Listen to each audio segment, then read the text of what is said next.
So Vivian, how familiar are you with the psychology department at Berkeley?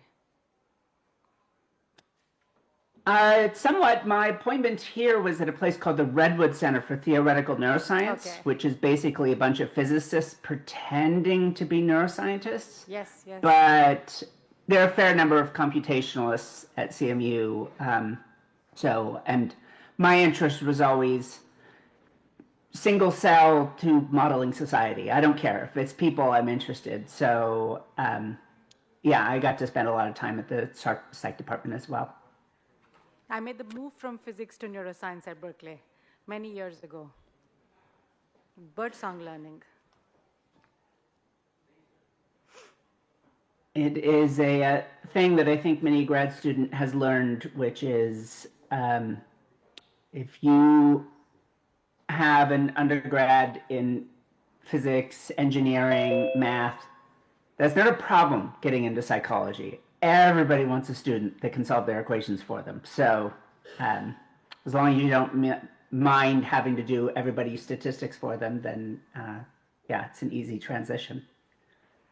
Yeah, I think though very many of them actually go the other way, where the esoterics of the mind can often take over, and then you've lost a student, so-called from physics to metaphysics, though. Yeah, well, you certainly end up with right now, and for a while, a lot of people deep into what always seems like a strange and somewhat dissonant mashup, which is modeling consciousness. I think I need a definition first. David maybe is better suited to supply various definitions than I am, but that's always been the problem for me is a lot of the modeling seems to be about awareness. What's consciousness beyond awareness? I need something grounded. And then we get into qualia and everything explodes. It's madness from that point on, I suppose. That's what I learned from Zen and the Art of Motorcycle Maintenance. Once you get into qualia, it's just madness from that point on.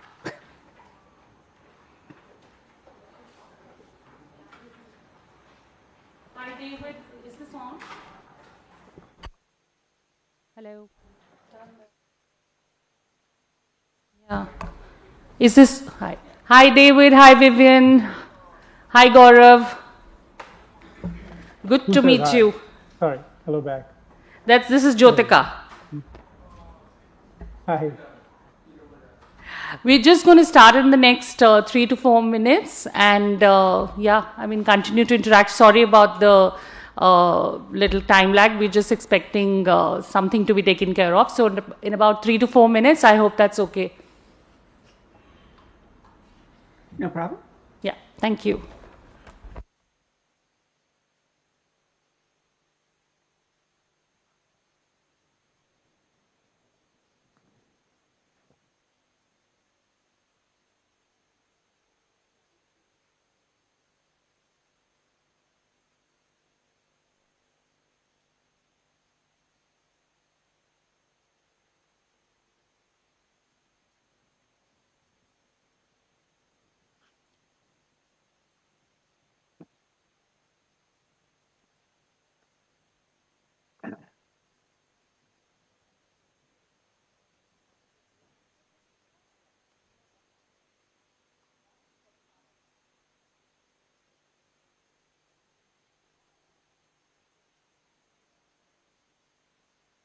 Is our conversation sort of going to the main thing, Jyotika, or are we just talking privately? Sorry, come again, Gaurav? Is our conversation just within us, or it's going to a wider audience? Sorry, I didn't get your question. Can you be a little louder? Are we just talking amongst us right now before the panel, or is there a wider audience listening? Yes, they're all on their way. I think it's too early in the morning no private conversation for the students. That's what I'm hearing. So melatonin the melatonin balance hasn't kicked in yet. There are about 15 people in the room where we are sitting, and I believe there are a few online, but hopefully we will see some more faces. Nandini, your audio is somewhat faded. I'm not sure why. Should I get closer? Is this better? That's a little better. No? Little better, but not really. They should really amp up your feed. It's important for you to be able to hear me well. Is that better? Much better, yeah. Yeah, great. So maybe I'll make sure the mic is close enough. But then you also always have the advantage that I didn't hear the question right, and so this is what I want to say at this point in time. So we'll leave that ambiguity there to be used to advantage. I'm going to veer a little bit from the set of broad questions that we discussed, just to move it up from simple to complex is what I'm trying to do so that we have some engagement. And I hope you'll bear with me.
Sorry for this, Vivian and David. I think we'll start now. And Gaurav.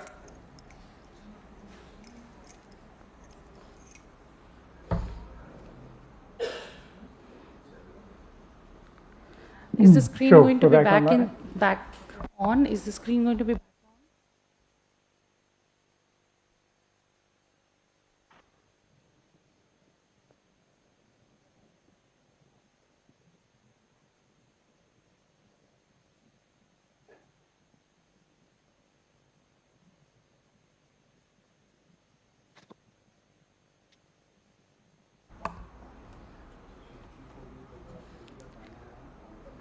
So good morning, everyone, and sorry for the delay, and a very warm welcome to the A4G Horizons Responsible AI Symposium. You know, we've just, I think a new season of Black Mirror has just concluded. I hear my daughter tells me that. And I was wondering, what if the future isn't something that we build? It's something that is building us. From Black Mirror to Ex Machine, science fiction is now no longer fiction. It's knocking on our policy door. We've seen how Black Mirror ends. Today we can ask, can we write a different episode? One that humanity stays in charge. Or if you watched Her and wondered what happens after the AI says goodbye, welcome to the symposium where we ask exactly that. Hollywood has shown us the dangers, but our governance must show us the answers. So today, it's not just another panel discussion, it's a landmark moment. We are here to formally launch the A4G, which is the AI for Good Impact Collaborative, an initiative that brings together global experts and national and international panelists like you all, institutions and change makers to ensure that AI remains a force for compassion, equity, and sustainability. As we begin this exciting journey, I'm proud to say that this is not just another discussion. It's our very first launch, and it's happening in a place very close to our heart because it started by the DTU alumni, and most of them are here right now, which we'll talk about probably towards the end. So as we begin this exciting journey, I'm proud to say that DTU has played a foundational role in this collaboration. With many of our advisory board members and core contributors being proud alumni of the Delhi Technological University. This is both symbolic and deeply meaningful to host this first event here. We acknowledge the support of DTU, the DTU community, and thank them for partnering with us in making this launch truly, truly special. Before we dive into this panel discussion, we'd like to introduce very briefly the A4G Impact Collaborative.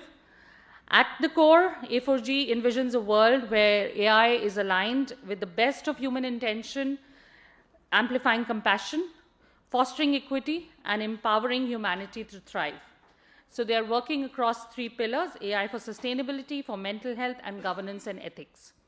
And the collaborative is designed to create population scale, open source AI solutions that uplift societies, respect human dignity, and embrace diversity, which is rooted in ethics and inclusion. So we're thrilled to formally launch A4G. Can we have a round?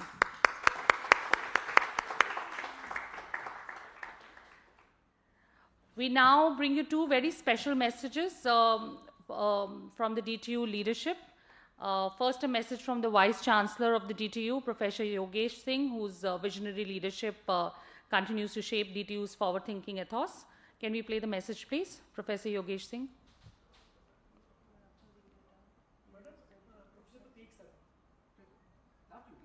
Okay, oh, sorry.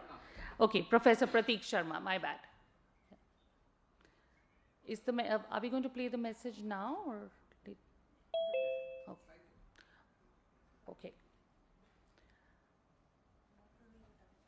So I'm reading out the message that Professor has given for the team. Good morning, esteemed guests, distinguished speakers, and valued participants. It is with great enthusiasm and profound sense of purpose that I welcome to the A4G Horizons, hosted here at DTU. Today we gather as a global community of thought leaders, policymakers, academics, and innovators to address one of the most defining challenges of our era, ensuring that AI serves humanity's highest ideals. We stand at a pivotal juncture in history. AI is no longer a distant concept, but a transformative force, reshaping economics, societies, and governance system worldwide. The decisions we make today will determine whether AI becomes a tool for equity, sustainability, and compassion, or a source of disruption and inequality.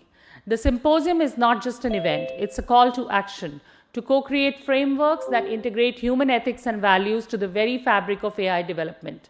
Together, we will explore adaptive legal frameworks, societal readiness for AI adoption, and the essence of embedding human ethics into algorithms. These conversations are not merely academic. They are essential to shaping a future where technology amplifies humanity's best qualities.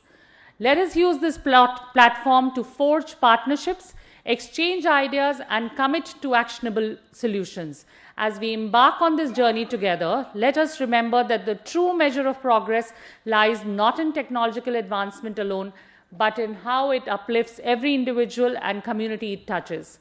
Thank you for being part of this transformative dialogue. Let us begin this symposium with open minds and share resolve to shape a responsible AI future. This is a message from Professor Prateek Sharma, who is the Vice Chancellor, DTU, and Professor D.S. Indu, who is the Dean for Digital Education. Thank you so much to both of you.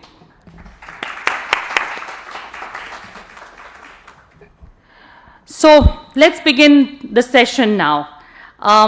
Like I said, AI isn't coming. It's already here. But the laws, ethics, and values to guide it, are they here? Or are they still loading? In the recent movie that again we saw, which is Bollywood, which is Control, a virtual assistant took over a life. Today we ask, should AI be subject to human law? From Westworld's sentient machines to the social dilemmas, algorithm control, fiction is just a few years ahead of us. It's time to begin the first knowledge session of the day, Human Values and Legal Frameworks for AI Integration. This panel identifies core human ethical principles and value systems that must be incorporated into AI development. I take the pleasure to introduce the panel members. I'll start with Dr. Nandini Chatterjee Singh, who is also our moderator for this session. Welcome, Nandini. Nandini is a neuroscientist and UNESCO Program Officer for India. Dr. Singh bridges science and society by exploring AI's impact on cognition, learning, and vulnerable communities. She's a passionate advocate for AI systems that respect culture and neurodiverse needs, especially in educational and under-resourced settings. Thank you for coming, Nandini. Dr. Vivian Ming, who's joining us from US and has been patiently waiting for the last many minutes, and sorry about that. She's a theoretical neuroscientist, inventor, and one of the most brilliant minds working at the intersection of AI, ethics, and human potential. She has been named one of BBC's 100 Women of the World, and her work has spanned everything from building AI systems that help diagnose mental illness to creating tech solutions for education and workplace inclusion. Dr. Ming is also the co-founder of Socus Labs that uses AI and data science to solve intraceable social challenges from inequality to healthcare. Dr. David Danks also joins us from US. Thank you, David, for patiently waiting. He's the professor of data science, philosophy, and policy, University of California, San Diego. A leading figure in the intersection of data science and ethics, Professor Danks works on algorithm accountability, AI governance, and interdisciplinary policy development. He focuses on how philosophical principles can be meaningfully translated into practical AI design. Shakti Goel, who is here with us right now. Thank you for coming, Shakti. A globally accomplished technology leader and data scientist with over 23 years of experience driving digital transformation across sectors through AI, generative AI, and enterprise innovation. Currently serving as the chief architect and data scientist at Yatra.com, he combines deep technical expertise with strategic vision to create impactful data-driven solutions.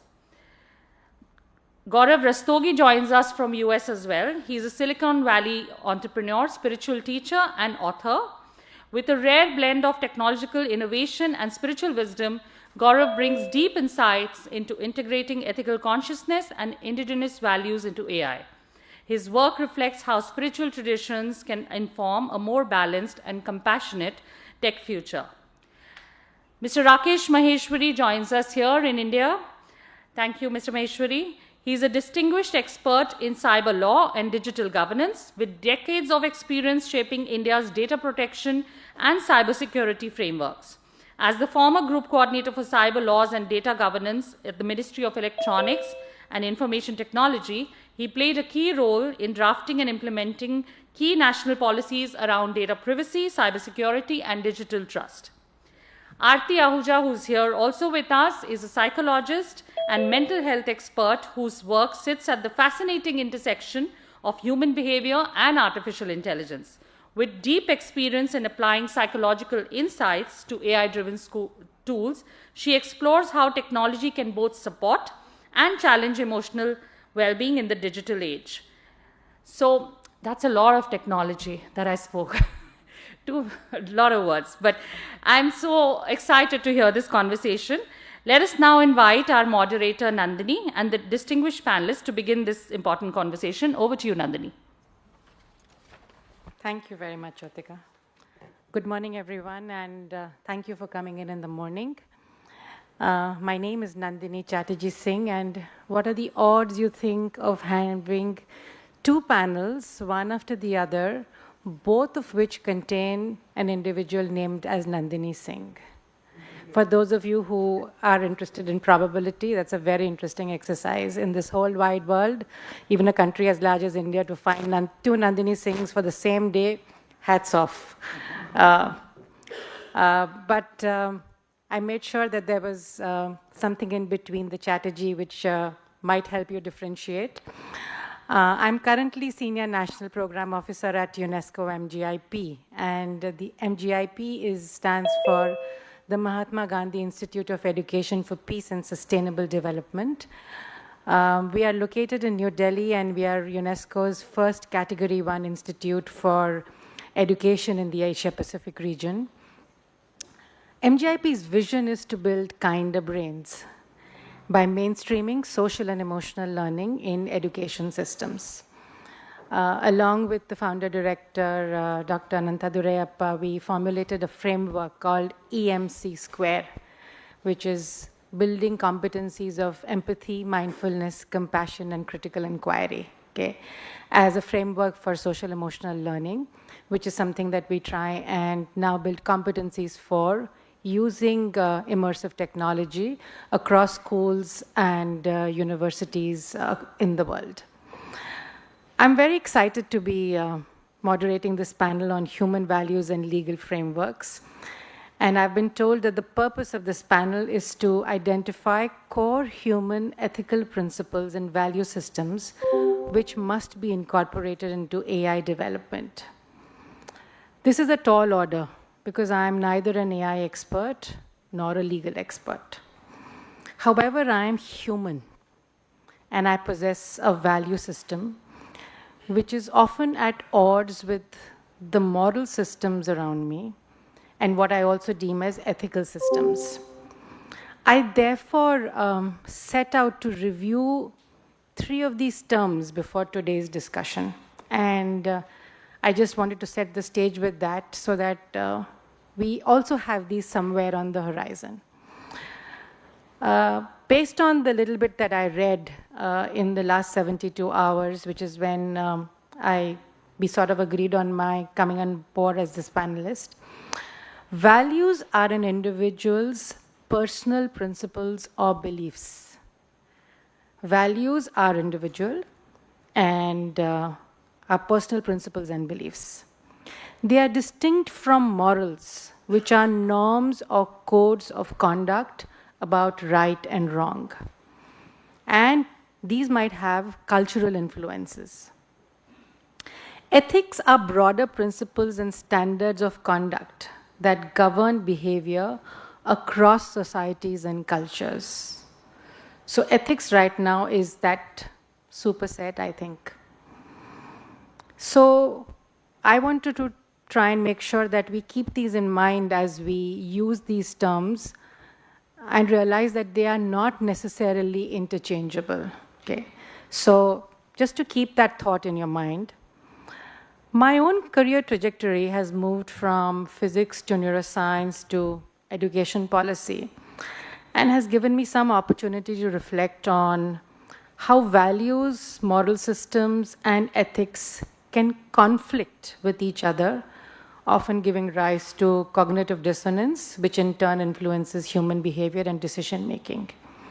And I think that's one of the biggest challenges that we face in achieving the Sustainable Development Goals that we have up there, which is where the UN comes in. It's certainly in consonance with climate change to be able to take the metro to work, but it's very convenient for me to be able to take my own vehicle to work. So where does value versus ethics versus morals come up there? And how do I make my decisions there? Okay. So it might even be a good opportunity for us to reflect at this panel, given that we have philosophers and neuroscientists here, on how good humans are at ethical decision making.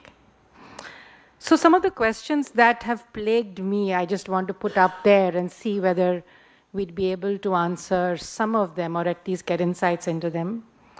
Do humans make ethical decisions? Do we want AI systems to behave like humans or like ethical machines? Whose values and ethics should we integrate into AI?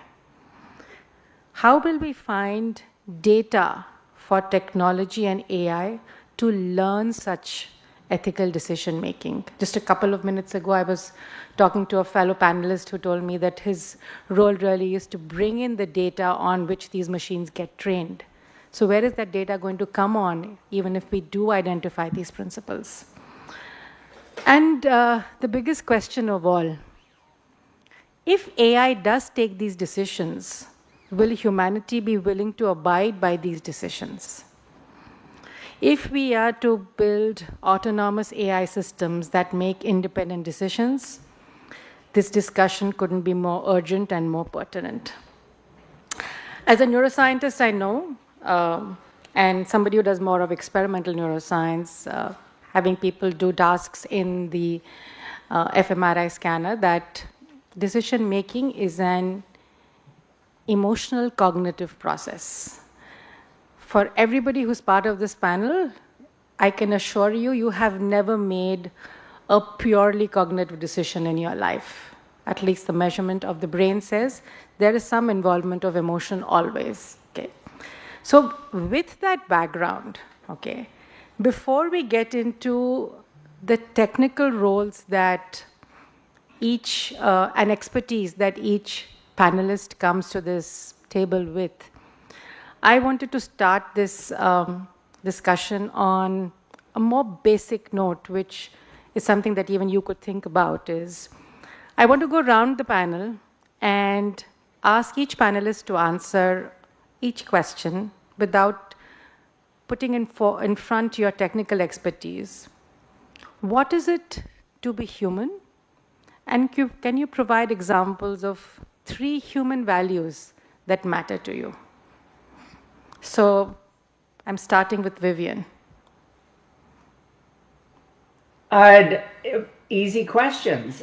You've really lined this up to be straightforward.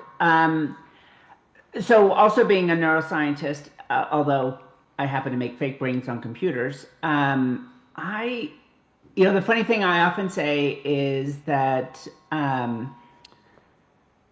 people aren't villains because they're biased. They're just human.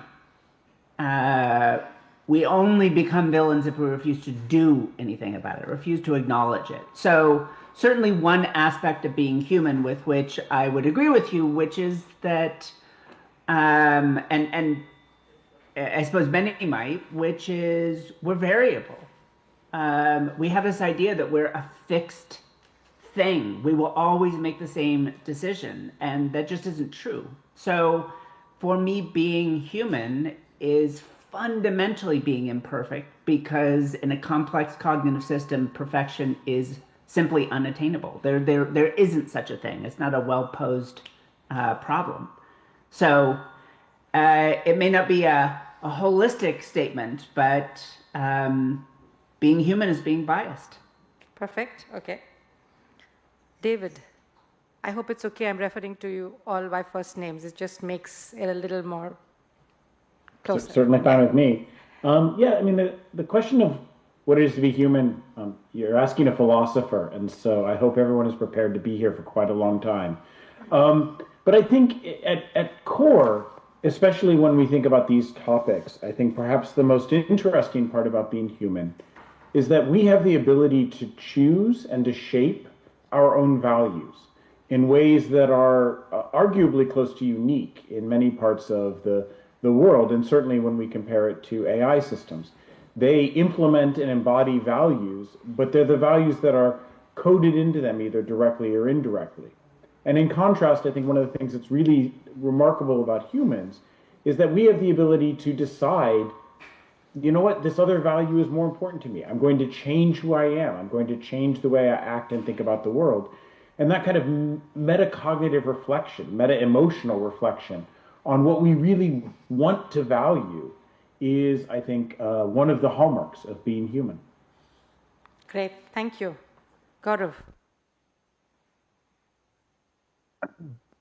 So, unlike every other species that is purely biological for the most part, to be human is to be a mix of our biology, our physical form, also our culture, the fact that we speak and think in a particular type of language, and then our technology, the fire that cooks our food, the wheel that we transport with, the internet that we use.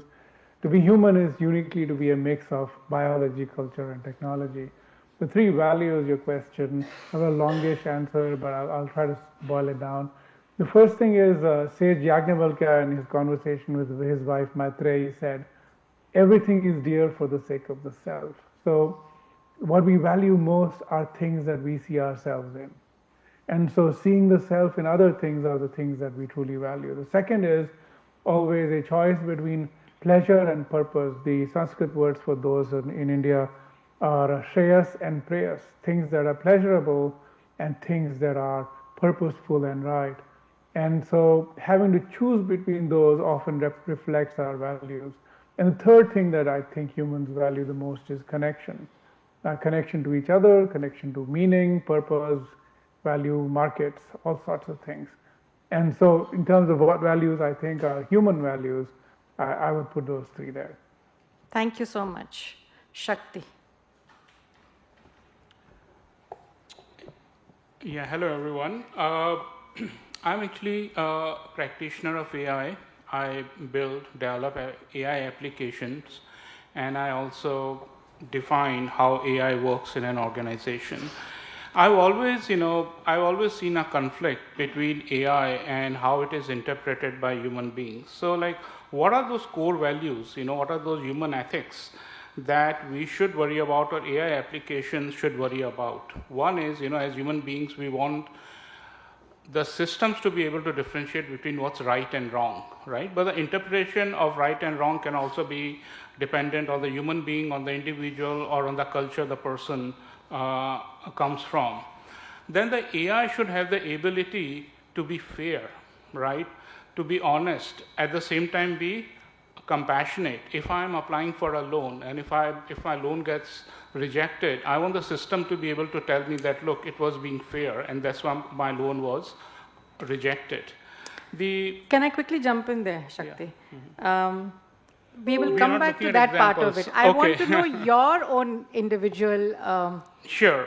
Yeah, so I would say that, as a human being, I want humans to be able to differentiate between what's right and wrong, what is to be fair, and to be compassionate, to have responsibility. The other thing is that as humans, we always strive for improvement, for betterment. We want to flourish, right? So we build systems so that our lives can improve. That is an inherent quality of a human being. Okay, thank you. Rakesh. Yeah, good morning. And being a scientist and a technologist, and later on into law. In fact, these are not the kind of expertise that I hold. So mine will be a very imperfect answer, and that can also be the quality of a human. Maybe continue to make learnings, to be able to take decisions based on the context in which we are there, to be able to see, to be able to sense, to be able to have emotions, and to be able to live in the society. Okay, great. Aarti, certainly last but not the least. So I would say to be human is to be conscious, because that is from where I believe that our needs and all our values come about. And if we can be conscious, then we can build up our values as per life goes on. And as everybody said, imperfection. So imperfection begins here, that you're conscious and you're aware that you're building up your needs as things happen around you. Thank you. So I tried to list out as many as I could, and rather than go through all of them, I already have 16 human values that were listed out by people. And we have many more people in this room whom we haven't even talked to. So given that we're sitting amongst technologists and data crunchers, the data from this round suggests that human values vary across individuals. We may have more success with morals and ethics. So if we had to talk about which human values, we would probably end up spending the rest of the day deciding which human values. So I'm suggesting we move on to probably talking about more morals and ethics, where there might be easier to find some convergence. There's a fine line here too, and an example of something ethical, but not moral might be a criminal lawyer defending a guilty client. Ethically, a guilty client is entitled to receive the best possible defense, even if the lawyer personally believes that the client is guilty. Okay? So think back to David's class in philosophy, where he poses a question like this, and what's a decision that you might make? So given that we're talking about AI systems which are to work for society, maybe we might be better off focusing our discussion more around ethics rather than values, which might run into some level of difference amongst us. And then move on to the next argument, which is if we are to design an ethics for AI to be integrated into AI, should it be for society or should it be for humanity? Okay. Because we know societies also have cultural values. Okay.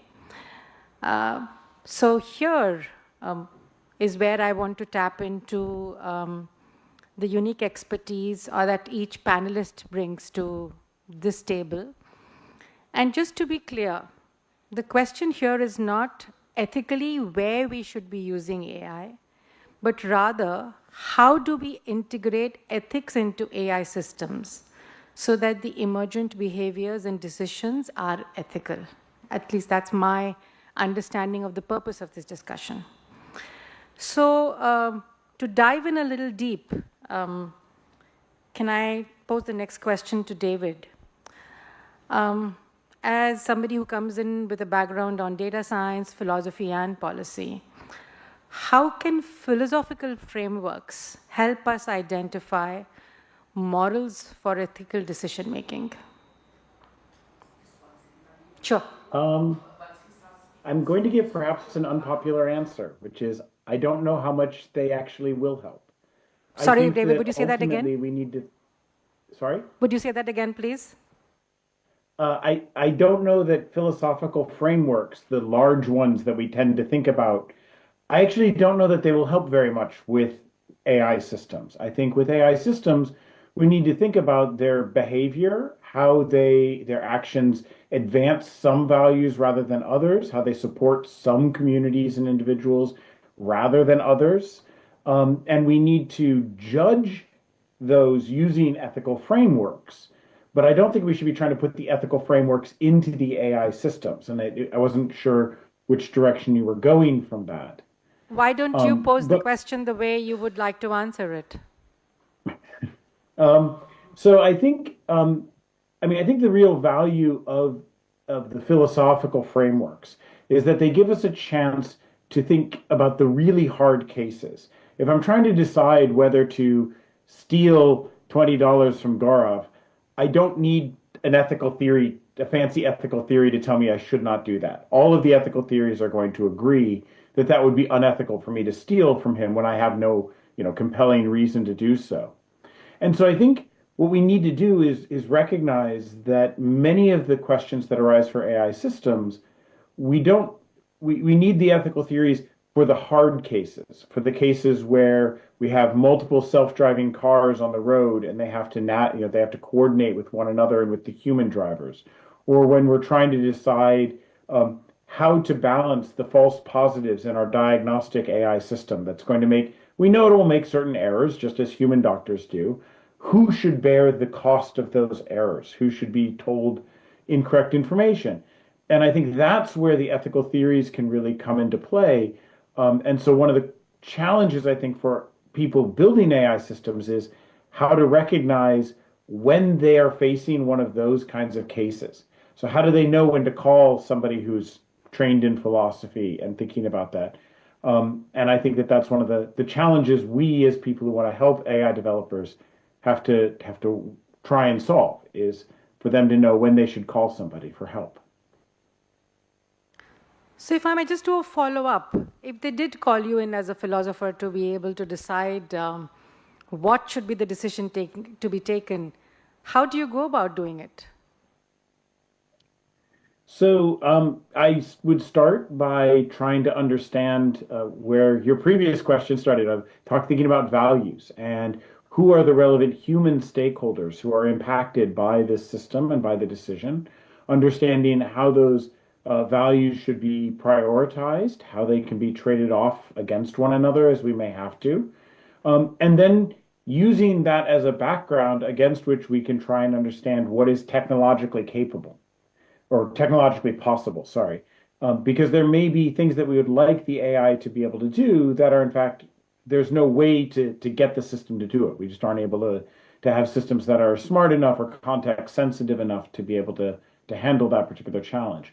And so at that point, we might have to think about not changing the AI, but changing the humans, or changing the context, or saying, you know what, the AI just is not able to handle this particular problem, so don't use it here.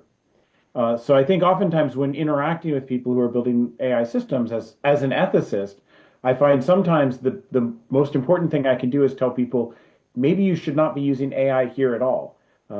People in Silicon Valley here in the United States don't like to hear that, but I think oftentimes we need to recognize one of the things humans are very good at is making these kinds of context-sensitive decisions, and sometimes we should prioritize the human in that way.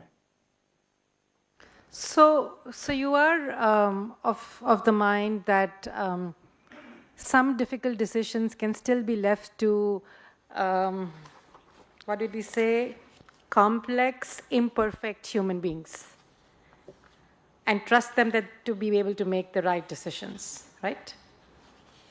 Which is heartening because it still means I have value, yeah. Yeah, well, I think sometimes these really hard decisions, I think that they must be left to humans who are informed by AI systems.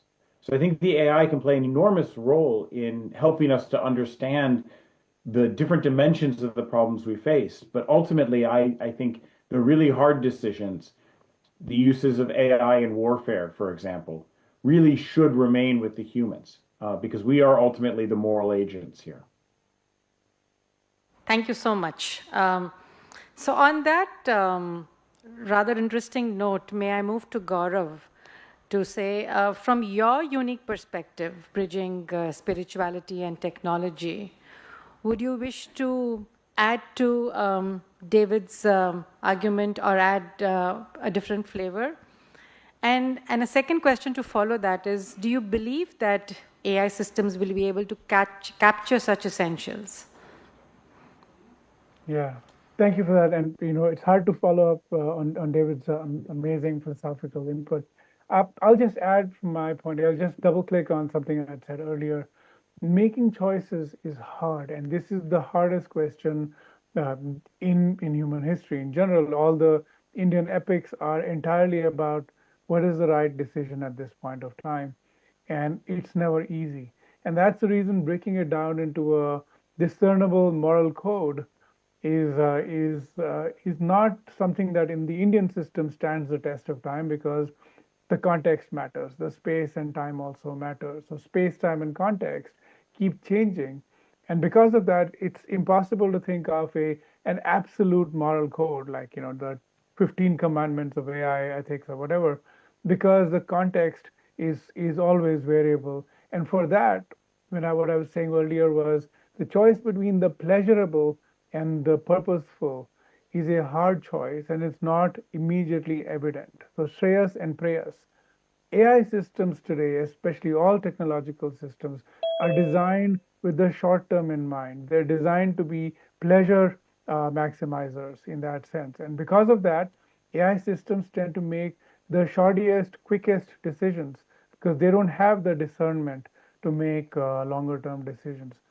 That discernment, the Sanskrit word for that, is viveka, the ability to discern a choice, between what's true and what's not true, what's right and what's not right. Vivek, even for the morally imperfect human beings, is hard to cultivate. This is the reason hard choices are hard, because it requires us to think about them, weigh everything, and eventually surrender ourselves to any outcome that might happen given our choices. That hard choice, I doubt if we understand how we make those choices, and therefore the machines that we make are unlikely to be able to inherit that capacity either. So, that being said, to answer your question, Nandini, I think AI, in the way I look at it right now, the way I experience its behavior, it's a pleasure maximizing system, and it's a great input. It's a computational machine that can give you inputs, but humans have to work extra hard to develop discernment. It's remember when we used to actually memorize cities in our head and drive around, and we no longer do that. We surrender to Google Maps and do whatever the heck it tells us to do. That surrendering of our decision making faculty to AI is going to be terrible, because the consequences will be immediate, because all the short termism will create chaos in society, as it already is with the attention deficit and all the dopamine scrolling and so on. To sum up, basically, AI discernment is hard to cultivate for humans, and therefore that, that much harder to train into an AI. And that's my position. Thank you, and I think I spoke too much. So I'll come back to your point on discernment a little later, but when you mentioned Google Maps, and given the fact that I got to this place today also thanks to Google Maps, also laid out for me the amount of trust I have in Google Maps, a uniquely human capability, or trait of trust. Okay, so you did therefore mention in passing, or probably imply in passing, that it is possible to very quickly develop trust in AI systems. Okay, and a question that I have for you from a technology angle is, did people go around consciously putting in that trust in the system, or did it just emerge as a consequence of codifying the roots or the geography as accurately as possible? Yeah. Okay. If you want me to respond to that first, I'll go. I think we're a species in general that trusts technology. If you look at fire, wheel, transport, all of these things, we trust our technology. I would like to think that we're already cyborgs in that sense, that we have ingested that technology, some of it into our biology, some of it into our culture. And so we like technology. It's like dogs, having dogs that have evolved with humans. We kind of like them. And so we trust technology that works. The question is, are we too easy to trust? And later, if you have time and when you roll back to me, I will tell you the story of Bhasmasur, this demon that would turn everything to ashes that he touches. And I think that's where technology is right now, where so much power vested in one short-term focused technology is going to burn everything down. At some point, we're going to have to think about how to stop that from happening. So I'll stop talking now. So, given that you mentioned discernment, I'm going to take that to Vivian straight away. Okay, given that her interest really is in humans and AI and neuroscience. And Vivian, I'm curious to know, do you find trust and discernment both human values in people? And do you see this to be challenging to bring into AI, or you think this should be an easy case to put into practice? I mean, it's challenging to think of concept discernment and AI and machine learning. We could have a technical discussion of what that means. Trust in machine learning, trust of an AI about the world presumes sort of a level of social cognition that I mean, my feelings about artificial intelligence, in terms of whether it is intelligent like us, are complex. Much of our behavior is statistical, and I think statistical intelligence is, particularly in a large language model, is a very real thing. So if you look at an LLM as an instantiation of that form of intelligence, while acknowledging what David said much earlier, which is it's like a state space machine. At any given moment, it can be trusting or not trusting at all. And it all depends on how you let it to that moment. We can think, I don't want to get too nerdy about the specifics of what we're discussing, but you can think about how you might fine tune the training of these models to bias it towards being more trusting or less trusting. But again, it's largely a statement for the nerds in the room about where in some massive high dimensional manifold you are in these sort of embedded space of actions that it might take, which really amount to what's the next word it's going to deploy or the next stream of words that are implicitly represented. So trust is strange, whereas in humans, trust is messy and it's complicated. We could get into the neuroscience of it. When you trust a stranger who's very, very different than you, we see lots of effortful prefrontal activity. When you trust a stranger who's very similar to you, same accent, here's some weird details, smells the same, has a similar intestinal flora and fauna, interestingly enough, kind of like a rat that's already learned how to solve the maze, you see dopaminergic rewards the minute you share trust, long before it's ever paid off. Those kinds of dynamics and that wild difference in how humans respond to other humans isn't really instantiated in an LLM or a reinforcement learning model. We might simulate it, but it's not there. So that's complex. The discernment part it's also interesting. I ran an experiment for 3 years in a row with a big global company. I won't name them because this is about to make them sound bad. I virtually guarantee it'll be true of any company or any population of people. So we looked at these up and coming young executives, and they were involved in these wargaming exercises. Here's a bunch of complicated scenarios and you're going to have to read through all this material. There won't be enough time to read it all, and then you'll have to make some choices. And they were given the rough idea of the scenarios and the choices before they got started. And the very first year we did this, a number of them walked up to me and said, I mean, it's obvious we're supposed to make choice number one. That's clearly the right choice to make.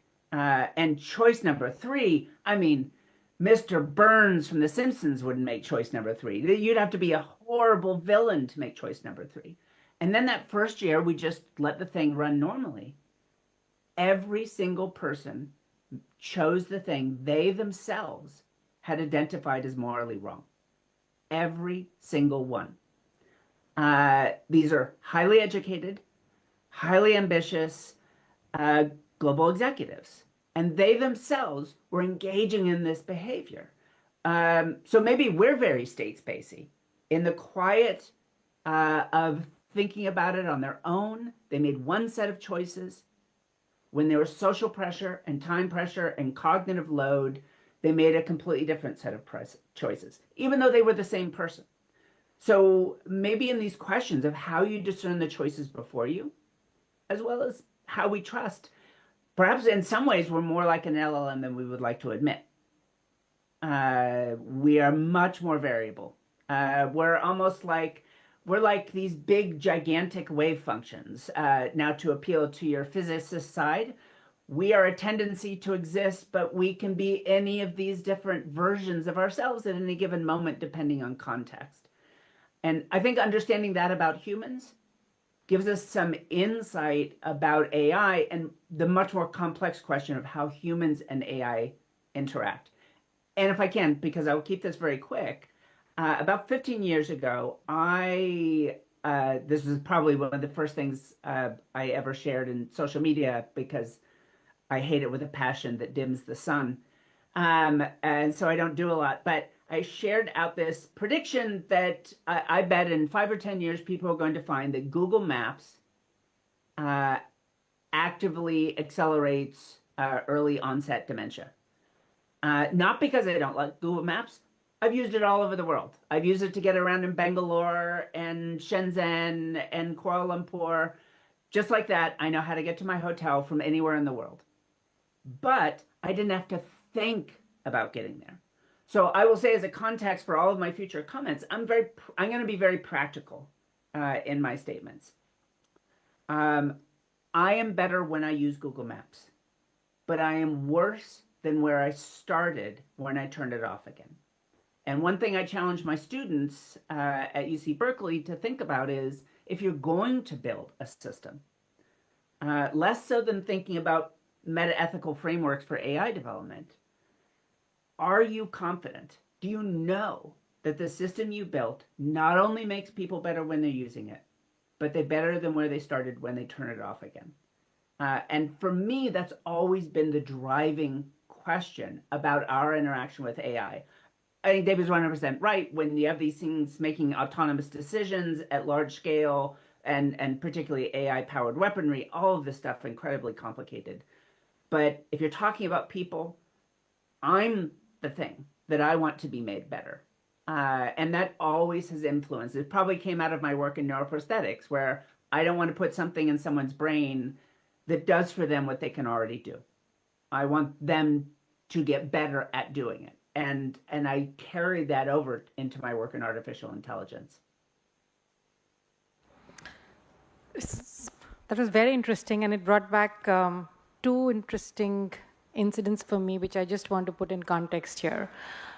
A couple of weeks ago, there was a news report in one of the newspapers in India of somebody driving a car on using Google Maps, and probably Google Maps didn't have all the information, and the car, along with its occupants, reached the dead end of a highway that was under construction, and very unfortunately that ended in a fatal accident.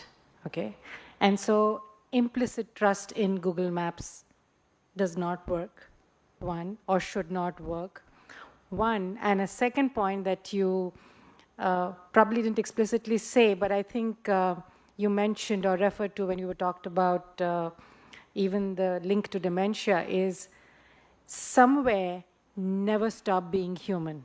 Okay, whatever you do, however much you might trust the system that you are using for its AI, the human in you should never let go of and should always somewhere be there in the picture. So whether it's you, David mentioned too that we go back to humanity when we do have to take the difficult decisions.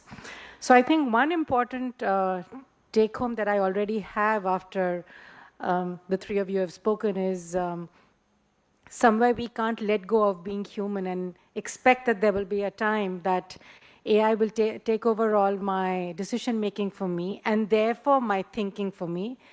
But therefore, biologically, where does that leave me? Is a question that humans need to think about very carefully, especially neurobiologically. Does it take me closer to dementia? Or does it still leave me being human enough? We think we're going to end up being more creative, but that remains to be seen. So we've talked a lot about situations that are theoretical or idealistic and maybe been simulated. But I want to take this more to now Shakti, who does this more in the practical realm, okay? And go back to looking at both trust and discernment. And these seem to have been two sort of values that have emerged in the discussion. Is, Shakti, when you are actually looking at AI systems in industry, do you think trust and discernment can be built into AI systems practically? Do you have any examples of such systems? And if not, where do you see the greatest challenges for doing this? Sure, Nandini, that's a great question. See, one thing I want to clarify, first of all, is that here, when we're talking about AI, I think we are referring more towards generative AI and not all kinds of AI. If you look at like regular data analytics, that is AI. A simple algorithm which tells me that this picture is that of a cat and not a dog, that is also AI, right? So there is not much of ethics involved there. I remember, I started my career in late 90s, and at that time I saw an article in the Wall Street Journal where it showed a young man wearing a baby diaper and holding a beer. What data analytics showed there was that young fathers, when they go to buy baby diapers, they also buy beer. So the stores start putting beer and baby diapers together. So there's no concept of ethics there. See, where ethics come in is, you build a generative AI solutions using large language models. Large language models have two unique capabilities. One is the semantic capability. You can communicate with a large language model like the way you and I do, right? The way the humans talk to each other. I don't have to explain that, this is my sentence, this is the verb, this is the adverb, this is the noun. It just understands you.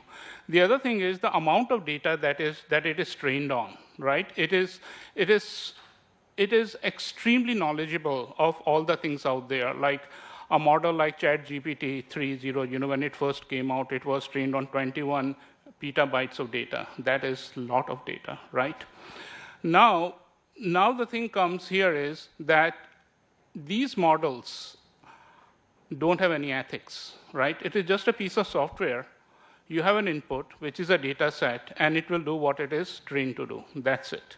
Now, there are models, right, which can affect human beings or which can have a role to play in ethics. So, for example, when you talk about trust, let's say if it's a loan-giving application, and that model continuously rejects the applications of a particular community.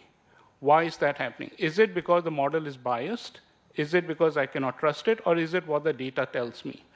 As a financial institution, why would I incur a loss, by giving a loan to that community? Is that a wrong thing to do? Or is that a purely business decision, right? A pure business decision. Right? So these are the things that we have to see, like what is ethics? What are the trusts here? These are the things I look into. If I build a lot of applications using LLMs, and I see if that LLM is going to allow me to put guardrails around it. What are these guardrails? I say, okay, this model is supposed to answer only the loan-related application loan-related questions or some HR questions. I'm going to put a guardrail saying that don't answer any questions that are not HR related. Can the model do that for me? Right? If it can do that, then I will use that model and I will say, okay, the ethics are built in. The other question with ethics is, whose ethics are we going to use? Ethics are dependent on the culture, right? A lot of these models, like say, for example, I'm asking the model, an LLM model, to give me a picture of a young a woman CEO, whose picture is it going to show, right? There is no such concept of geofencing. If I am in the southern part of India, I should expect a picture of a woman from southern part of India. If I'm in China, a similar picture like that. These things are not built in there. Now, is that a wrong thing? No, because the models have been trained on that data. Now, who is preventing other countries to not train their own data? If the models have been trained by OpenAI or Google, then inherently the data they would use would belong to their part of the world. Why would I say that there is no ethics in there? If I have to put ethics in there, it's not an easy thing. You can say, okay, thou shalt not lie, thou shalt do this, and all that, right? All the commandments will be there. But that will make the whole system quite impractical. It will say that you have put so many constraints on me that I'm no longer practical, so I cannot help you. You don't want that also, right? You want a very practical model. So these are some of the things that I look into the system. But from the technology point of view, I also see that my data should not be compromised. So if I'm using OpenAI or if I'm using Gemini, Google, they should not store my data and train their models with that data, right? So all my secrets will be exposed otherwise. These are some of the things that I continuously look into when I'm choosing a model or the vendor. I hadn't intended to, but now that you brought in culture, I'm going to bring back David into the discussion. David, do you think AI systems, where we're talking about ethics, when we come in, there should be a role for culture, or should AI systems which are designed to be ethical be based on some set of universal human or human rights and wrongs that as a humanity we decide on? Your comments on that? You keep giving us such easy questions to answer. I think, so I don't think that when we're thinking about culture and we think about cultural norms and cultural practices, I think there's often not a bright line we can draw between that and ethics. So it's a culture, driving is a cultural practice. Driving practices are very different in San Diego from where I live now, from Pittsburgh, where I used to live before, from Delhi, when I visited before. There's a lot of differences there. And in many ways, there are some part of ethical conduct is often going to be conforming to the cultural and social norms. And so I think that we do want systems that are sensitive to the context in which they're being deployed. I think the previous example of, if you're in particular communities, having a certain kind of personalization or cultural specific personalization, I think is really valuable. That being said, I think there clearly are ethical principles and values that are universal. I mean, the Declaration of Universal Human Rights is obviously right at the top there. And I think that when we think about the ethical principles, we have to recognize they're coming from a lot of different sources. Probably we don't want to personalize all the way down to the individual. We don't want my car to drive radically differently than somebody else's car just because I have different ethical principles than, say, Vivian has. But I think that, yes, we definitely should be trying to bring into consideration information about the cultures in which the system is being deployed, even though most systems right now are pretty bad at that.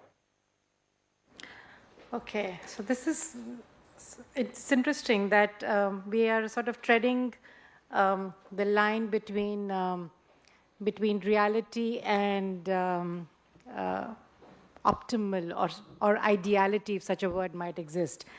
And so on that note of culture, morals, and ethics, I want to move on to Rakesh on looking at this in the legal system, which I hope and believe is still less impacted by culture, okay, and is probably puts humanity as central.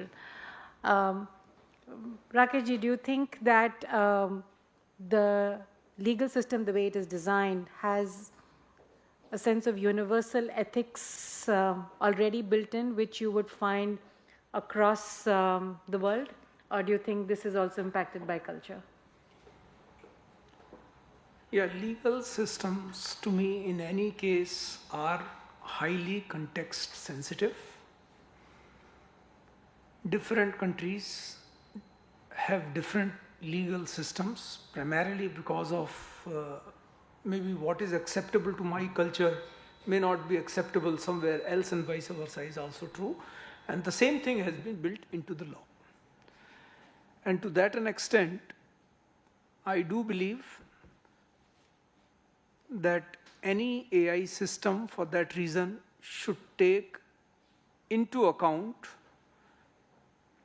the expectations, the culture, the ethics of that particular demography, and hence should be inclusive in nature. We as human beings tend to trust, and therefore trust whatever is being shown as an outcome by maybe a particular AI system, maybe, and therefore this trust should remain, and any solution which is developed should be able to reinforce that particular trust and should be unbiased, should be reliable, should be secure, should be I'll say compliant to whatever the laws of that particular society, of that particular country is, and that's it. So are AI systems being used in legal governance today? Yeah, I mean, so people are developing such systems, whether within the organization or for the state or for the country, I mean, as a whole. So actually here, Nandini, Yeah. just to answer quickly, there is a model called Harvey, that is specifically built to, it is trained on all the legal cases, either in the entire world or at least in the United States or the Western world. And you can ask it any question. There's something called Manupatra. I mean, for the legal industry, it goes far and above Manupatra, because it is capable of announcing its own judgment. Based on everything that it is trained on. So Harvey is one. Like it has been developed after spending, I think, a few $1 billion. And how actively is that used today? Is it used across the world or only in specific parts of the world? So right now, it is on an invite-only basis. Okay. So you need a subscription, but it's not open to everyone yet. Yeah. What is But important there are is a number of systems that are being used for basic case prep, contract review, and obviously what they're trained on is just, you might call it the fine details of law, the well-posed questions of law. That has its own ethical implications as well. If we have a number of junior lawyers being hired by top law firms, and much of what they're doing is case prep and contract review, is sort of a continuing education to becoming a top lawyer themselves, a senior partner, let's say, at a major firm, then that opportunity for them to learn how to make those judgments is taken away. I gave a talk at an AI and law conference. I mean, this was probably 10 years ago, and I thought they would be a very jaded group. I thought that they would be the whole question of ethics. Let's just say lawyers don't always have the best reputation. But interestingly, their imaginations were fired by what was possible. And one man came up afterwards, the chief counsel for a global corporation, and he said, everything you said is so fascinating, but every year after we bring in a new class of young students, I block off 2 weeks because I know what's going to happen every year. I block off 2 weeks because every one of those young lawyers from Harvard and Yale and Oxford. They're going to book an hour of my time, and I let them. And they're going to come in because they're all hyperachievers and they're all driven. They're going to come in having discovered every flaw in every contract we've ever signed. They will have read them all, and they will find, did you know we could do this to our opponents and we could do this, and they have this mistake, and he gives them an hour to get that out of their system, and then he says to them, we already knew that those flaws were there. The reason we're not using it against them is because it's wrong. And frankly, because they would do it back to us because there's flaws in our contracts too. And I think one of the interesting questions, again, alluded to, I think, much earlier by David and maybe a couple of others, is that nuanced, highly contextual decision-making. I don't think it's beyond modern AI, but it often involves a set of decisions which we really have not optimized these systems to make, because quite frankly, even these brilliant genius-lung lawyers are not making them well. And it does leave me a little worried. Again, in an ethical legal framework discussion about AI, is if you empower everyone to mine through every contract and legal case and find the flaws, but they haven't spent 20 years learning what to do about them, when they go from the well-posed problem to the ill-posed problem, are they ready to make those ill-posed, uncertain decisions? And that is a big motivator for a lot of, again, my decision-making in this context is less about what do we put into AI and more consequentialist. What is coming out of it? What is the result of its interaction with people? And it's, again, I don't think there's easy decisions to be made here. It's just a framework for thinking about what are we wanting to get out of these systems as opposed to what we're wanting to put into them. So if we were to revert back to what David had posed earlier and suggested that, and using your example of the ill-posed problem, the ill-posed problem is probably better tackled still by a group of human beings, and the well-posed problem might be something that can be that one can let or provide AI the autonomy to decide or to take decisions on. Is that something that that we as a panel can begin to subscribe to, or is that too bold a statement to make?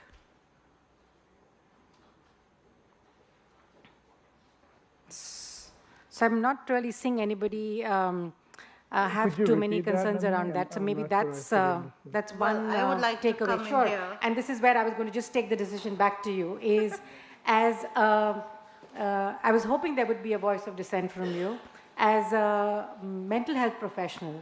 How would you comment on that? And what do you think are the greatest challenges that we encounter here? So like I said in the beginning, to be human is to be conscious. Yes, human consciousness has evolved, but at the same time, I believe from a very Jungian perspective, the psyche is sacred. So as sacred as what we are talking right now, its moral development as such today and over the last, let's say 20 or 30 years has so many factors come in. There is the cultural exclusivity, and like Mr. Maheshwari just pointed out, in the legal system, we are talking about how ethical maturity actually plays a really big role for all those AI systems to be in place. And Vivid, David, and Gaurav also brought us to one very exclusive piece that I think that we are missing out, the psychological groundedness that is required for an individual to be able to impact AI, for us to be able to use it. And to me, it seems that AI is the mirror of human consciousness today as it is coming around. And in that regard, is AI truly serving humanity? Are we creating it to serve humanity? Or like we at A4G believe that it's replacing humanity and reducing it. So whether it's replacement or reducing, I think that it needs to be rooted in philosophy, empathy, and just genuine spiritual sensitivity towards the individual so that they can make those moral choices that we have been talking about right now. So I should let you into a little secret that how many people watch Star Trek here? Okay, reasonable number. And so my favorite AI, which I thought, which I always wondered whether I would see when, as long as I lived, was data. Okay, and my belief was that if we could build systems that could take decisions like data did, I would feel reasonably happy in living in that world, because data was, or rather is, empathetic, kind, compassionate, and very strongly ethical in most cases, to the point that sometimes it upsets your own decision and your own morals completely, but somewhere your conscience knows that what data is saying is right. Okay, so I've always kept data as my model for building in ethical AI systems. It might be too simplistic, but it always helps to have some kind of a concrete picture out there that you want to aspire towards. Okay. On that note, where I sense that the energy in the room is a little serious. Okay, I'm wondering if we can take a little body break and just say that, let people stand up and stretch a little bit, maybe have a glass of water, recognizing that though we are talking about AI systems, it's still human beings discussing it. So maybe respond to body and biology, and just take a 2-minute or a 60-second breather and come back. So spend a few minutes with few seconds with yourself, stretch if you want to, stand up if you want to, and if you don't, then I will at least try and see if we can do a small exercise in mindfulness. So 60-second break for all of us before we come back to the discussion.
So get us to come back quickly. Yeah, because I think Vivian and Sure. it's quite late in the night for them.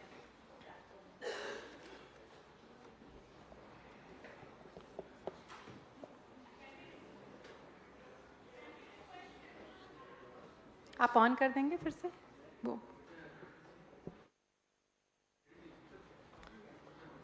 Thank you so much for staying online. And as I was reminded that it's getting late for you guys and I should not keep you too long.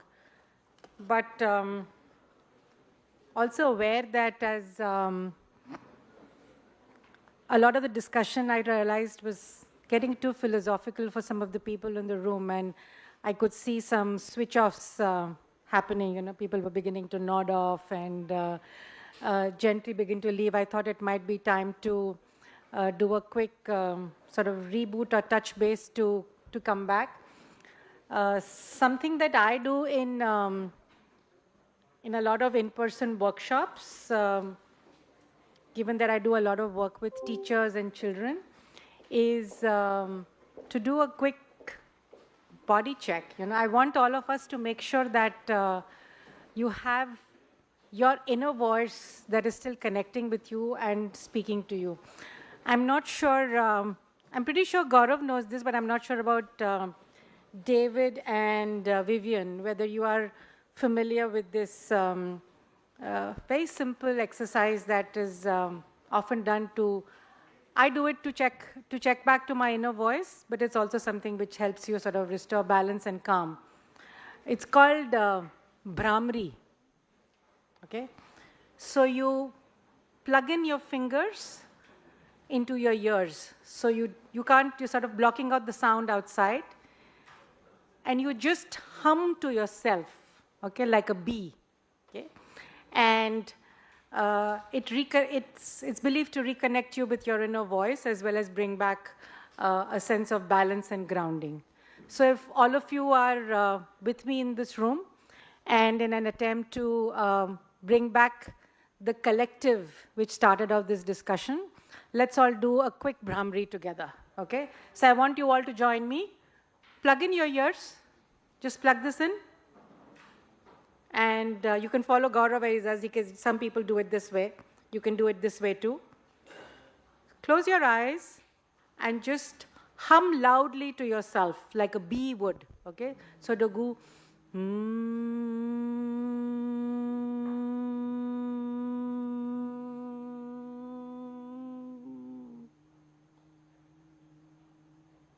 I can't hear any sound in the room. We need a nice loud sound.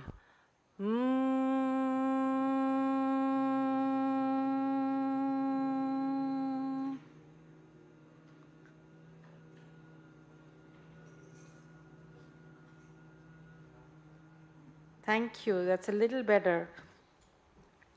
We all go back to our inner voice when you have to take a difficult decision, okay? And that's all I was just trying to remind us all of. So a couple of people came up in this short break to remind me that whilst we've just discussed a lot of philosophy, maybe in the earlier part of it, veering a little off ethics occasionally, there is a reasonable amount of interest to draw attention to how we are going to train AI systems to be able to make these ethical decisions, or to be able to take, even if they are based on well-posed problems or ill-posed problems. So if I may broadly define this, they are often called the training sets, which AI is based on and built on. So I want to reach out to the technologists in this group and see if they might actually point us to, and it's interesting that the technologist who I was hoping to tap into Shakti is right now probably stepped out. But I'm wondering, Gaurav, if you can, and Vivian, based on the examples that you provided, if you can provide some insights on what's the kind of training sets that are used to build in these ethical decision-making or even human value-making decisions into AI systems right now. Vivian, you might be doing it on computers and in terms of models when you're doing this. But what are the kinds of algorithms or training sets do you tap into when you're building these? There's an interest amongst the people around us to know a little more about that and see how that's something that they can build on further. So maybe I could start with Gaurav and then move on to Vivian. No, I'll let Vivian go first. You're Cal. Sorry, would you speak up a little more, Gaurav? Couldn't hear you. No, I was asking Vivian to go first. Okay, Vivian, the floor is yours. Sure, I'll dive in first. So your framing is well put. I was probably not a naive audience, but there is this missing idea that somehow we're programming rules in, a la, Arthur Clarke or something, Asimov, that you can just program these rules in as hard rules into system. And if we just had enough old men with long beards that knew all the right answers to everything, we could program them all in and it would all be done. And in reality, in machine learning, what we're doing is setting up regimes that could be either the game playing of a reinforcement learning model, which won one of the Nobel Prizes this year. I'm sure LLMs are be up for some kind of prize, maybe an Ig Nobel soon. So, although I love them. But it's really about choosing the right training regime.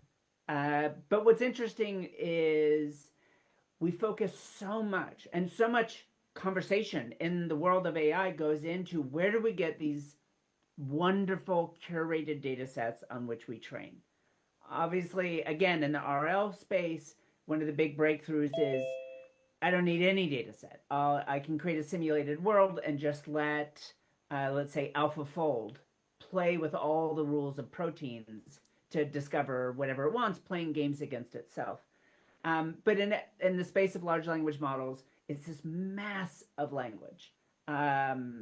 Originally English, but now everything that we can hoover up around the world. And what I might contend, and then the big additional breakthrough here is actually adding reinforcement learning onto that, a human-in-the-loop reinforcement learning model where you go through and do fine-tuning. Most of what we probably are thinking of as the good behavior of these models, that it's respectful, that it's not allowing people to build biological weapons, is coming from the human-in-the-loop training portion, plus certain additional filters put on top of things. What is often missing is what are our cost functions? And again, this is for the people really building things, because this comes up a lot. We mentioned it isn't just all this sort of generative AI, a term I don't love because generative models mean something completely different and pre-existed. But is we don't think about that much. Predict the next word is the cost function. But in other contexts, so I built models to decide who gets hired at companies. And Amazon tried to hire me to be their chief scientist to do that for them. And they somewhat notoriously had a big failure there, where they took all of their hiring history data, a small army of brilliant young men, not exclusively, but pretty close to it, and they turned them loose to essentially figure out who would get a promotion in their first year at Amazon. And it wouldn't shock anyone that's ever worked on a problem like this to know that the answer is, the number one answer, the biggest correlation in the data is, are you a man? If you're not, you have to put that completely out. But Amazon, they aren't bad people. Yeah, I turned down the job. Greatest job pitch I've ever gotten. Vivian, in 7 years, will be a 1 million person company. That dates it a little bit. Your job will be to make their life better. How could I not fly up to Seattle and meet with everyone? Turns out Jeff's idea of a better life is distinctly different than mine, and probably most of ours, to be perfectly honest.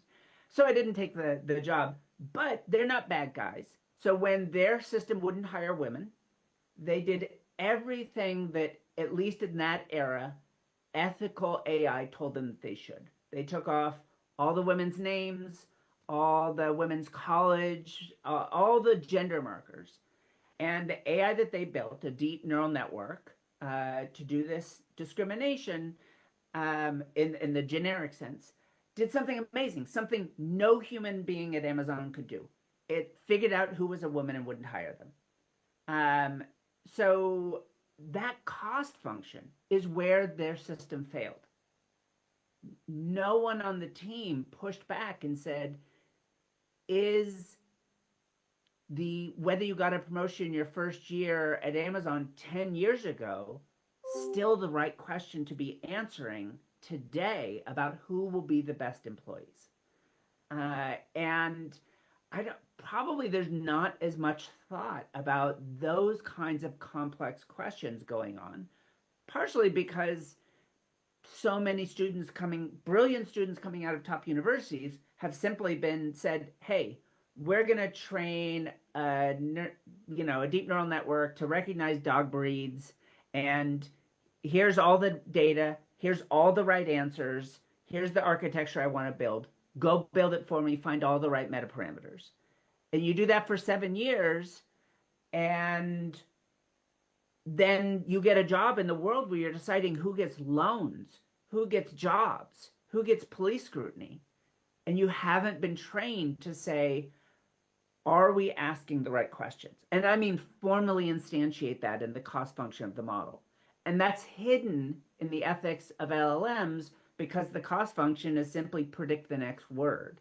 And you don't think hard enough about, well, predicting the next word of the English language American literary corpus incorporates a whole lot of racism and a whole lot of gender bias in it. So that's where I'm really focused here, is this question of what are the right cost functions? Because frankly, that takes us back into the world of these ill-posed versus well-posed problems. And that's the human constraint here, is our ability to discover these uncertain outcomes. So in all of my models, that's where I'm focusing. What's your cost function? The data is a constraint you can work around. The architectures are something you can optimize. The cost function is where the fundamental questions come out to play. So Vivian, somebody just sent me a WhatsApp message to requesting you to elaborate what's a cost function. Sure. So in many of these models, you have some sort of way in which your model updates its performance. So the cost function in an LLM has gotten very complicated because they've gotten massive, but at their heart, it's predict the next word. And so you're looking at how accurate it is. And you can model it in ways you could say, give me what the 3 next words would be. And if the actual word appears in that set, then that's good. Or tell me what the 3 possible words. In reinforcement learning, the cost function is a little different. You've created a game in which the AI plays, and the cost function is implicitly incorporated in the score that it gives. So there, the human decision is, what's the game? And how do we arrange those scores?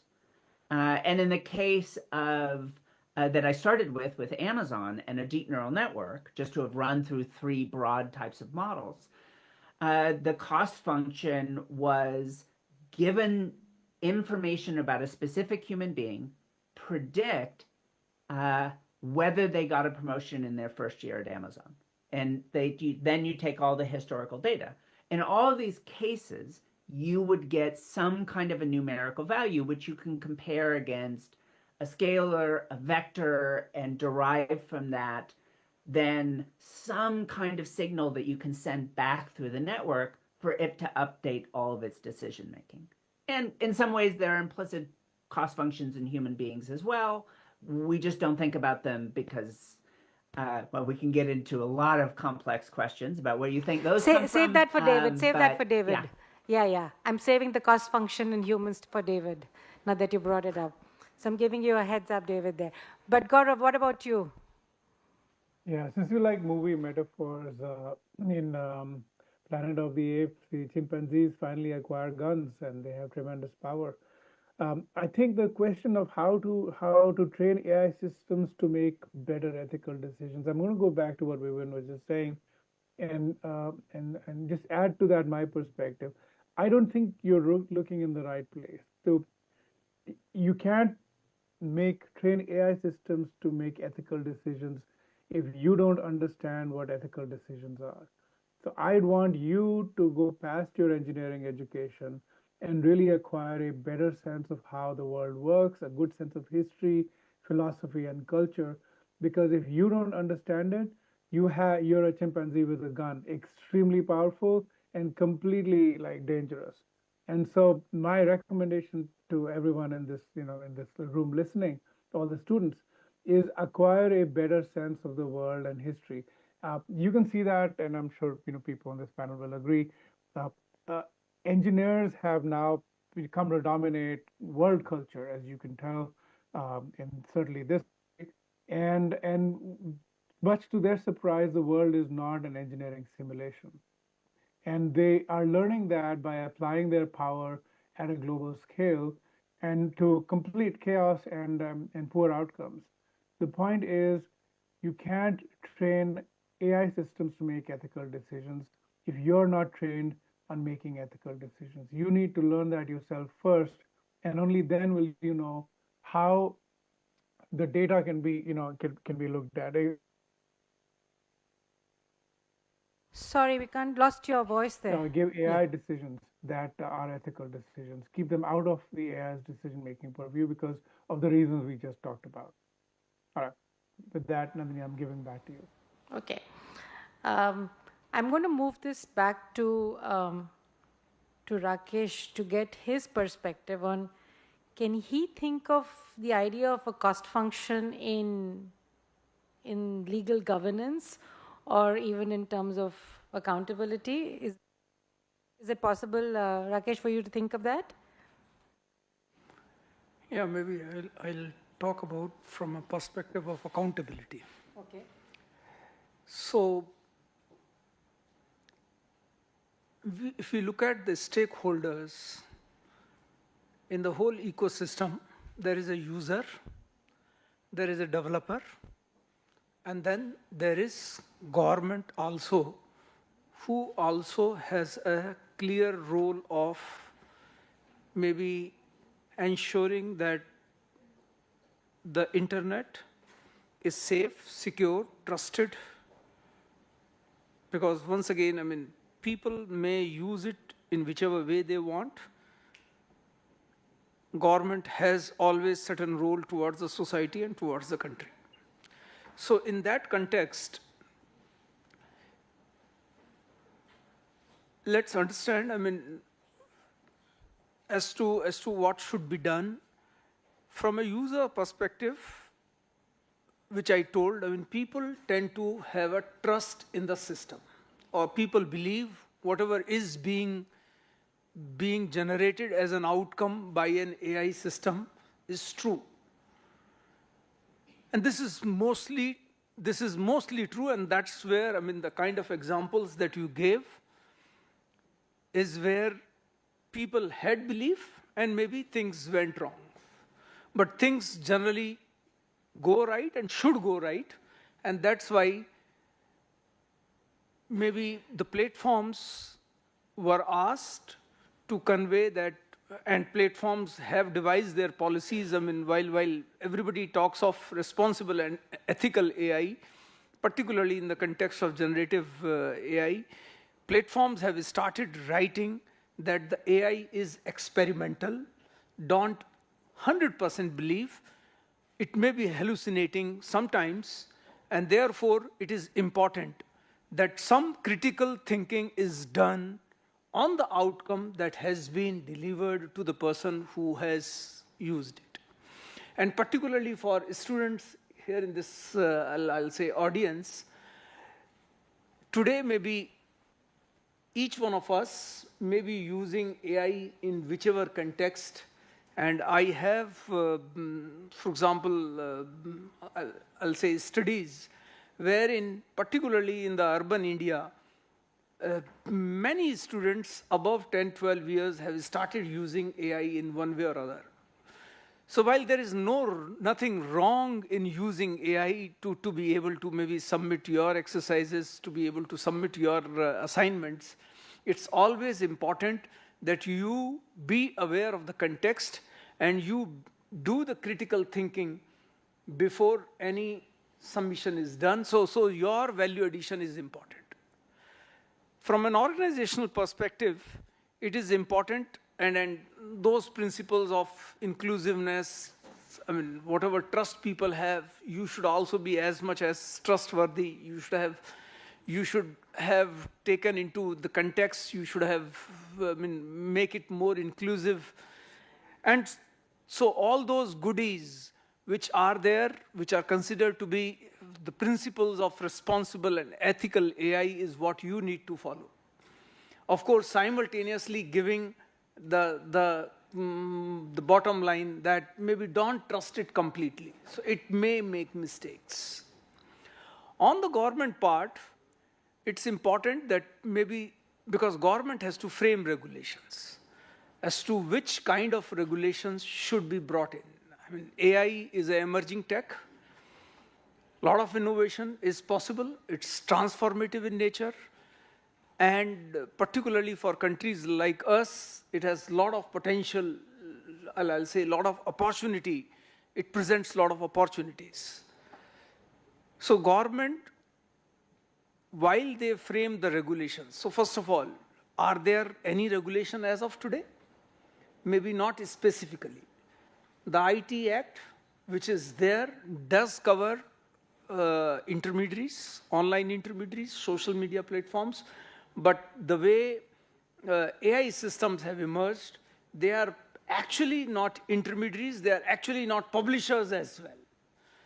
So it's a hybrid, depends upon the way you interact, the context, and the answer and the response comes in. So a lot of it is based on whatever they have been trained, and to that an extent, it's the responsibility of the service provider. But beyond a point, service providers can also go wrong, and to that an extent, what is really required is transparency, and whatever, particularly the algorithmic transparency. So once again, coming back to what government should do, there are three options. Maybe do nothing. Whatever laws are already there, I mean, do nothing does not mean that do nothing.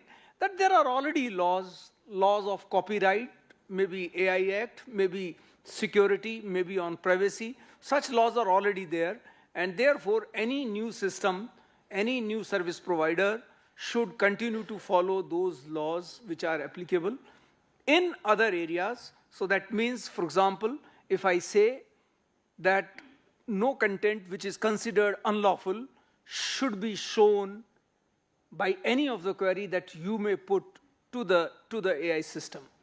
So that means no abuses, no pictures, no videos of something which is considered unlawful should be an output of the system. So that's one approach. The second is maybe because the technology is changing too fast, and the law will in any case not be able to catch up, maybe for such kind of emerging tech. So it's not just relating to AI, it's also applicable to other emerging tech, whether it relates to, so let's say, I mean, blockchain technology, the VDAs, the virtual digital assets, the quantum computing, metaverse, and such other emerging technologies. It may be, I mean, the law in any case, I mean, it's not just in India, elsewhere also will not be able to catch up. So either continue to rely on the existing laws, and beyond that, ask the industry to come up with self-regulation model. So that means there should be some standards which are to be followed by everyone, and if things go wrong, maybe try to develop a system that it can self-correct. Now, self-regulation, whether in India will work or not. And the third scenario is that you start, I mean, so while innovation in any case must be promoted, the startups must also be protected. I mean, particularly when things go wrong. So somebody said that maybe hundreds of people die on Indian roads because of the human error that is made. But if an error is made by an autonomous vehicle, there will be huge liability. And you just have to go to the drawing board and maybe work for another 2 years to be able to develop the system. So that means expectations from an AI system are entirely different than what the expectations from humans were. And naturally, once again, as I said, the role of the government is to ensure that trust, safety, data leakage prevention, and incident reporting. So all those things are to be in place. And particularly because in cyber world, please don't think that everybody is good. Everybody is thinking in a responsible, ethical manner. There are always players, maybe within the country, maybe outside the country, who will always try to maybe hack into your systems or create outputs which can be injurious to the person, to the society, to the country. And therefore, maybe to ensure, so unless you have a law, you cannot actually, there is nothing called as unlawful unless you have a law in place. So start working on a law which is fairly simple, fairly principle-based, and to that extent, so not a rigid law, and maybe quite flexible in approach, quite agile to the specific scenarios, because we also don't know as to what kind of harms may appear in future. So a principle-based, agile law and an institution to be able to manage it. Particularly when I talk in the context of cyber, we don't really have an institutional mechanism already available. So the only mechanism that we have is the IT secretary of the states, which are considered as adjudicators, and for a number of, I'll say, cyber contraventions, civil wrongs, for which if there is an undue loss or undue gain to the individual, to the companies, that they can approach this adjudicator, the IT secretary of the concerned state, to be able to seek redressal, to be able to seek compensation. And if you are not really happy with the decision, to the Cyber Appellate Tribunal, which in this case happens to be TDSAT, and if you are still unhappy with the decision of the TDSAT, to the Supreme Court. So that's how the whole judicial system works. So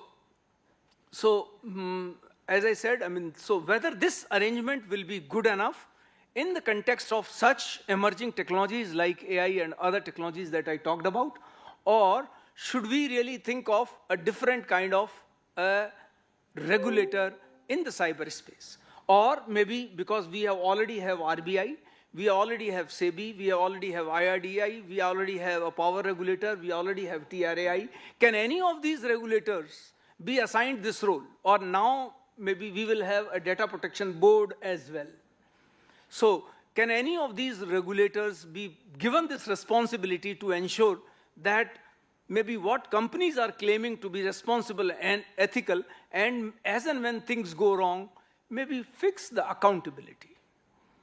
So these are the considerations that are going on.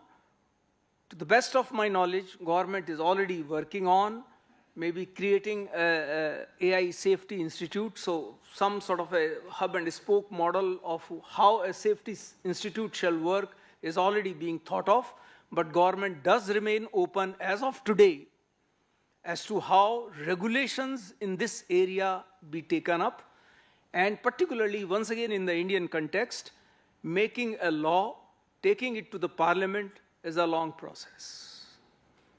And till such time, maybe a law is developed and an agile law is developed as to what should be the alternate mechanism is very important to understand and maybe to be discussed.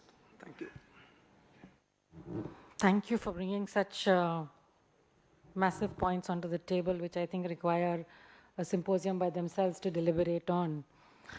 But given that you brought in accountability already, and we have lots of young people sitting in the room, and mental well-being in terms of the role of AI and accountability.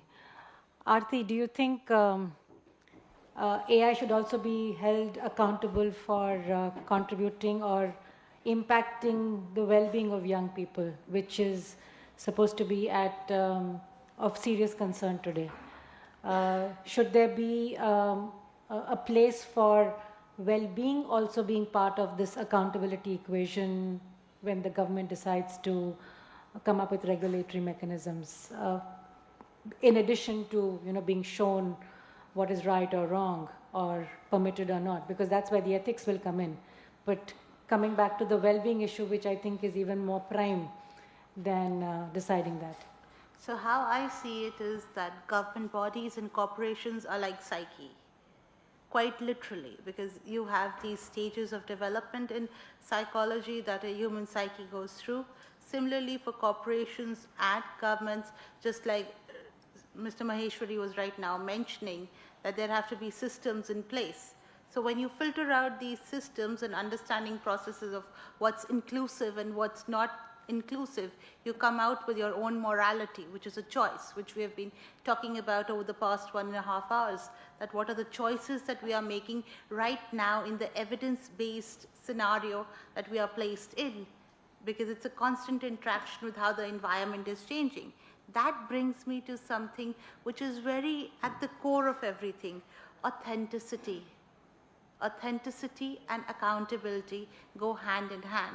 So if the individual is being authentic in their action and thought, they'll be able to take accountability. It's not only young people, ma'am, right now, it's every one of us taking that accountability to make that decision. And even the decision with gender and other cognitive biases that come in, like the example Vivian gave, that wherein Google had to work on its own to find out that one woman who could go ahead and make that difference. So what are we seeing here? We are seeing that it's a model, it's a framework, what the cross-sectional framework that was being talked about, that where is the crossing at? According to me, what I can observe, it is the ethical maturity.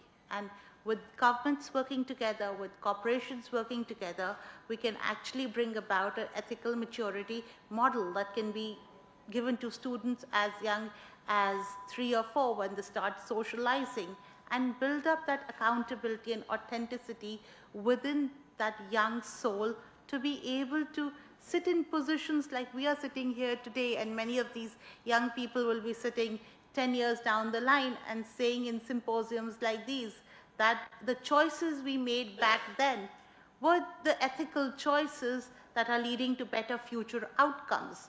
And the white paper outcomes and the policy outcomes have to be revolving around one very essential fact, that in the Indian context of everything, we come back to dharma, we come back to what is right, and it is put across through all religions and all practicing philosophies. I do a lot of work with conscious leadership. And in my own practice, I have created these models for all these leaders wherein we are consciously working not only on mindfulness, but also taking up personal responsibility, not only for their work ethics, but also for their personal ethics, coming back to our initial conversation, what we began with. So if everything is coming back to a point zero, the cross-section is, what are you identifying with that particular point zero right now? What is the government identifying with? So if we sit here and talk about it, what is the point zero that we take to the government to work on immediately to help us not make AI reduced or be able to just relocate us into different phases? And that is where well-being is. Well-being in AI today is the ability to use it for good, and also to create a space wherein it is constantly evolving to be more and more an asset to us and not reduce our human authenticity. That's all that I would like to say for now. So as you were talking about authenticity, I was trying to look at some of the faces of the big young people sitting over here. Okay. And the impression they give me is, you guys are sitting around a table talking about authenticity, about being true to yourself and being good. But that's the last thing on my mind. Okay? This sounds too good to be true and sounds too idealistic. Okay? My benchmarks for deciding what is success, what is it that I aspire to, seem to be quite different. Okay? So, is it also therefore time to have a conversation on what we might want to start bringing back into some of our education systems for discussion? Is probably also having a discussion around, maybe you want to turn that off. No, It's I echoing. Yeah, you come back and speak. Yeah, is having a class on ethics and greater good, for us to be able to at least bring these back into conversations that young people need to begin to have and think about. There could, I think the number of people who think about, between 20 and 30 who think about dharma can probably be counted on the fingers of one hand. Okay? Forget about both hands. So so I hadn't planned to bring in education into this discussion at all. But given the way the discussion has gone and we are talking about ethics, we probably need to also start thinking about a collective ethics that we want to build in as part of a society or a humanity that we are aspiring towards. So that's additional food for thought. And back to you for your comments before we go to Shakti. So, curiosity kills a cat. And where I am sitting right now, we have Vivian and Gaurav. I would like to bring them onto this in particular, because like I said, that building up younger individuals, bringing up the kids better, in a better, more authentic and more responsible way. With Vivian's background and Gaurav's background, what do they have to say about this first? Let them speak. So that's a very smart hijack of the role of the moderator that I'm very impressed to see. Over to you, Vivian and Gaurav. Vivian, please go ahead.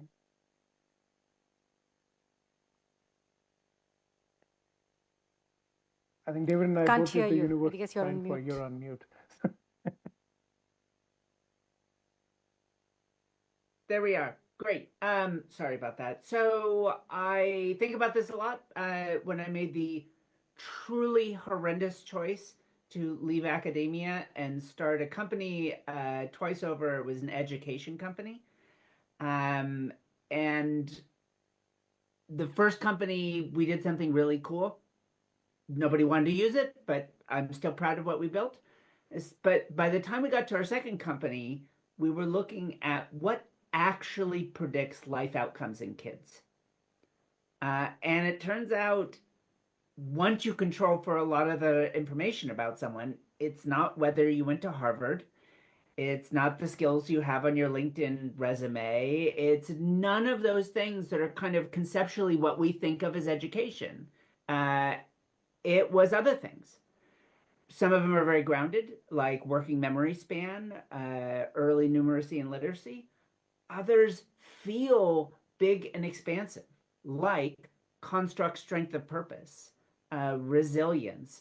David earlier talked about metacognition, so all sorts of different metacognitive strategies, and then others, social skills, perspective taking. None of these get taught in school explicitly. It's all implicit. And so a lot of it is a function of, are you growing up in a household that has a lot of these? I mean, let's also be honest, some of this is going to have genetic predisposition, some of it's going to have epigenetic involvement. I can nerd out about that side of my life as well, but fundamentally these are experiential developmental phenomena rather than just facts on a list that you can memorize. And in a world in which we now all have a device in our pocket for $1 for 1 million tokens that will answer any question you have. Increasingly, even in areas of expertise, better than I can. And I'm the smartest person in the whole world. So isn't this a powerful technology? But it doesn't have, I mean, in a fundamental way, it doesn't have any of the qualities I just went through. So we built an education system that is preparing us for a world that may not exist anymore. which is our ability to answer those routine questions, however cognitively sophisticated they may be. And we're in a world where our value is much more what the panel just walked through. And some of what we've talked about through the entire, for me, evening, for you, morning.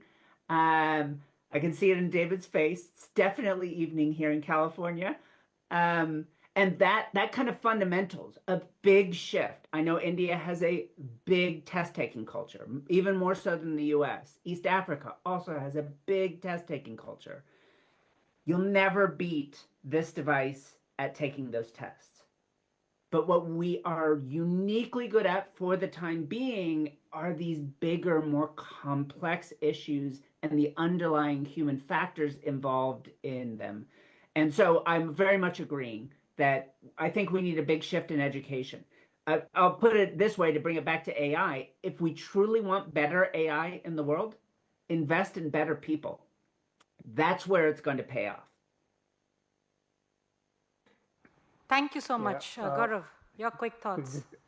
Adding to that, what Vivian just said, I think that the education system currently trains people to be very poor LLMs at this point, which is we're just answering machines, and we're getting worse relative to the latest LLM out there.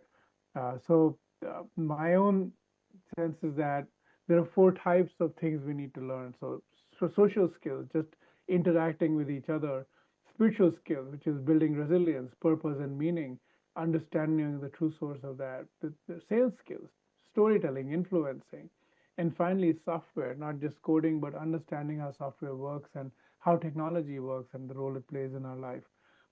In terms of spiritual wellness itself, there is a saying in the Kathopanishad, which is Uttishta Jagrata Prapya Varanya Bodhat, which is arise, awake, and go to the learned ones and ask them for advice.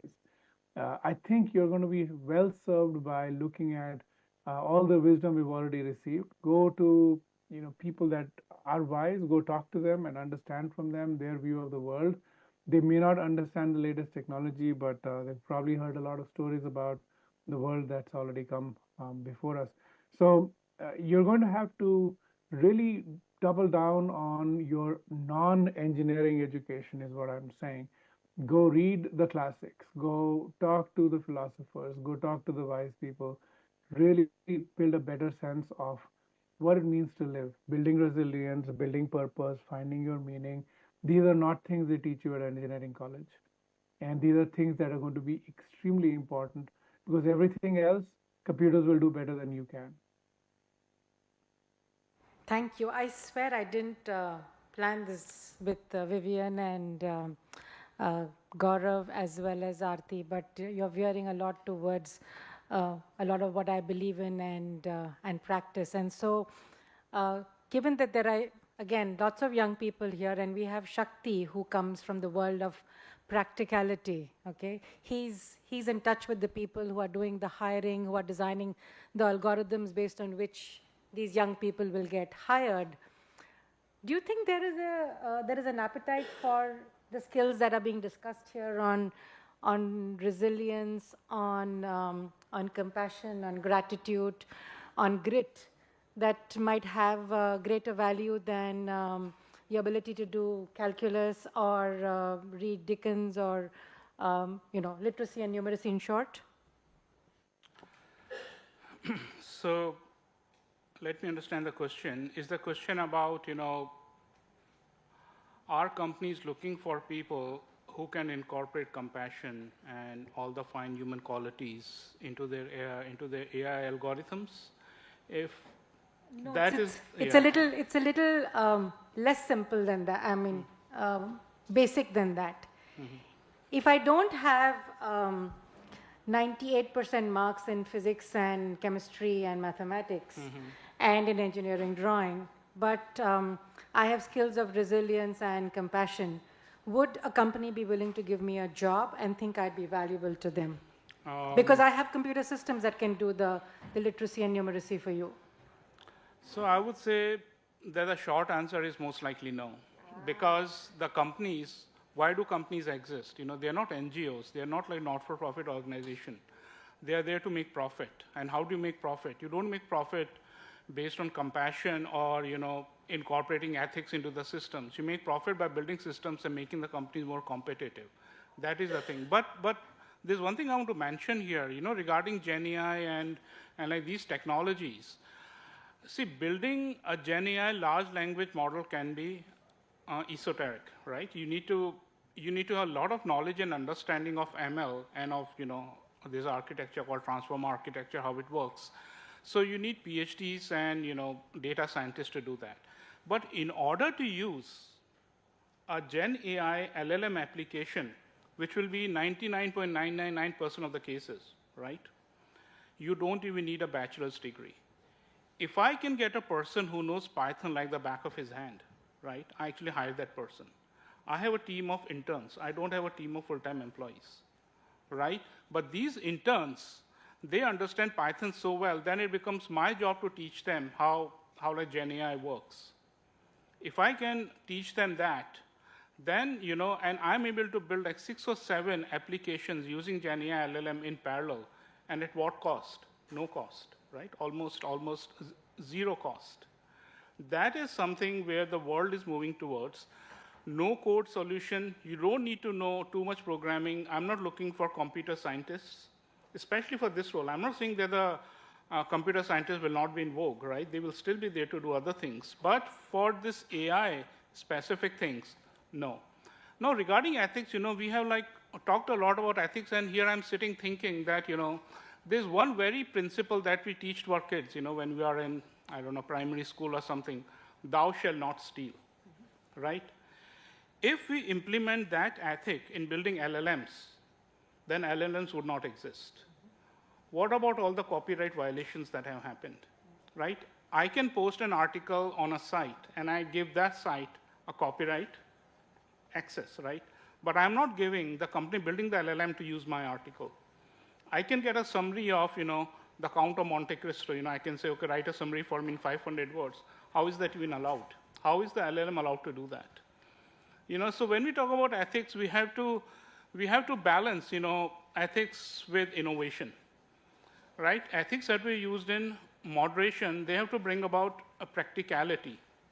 And this is what companies think. If you think that the companies are going to hire developers who will focus on compassion and ethics and all that, then those companies won't even exist.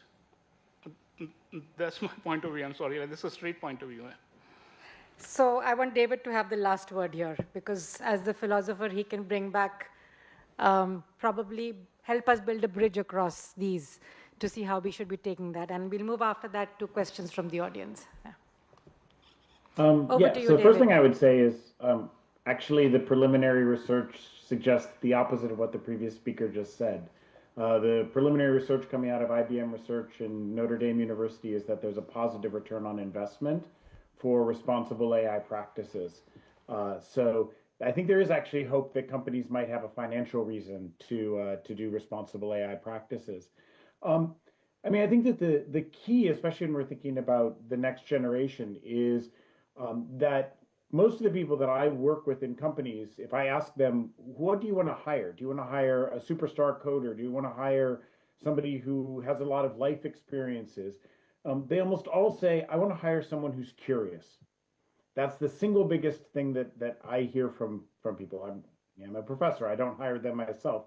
But they want people who are going to be able to adapt, because the world's going to change. Be a better Python programmer. And here I definitely agree with Shakti. I go, no, like there's no need to do that. You need to learn how to think about hard problems and turn vague, unclear problems into very precise things that can be solved with algorithms. But that's about being curious. That's about being willing to try different possibilities and to recognize the implications of what you're doing, which is, quite frankly, not what we usually teach people in data science or AI or engineering programs. We teach them how to solve problems that somebody else has stated, rather than figuring out how to state the problem themselves. So we're trying to change our education here in San Diego, but it's a long road. Thank you so much, David, for providing that diplomatic bridge. and also providing some hope for the future. There were a couple of people who had come up in the break who had questions, and we have time for 2 questions from the audience. So with a request that it be kept short and crisp. So if you could come up to the microphone and introduce yourself and ask your question, you're most welcome. Meanwhile, panelists, think of a 30-second brief that you'd like to give to all of them before we end. Go ahead. Sure.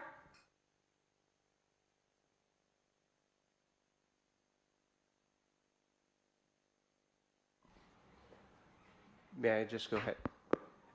I wanted to ask Vivian, so initially you brought up that humans using technology, what's the difference from the moment they started, right? So yes, they're better at using it while they're, yes, they're better when they're using technology, but what's the difference from the moment they started? So does that research also point out the trade-offs? So the fact that now they potentially have more mental space or capacity to explore other bigger problems as compared to more trivial things that are being solved by the technology. So is there some research or insights on that?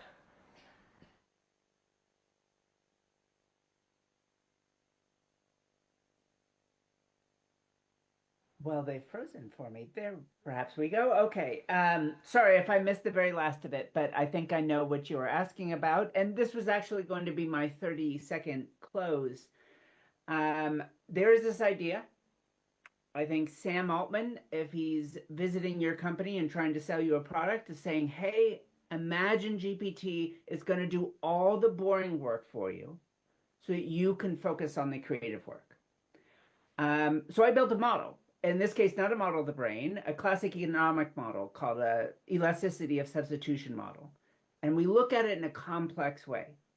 We look at the different kinds of work that need to be done, from the more creative to the more boring, but separate from how complex it is.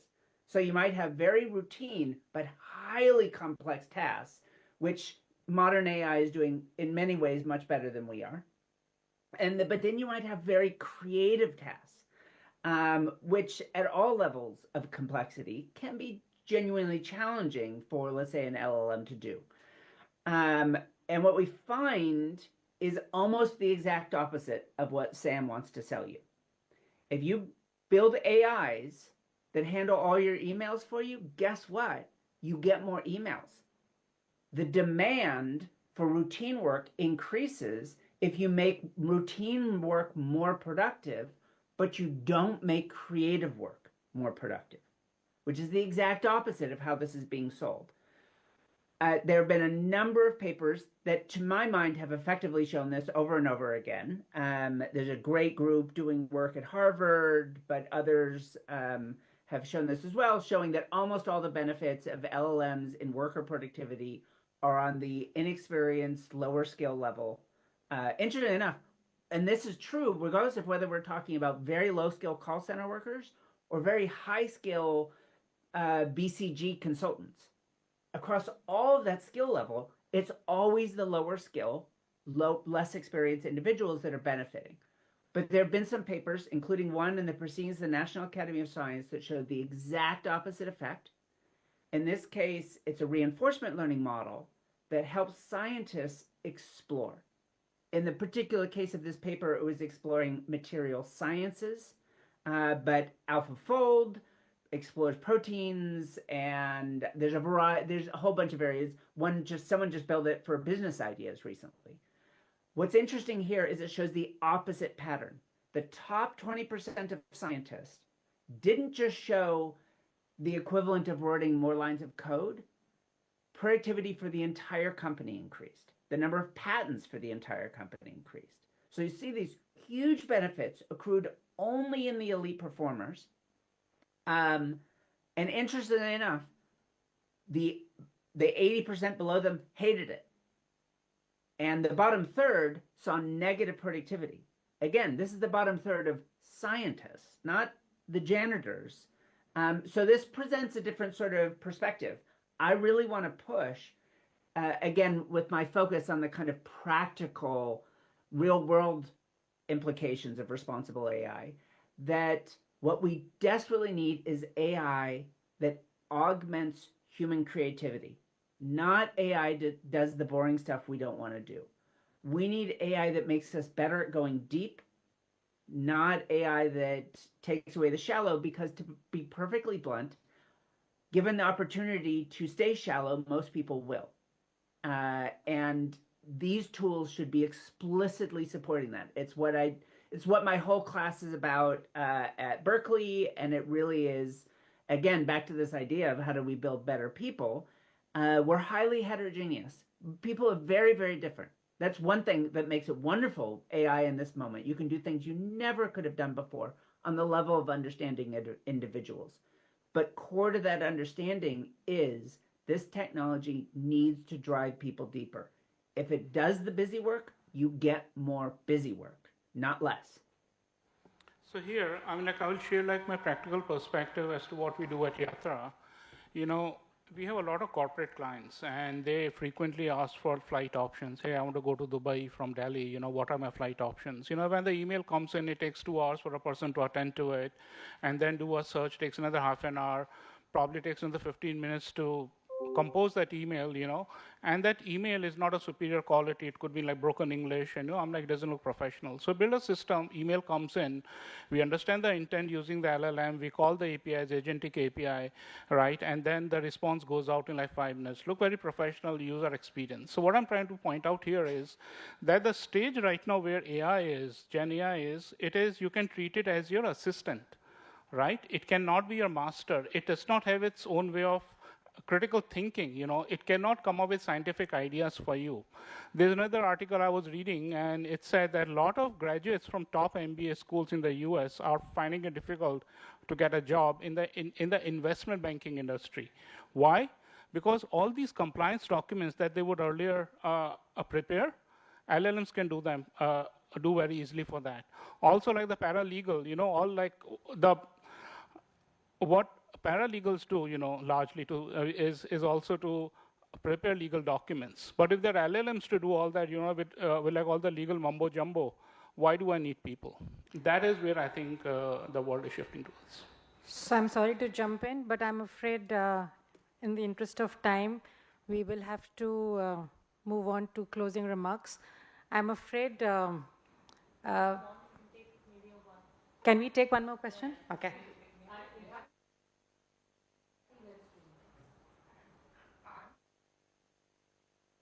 Absolutely, always a learner. So this question is actually for Nandini, and through you to whoever you choose to put it to. And this is a follow-up of what was just asked. Why are we giving corporates so much importance? Why is taking a job or the importance of corporates in employing people still so high?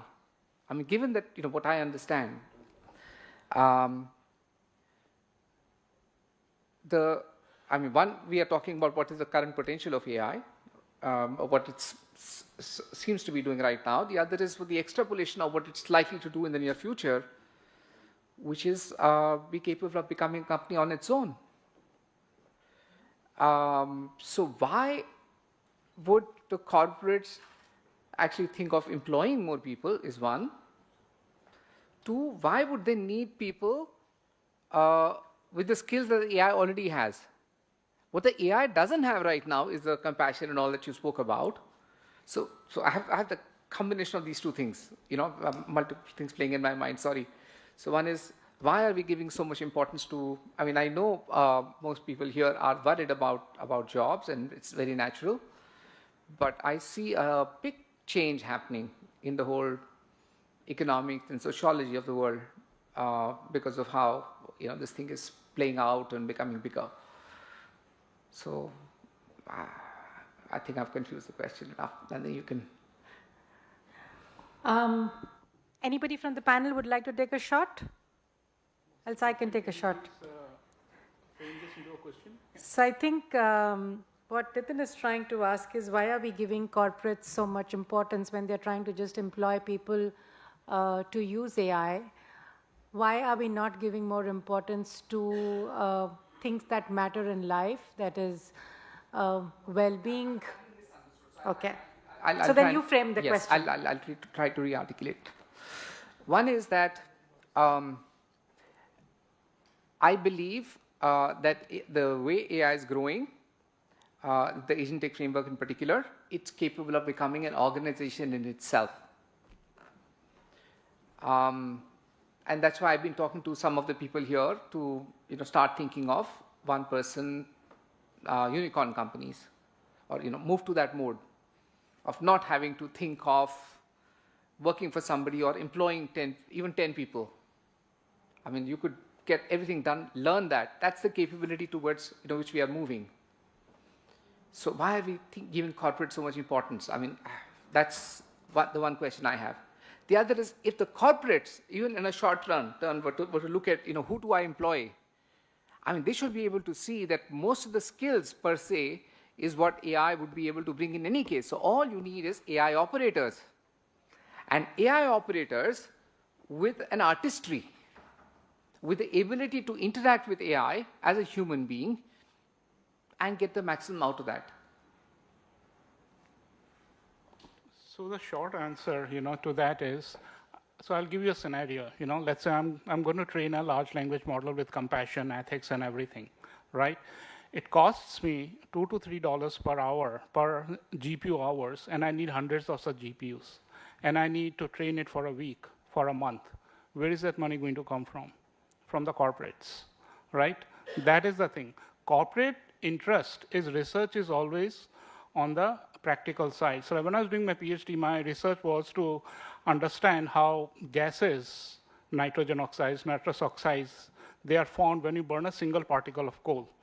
A thermal industry won't care about that single particle of coal. So the funding came from Department of Energy in the United States.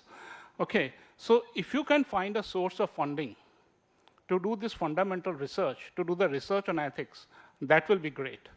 Until that time, you have to rely on what the corporates ask you to do. Arti, would you like to respond to that? My response to that would be, it's an observation that I've made in this discussion. There is trust towards AI, and then there's fear. So what's the middle path? Like when we talk about Indian philosophy and everything, we talk about a middle path. So the middle path is what was discussed earlier. Arise, awake, adapt, and be conscious. What I began with in the panel discussion. And that brings me to something which I think is just my own nature of being poetic. And in this light, AI must not be intelligent. It has to be wise. And for that wisdom to come, it has to come from a space of being compassionate. And for it to be compassionate, I strongly believe that years ago, Rabindranath Tagore said this, that the highest education is that which does not merely give us information, but makes our life in harmony with all existence. So be able to reach out to everyone and to be able to coexist and exist within ourselves as whole human beings, right from the time we start socializing till we are finding jobs or even becoming older, aging healthy, if I can say it like that. So that is where well-being comes in, to be able to use being well to exist at a very macro and micro level together. That would be my ending. Okay, Rakeshji. There is a pressing question that the audience has which hasn't been answered. Only then we can take probably just a minute.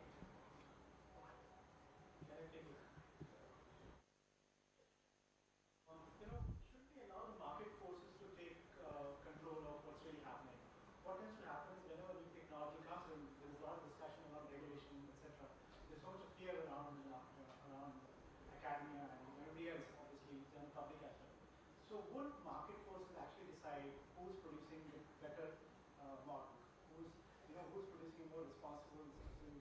So eventually, some market forces will take over and decide, okay, this guy's doing a good job, they become more successful, and therefore, those guys will eventually establish as leaders. So, regulation never really works, and we all know that.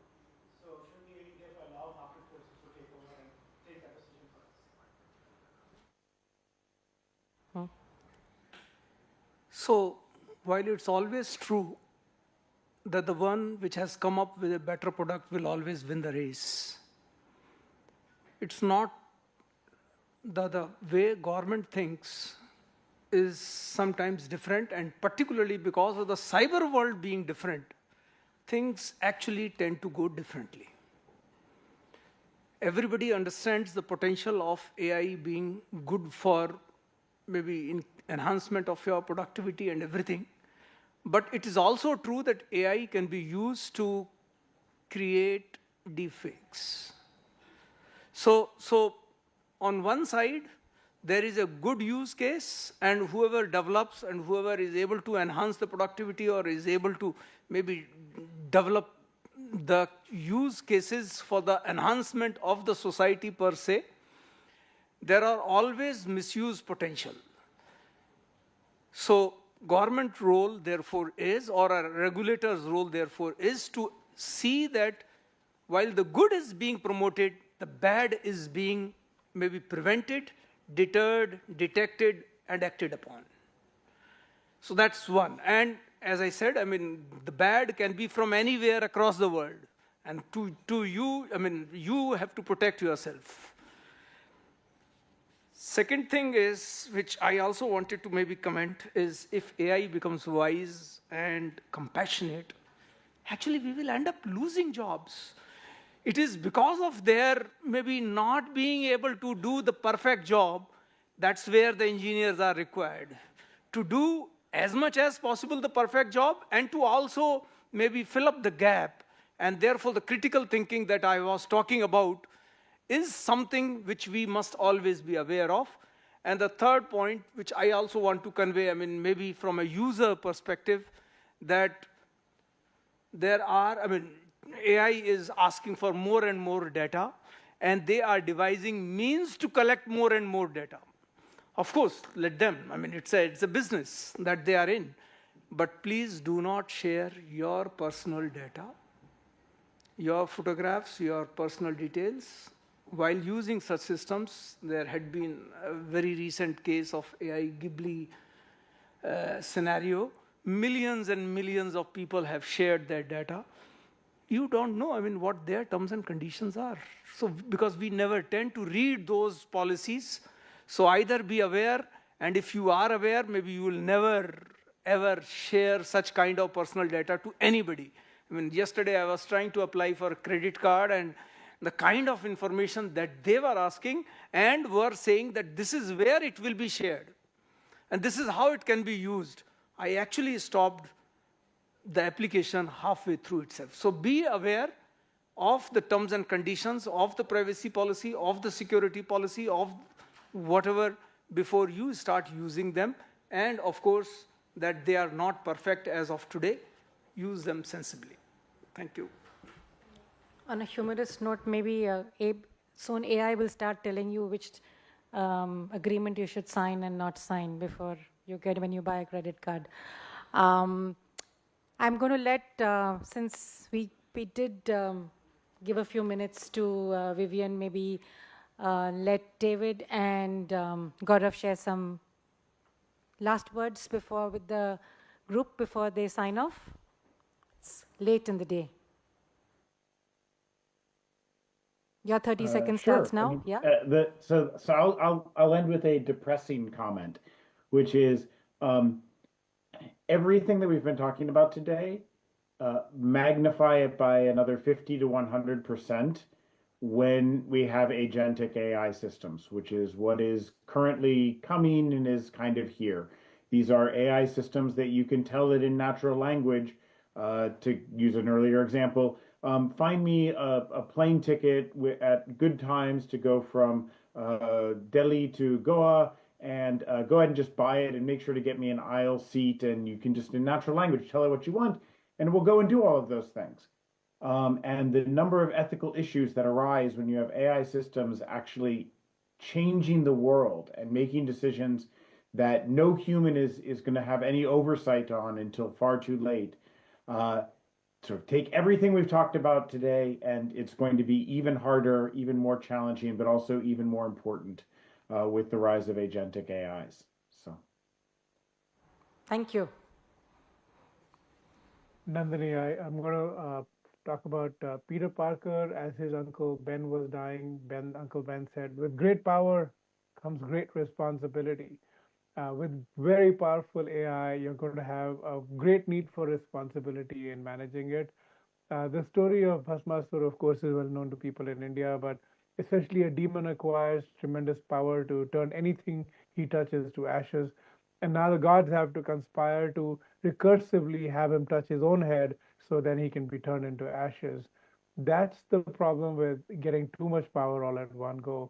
But that power, what I'm going to tell the students over here, don't look for answers to that power in the AI itself. You have to acquire the wisdom to wield this power carefully and safely. So you have to work on training yourself and becoming better, more spiritually relevant, and more wise human beings in order to make AI that works for us. AI is a great slave, but a terrible master. So that's all I'd say. Thank you. Thank you, and great panel. So really wonderful to meet everyone. Thank you so much. I'm going to try and get the last word in. I think we've been, it's almost frightening to see how much we let our work and our professions define us. I think if there's one thing I've learned today is I want to go back to being human and trying to use AI to become the best version of myself, and maybe just leave it at that. Thank you very much, and thank you for being such a patient audience today. Thank you to the organizers for such a great conference. Thank you. Thank you. Thank you so much. It was wonderful to listen to. I think philosophers, ethicists, spiritual leaders, technologists, legal scholars, and everybody who's representing such diverse worldviews. Of course, it was a fascinating conversation. I'm sure the students had a lot of questions, but unfortunately, we're running short of time. The only comment I also, something that I observed during the session, that with the way countries not able to control even wars today, we are talking about frameworks, and I'm wondering how we will ensure a cross-border compliance and regulations and laws and procedures in something like artificial intelligence, which is increasingly transcending across borders. So I'm sure this group of people will find a way to address this in the future. Thank you so much. I'm going to request the DTU alumni team to give a token of thanks to our guests here. And before that, Vivian, David, and Gaurav, I know it's really late, in the evening for you, and you have stayed up for this beautiful platform. Thank you so much. Can't thank you enough. Of course, we'll get in touch immediately after, but thank you so much for being there, for waiting for us patiently as we were late and now. So if you'd like, we can log off. Is there a way to take a group photograph with the international panelists? No, okay. Okay, then you can log off and we can give a token of thanks to the people present here and take a photograph with them. Thank you. So much. Thank you. Thank you. It's a pleasure. Lovely Thank meeting you you all. very much. Bye-bye. Take care.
Hello. Hello. Hello, sir. Yes, so is it okay?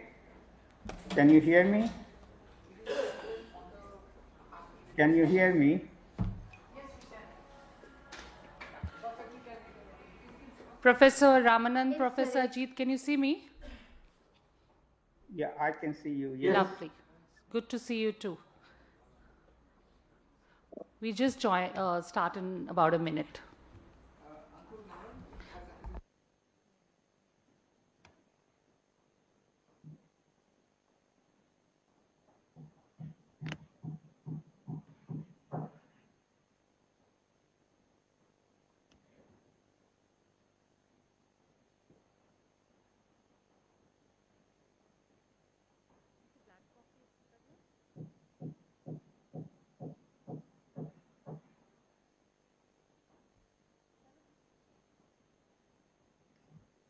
Can you tell me how to get the background?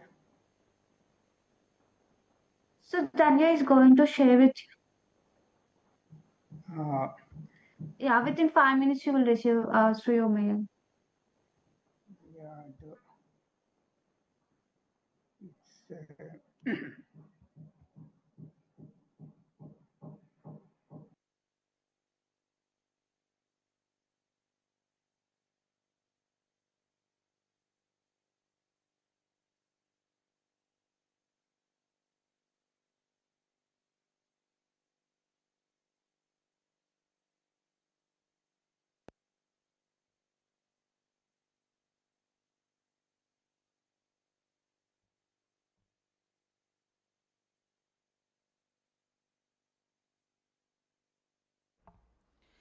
In the interest of time, I think we'll start and let Ankur log in when he does. Is that okay, team? Yeah.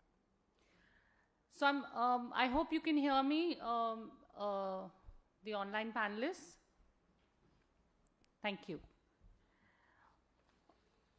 So I'm going to say the same thing again that I said in the morning. What if the future wasn't something that we built, but something that actually built us? We've all watched the Black Mirror and Ex Machines and the recent movie Control. Science fiction is no longer fiction, it's knocking on our policy door. Today we ask a different episode, one where humanity stays in charge.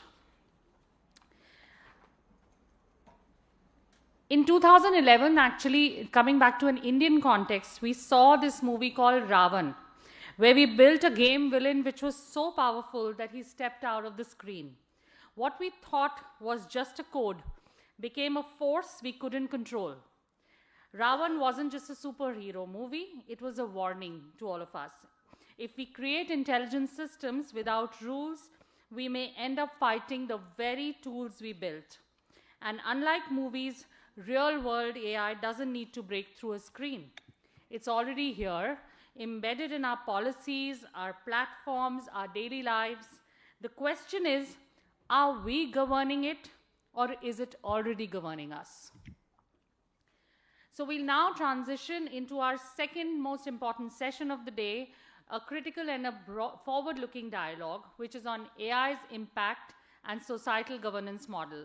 This panel examines the unprecedented scale, speed, and multifaceted impact of AI advancement while evaluating how prepared society is for widespread AI integration. We are honored to be joined by a very diverse and insightful group of panelists, each bringing deep experience across public policy, education, corporate economics, politics, technology, and governance. Let me start with welcoming Ms. Nandini Singh. Nandini is the Executive Director of IBM India and South Asia, leading the public sector practice.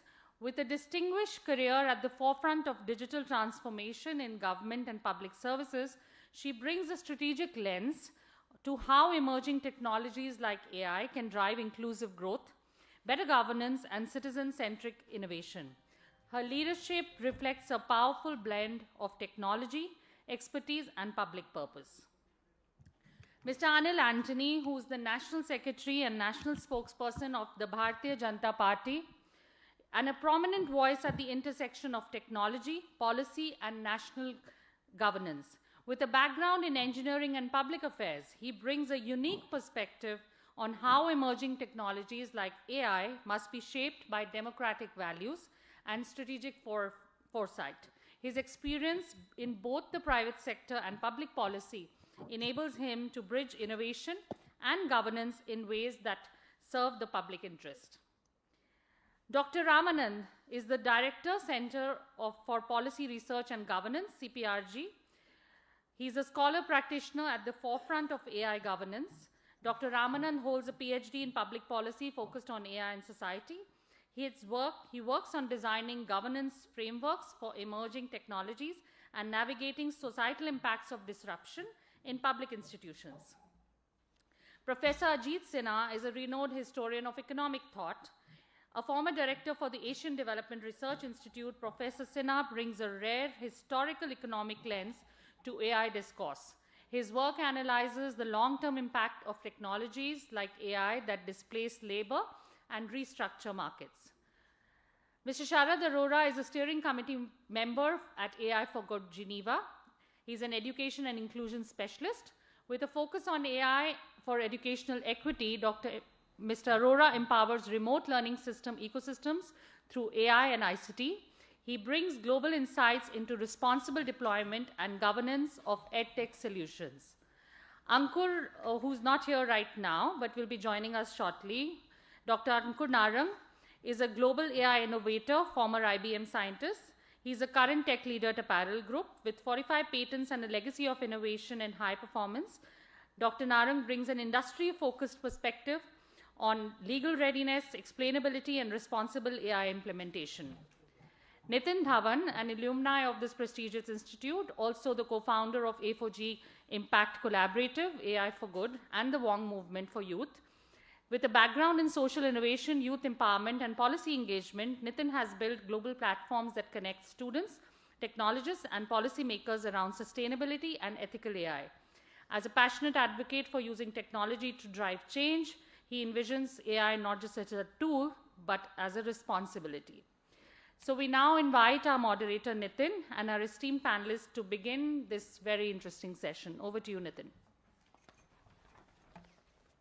Thank you, Jyotika.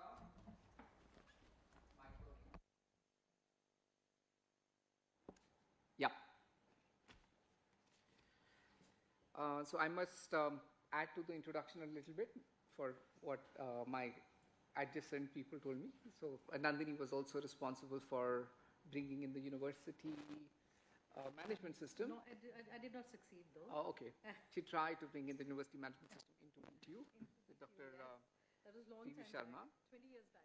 Yeah, and Anil here, he's a graduate of Stanford. He's also the National Secretary of BJP and its spokesperson. And he's also been a VC with Intel Capital. So lots to share there. Yeah. Okay. So I'll just continue from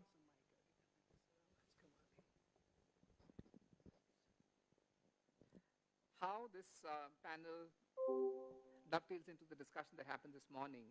This morning was about, the overall theme is about integrating human ethics and values into AI, the need and the mechanism to do that. What we discussed in the morning is what human ethics and values actually mean. If we have to even look at it, what does it really mean? Is there a North Star? And I think that's what we learned, that there is a North Star somewhere. And I think the synthesis is going to come from subsequent work that we do in putting together a compendium. So that'll happen. By the way, that's Nandini. I would like to meet you. After the compendium is done, I think that would give that understanding of the North Star that we are talking about. And the next logical step, which we already thought of discussing. Please down, okay.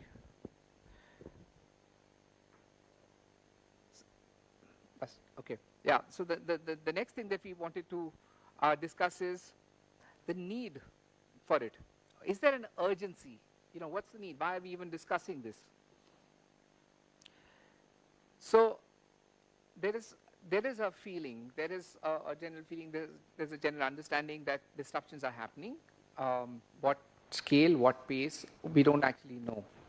What will be the impact of that, we don't really know. And I think this eminent panel should be able to throw some light on that, on recognizing the urgency, the expanse of the impact that AI is trying to bring about. Perhaps also learning somewhat from the past of what similar changes, transformations, disruptions brought about. Then we also go on to seeing how ready our society is if we were to bring about some changes. And by society we mean both the polity as well as the population. So I think that's the exploration we are going to do. There is some echo happening, I don't know why. Should I take it away? No, still? Okay. So let me jump right in. There are three different sections that we're going to be discussing here. Maybe you need a different, you want to give me a different one, or should I keep it away? Hello, abhi theek hai? किसी और का चल रहा है mic कहीं पे?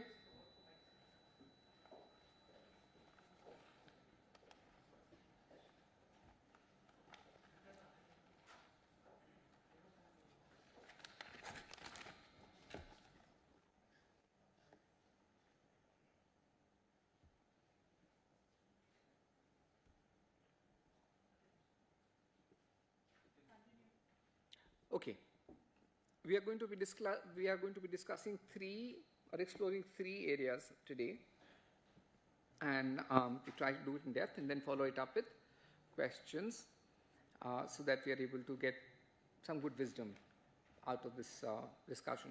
The first one is about, as I said, the velocity and the magnitude of AI's impact.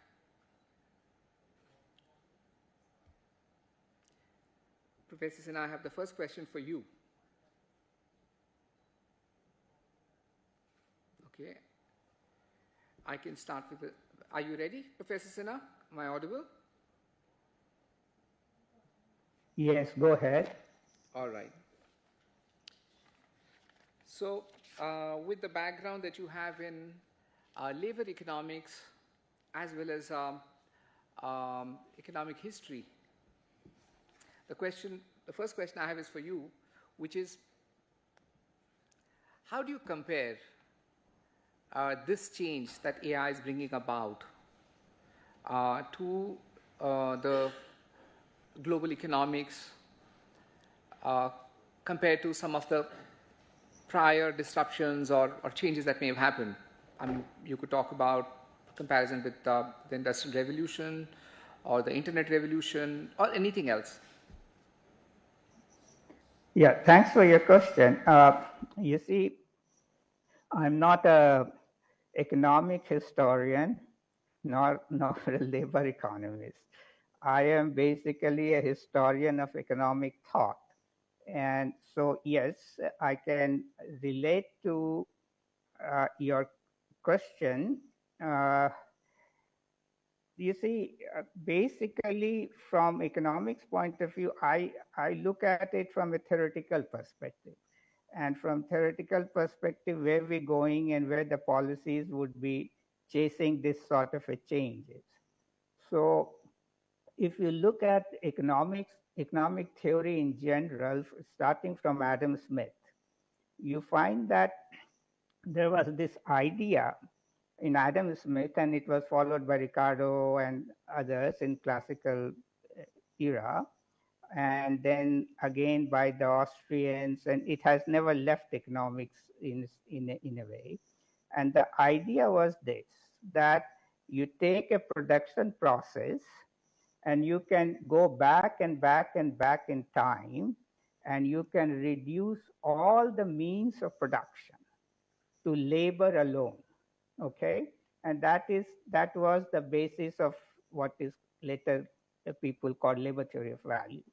But so you have all the means of production, which is your capital, like factory, this, that, and raw materials, etc. They all can be reduced in the final analysis of a production system, can be reduced to labor alone. Now, this idea again, when the neoclassical economics happened, came into being in the 1870s, they had this problem of developing a marginal productivity theory of capital, because they had to come up with some explanation for the foundation for rate of profit.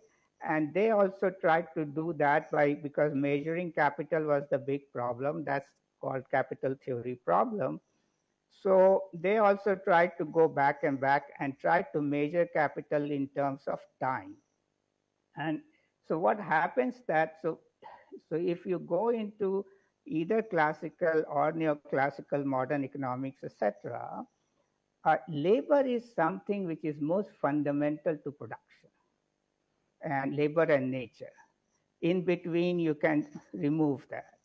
So when you are in that situation, then what happens is that now I don't have that much of time to go into the details of both the theories, but both the theories, one way or the other, assume that full employment of labor will be reached. The classical economics, of course, has a theory of population and theory of growth, and they are interlinked, and through that they work out with subsistence wage theory, etc. So they have a more sophisticated, actually, a theory of employment, whereas the neoclassical economics, of course, had to break the theory of population out of economics because situation had changed. And so they also work with this idea of labor supply, labor demand, and where the curves cut each other, that is by definition, full employment of labor. So willy-nilly, both classical and neoclassical, which is your modern economics, believes that market mechanism, if you leave it to itself, will bring about a full employment of labor.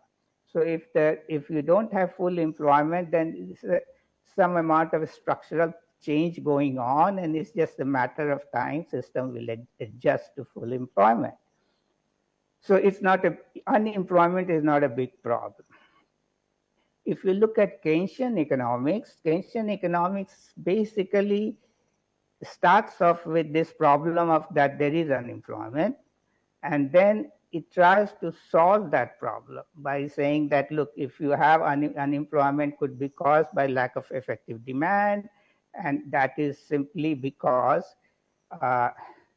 your savings is a function of income, whereas investment is a function of marginal productivity of capital and all those things, and they are not always aligning as in the classical theory.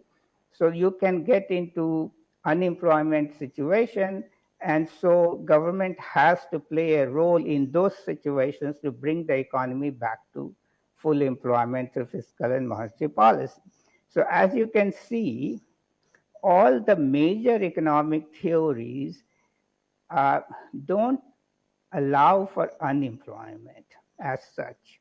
But what is looming on the horizon, and all our concerns these days, are technological unemployment created by AI and all these robotization, etc., etc. So what happens is that if you are governed by your old theoretical paradigm, then how would you look at it? You will look at it from the point of view of your theory, and then you will say, well, either if you are a neoclassical type, you will say, well, there's some structural adjustment is going on. employment is being created in AI industry and related industries, and employment is being lost in some other spaces. And so what you need to do is to retrain your workers in such a way that there's a smooth transition. You try to help and make a smooth transition from one sector to another sector, and that's the policy should be like that.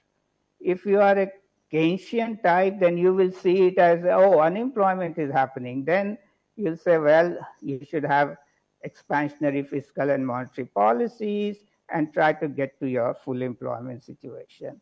If you are a practically oriented, politician or economist, you will have a policy of beggar thy neighbor. That what you do is like try to attract capital from all over the world to your country, and then that creates more employment in your country. It doesn't matter what happens to anybody else. I mean, Trump is trying to do that. India is trying to do that at the cost of China, etc. So this is in the play. Now, here what you're trying to do, but when you do that, then you have to understand one thing, that a sovereign state's position becomes weaker vis-a-vis international capital, because international capital will dominate its terms under which it will come. So you will have to give tax rebate, this, that, etc., etc. Okay. So these are the basic policy framework in which people think who are thinking in the old way of thinking, the old economics paradigm. Okay. But there was an economist called Piero Sraffa who Keynes had brought from Italy to Cambridge, and he was working within the classical tradition, but he had discovered something very, very interesting. And that's the economist I work on. I've been working on him for about 20 years or more than that.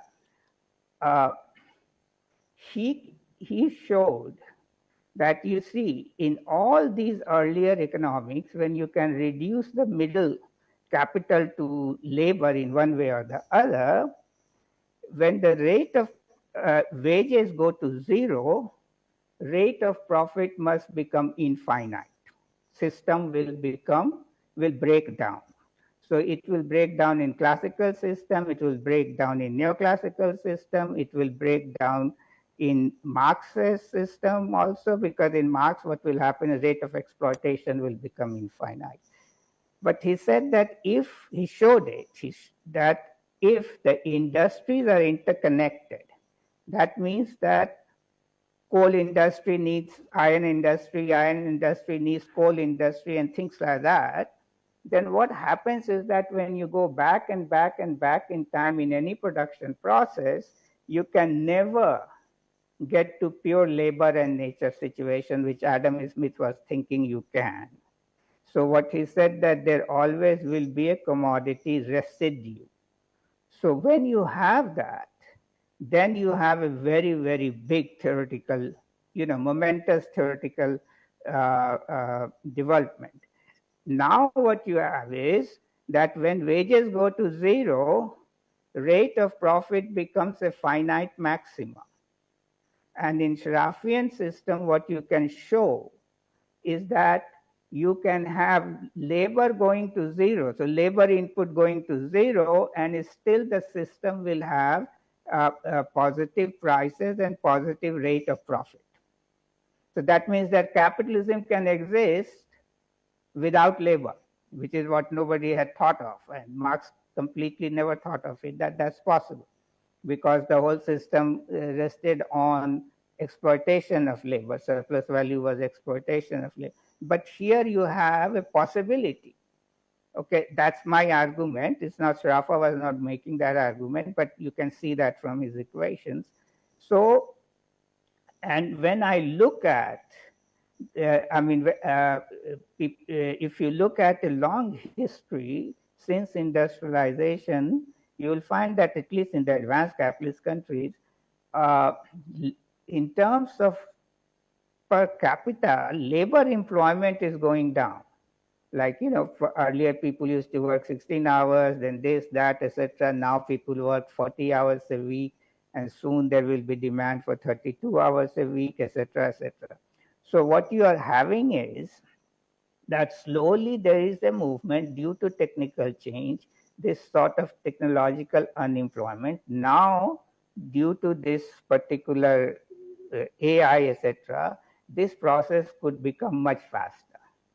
So technological unemployment slowly will start to press on the system. So, yeah. And so yeah. Yeah, this actually makes a lot of sense. 1 minute and then move to other panelists also. Yeah. Yeah, let me complete this one and then we can go to other point. So what will happen is that now your system will have pressure on unemployment pressure, and if you're trying your old methods, you're never going to get the solution. So what you have to do is to think completely new, that what kind of new institutions we have to develop. And I see that politicians have got a sense of it, develop, so that when you move towards almost zero labor situation, still the society can survive and thrive and things of that nature. Thank you. Thank you so very much. I think you explained this in depth and so beautifully connected with various economic theories and how none of the past theories except this Mr. Schroff, you said? Piero Sraffa, yeah. Piero Sraffa, I mean, in Italian. His theory might fit into what is happening now, and you've put the whole, what we are seeing and sensing into a science, for all of us. So if I may, try to paraphrase it, this is a disruption like never before. This has not happened during Industrial Revolution. This did not happen during the Internet Revolution, nowhere before. So some of the older paradigms, neoclassical theory, all of that did apply, may have applied, but this one is very different. We're going towards a model of zero labor and maximum profits, and yet we have to find a way to survive in that. Would that be somewhere close to what you're saying? Yes. Yeah, and this is news for all of you guys. I mean, this is what I've been trying to say to all the DTU students here. This is a disruption like never before. Thank you, Professor.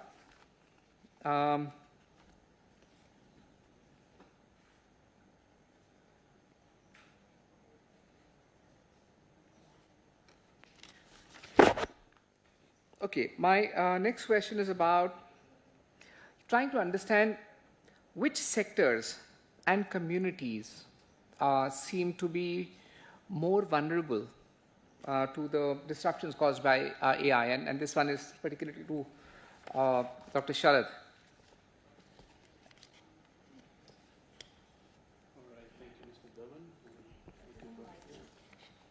Thank you, Mr. Dhawan, and thank you, Professor, for such a good opening to this seminar. Which sectors, which communities?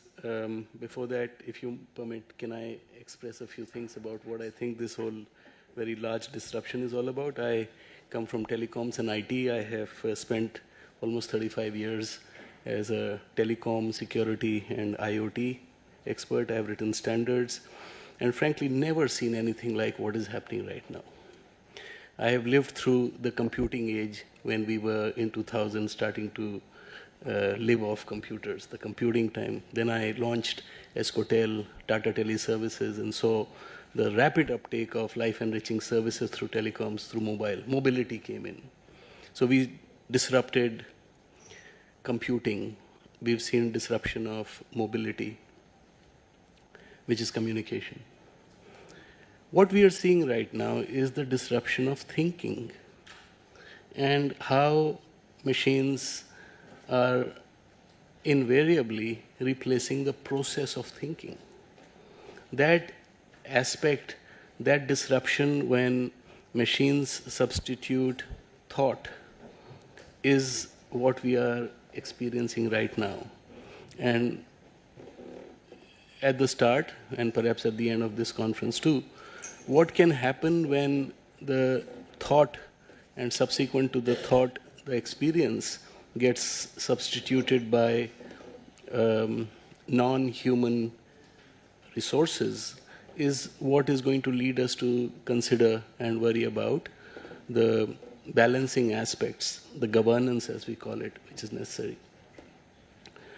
So in terms of that next step, again, at this time I'm innovating the education space, specifically the remote education space, the underserved education space, and what seems to be, and that will connect up to the sectors and the communities question that you asked too. But a word on that. Essentially, when I investigated what should be the training material for teachers who are primary school teachers, middle school teachers, senior school teachers, and professors of universities too, the whole idea was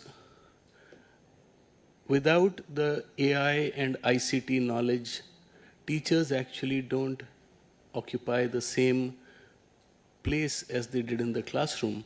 They are no longer the wisdom point.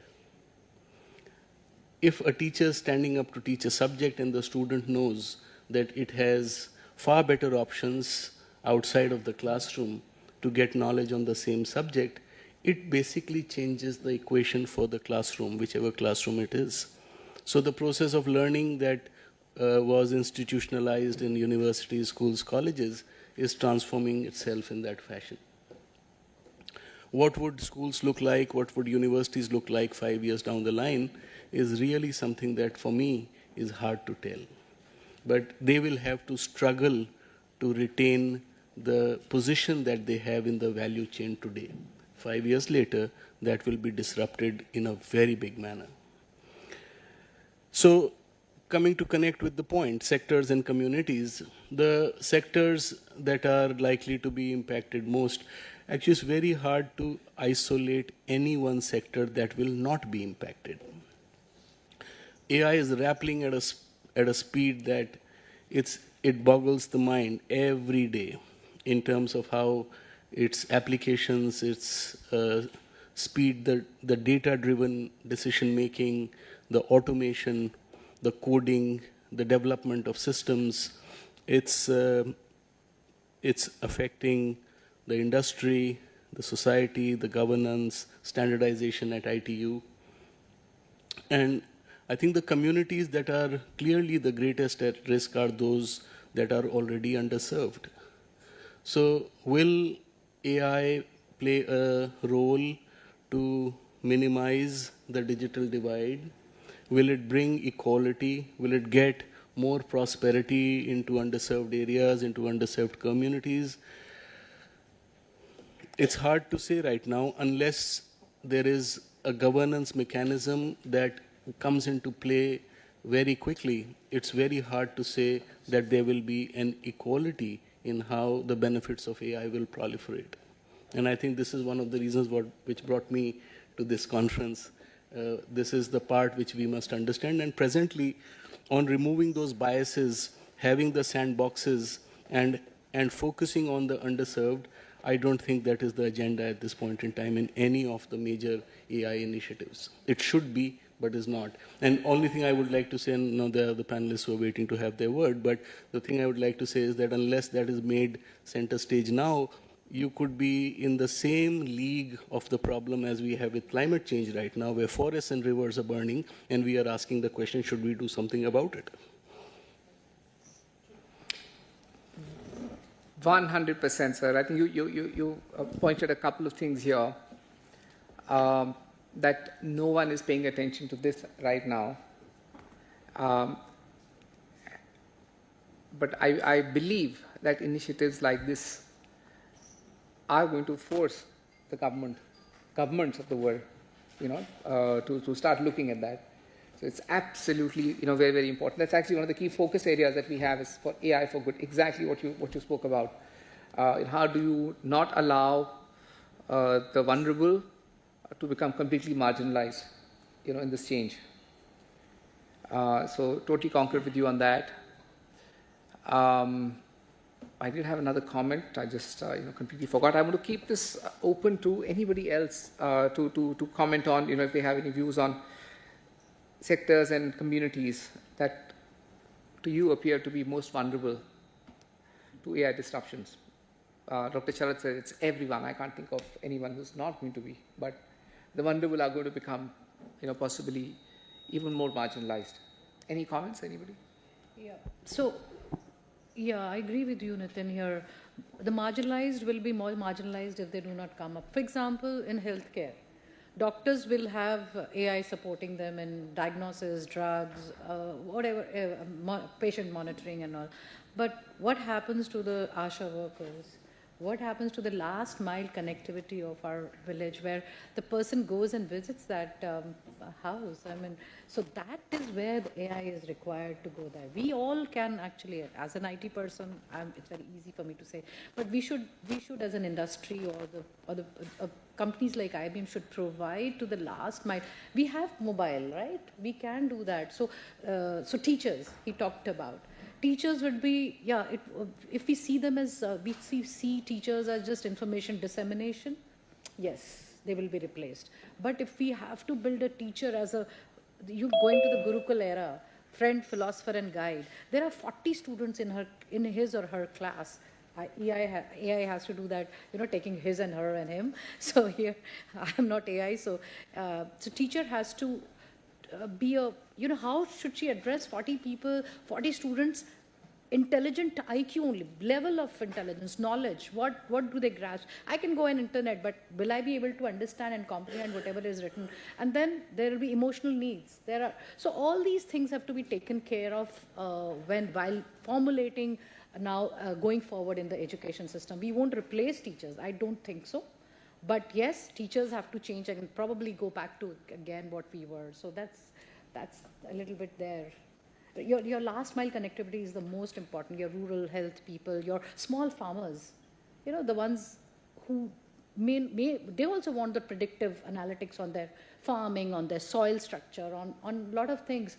So all these things, data entry people, IT, right? We need them, but not what happens. We don't need them anymore. So, for example, I'm in sales. I look after P&L for government healthcare and education for IBM. I used to be heavily dependent on my PPT makers. Now what I do is I just put in and my PPT is ready, just like Nitin did. He made my face better, but he has, I think, done away with his people who were helping him out to make all this. So we have to, the jobs will change, sir. Jobs may go, but jobs will go, but you have to change your careers. Career will remain. So it may be a different career. I just have one thought from, to just switch off I have just one thought from what you said. The data entry operators, are out. The thought that occurred to me today is, it's the LLM operators, who are going to actually replace everybody. It doesn't require a lot because, I've been using LLM and I know all I've been doing is just talking to it and it's just doing things. Yes. And if you can learn how to talk to it, that's all you need. I don't know what kind of skills and intelligence, people will be required to hone in a way. Okay, so I'm just going to move to the next one. This is... May I just make one point, if you don't mind? I think that point of the last mile connectivity actually connected this last 1 minute thought to the very important things that you can do for the underserved.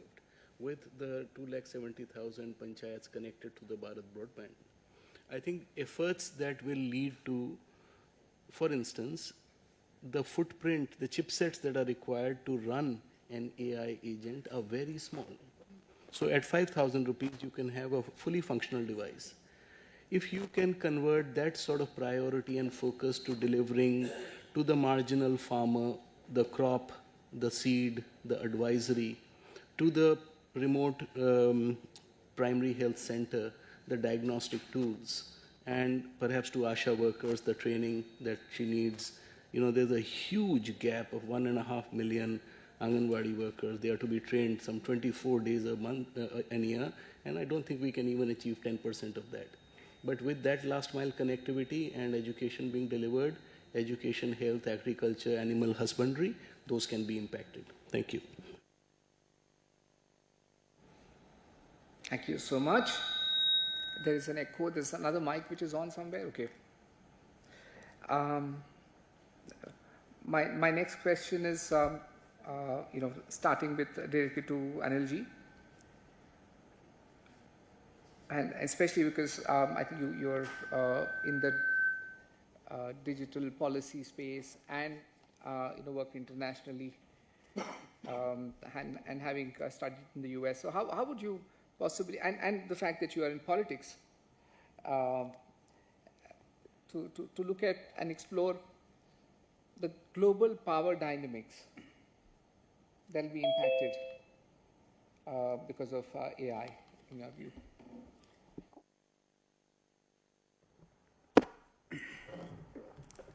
Thank you for having me over in this very stimulating discussion. And so now, most of the people here are young students of Delhi Technical University also, and this is the age of technology where rapid technology transformations are happening. I remember the time when I was in my college days, those were the days when social networks were just becoming a reality, like Facebook. Suddenly everybody started using Facebook. Then a few years later, that is when WhatsApp became a reality.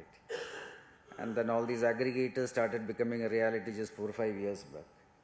But now we are all speaking about AI and its causes and impact. And something which we all agree in common is whether it is, positive, negative, it is impacting every sector.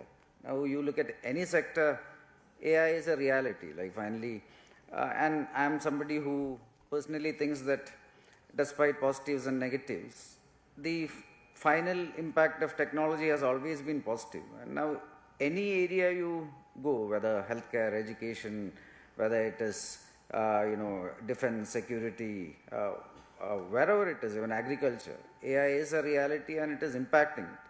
But personally, I do think that it is in a positive manner, where we haven't reached a stage where suddenly we are having massive job losses or employment losses, etc. We are increasing productivity and efficiency, and each sector is getting better in its own way. Now generative AI has come, and again what it is doing is it is giving us content, where initially now we can create our own content, whether it is literature, whether it is photos, whether it is videos, whatever it is, even layouts, we can create it even if we don't know much technology, by just giving prompts. Now you look at the global trends, one of the basic, let's say, engine of AI is data. Finally, in AI, what we do, it is a program, it is an algorithm that goes through massive amount of data, whatever it is, and it can give us insights. So far, before Gen AI and before some of these latest applications, in any sector, AI was used to give good quality insights. So whatever industry we are in, we could take all that information and the algorithms could process it in a manner much faster than what people could do. And it could give unbiased and good quality insight. And that is what we used to integrate in every sector, whether it was all the sectors I mentioned, from healthcare to agriculture to education to learning to defense to security, wherever it is. Insights are used to make processes better. That's what we have been doing for a while. And now things have become a little more advanced. But in the global level, something that is happening is right now in the age of technology, you look at the 8 biggest firms in the world, 8 of them are tech firms. But in the 10, 5 are firms that are based in the US, again mainly in the Silicon Valley. You have Facebooks and Amazons and Microsoft and Google, etc. And the other 3 are actually Chinese firms. So 8 of the 10 largest firms are tech firms, and in that 8, all of them are either US or Chinese firms. And that is because finally, like you are seeing a scenario where 2 countries are actually racing ahead of everyone else. And again, that is because of the strength of systems they have created, and also how they can use and harvest data. Like for example, like all the big 5 firms in the Silicon Valley, they are all global firms. Google themselves have a market of, like they have a user base of over 2 billion. Like India itself got around 600 million users who are using Google. Same for Facebook also, same for everyone else. So almost 2 billion people's data they have in one format or the other, which their algorithms are training. And they can create better and better products. And that is a reality. Now you look at China also, because of certain inherent conditions in that country. it has figured out a manner to harvest 1.4 billion people's data. So all those data sets are used in a very effective manner to create very good solutions, which are positive and some are negative also. But generally, high quality algorithms are being created. Now you look at even any other country, like for example, European Union. They are focusing a lot on regulations, but not really on innovations or creating solutions.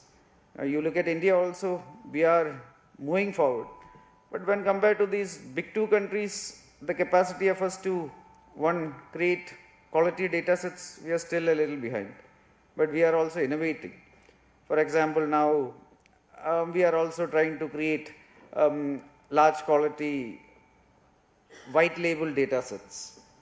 And now we have created the DPI ecosystem with Aadhaar and JAM, and we are creating layer after layer. And then we are also trying to create large data sets so that our algorithms can learn.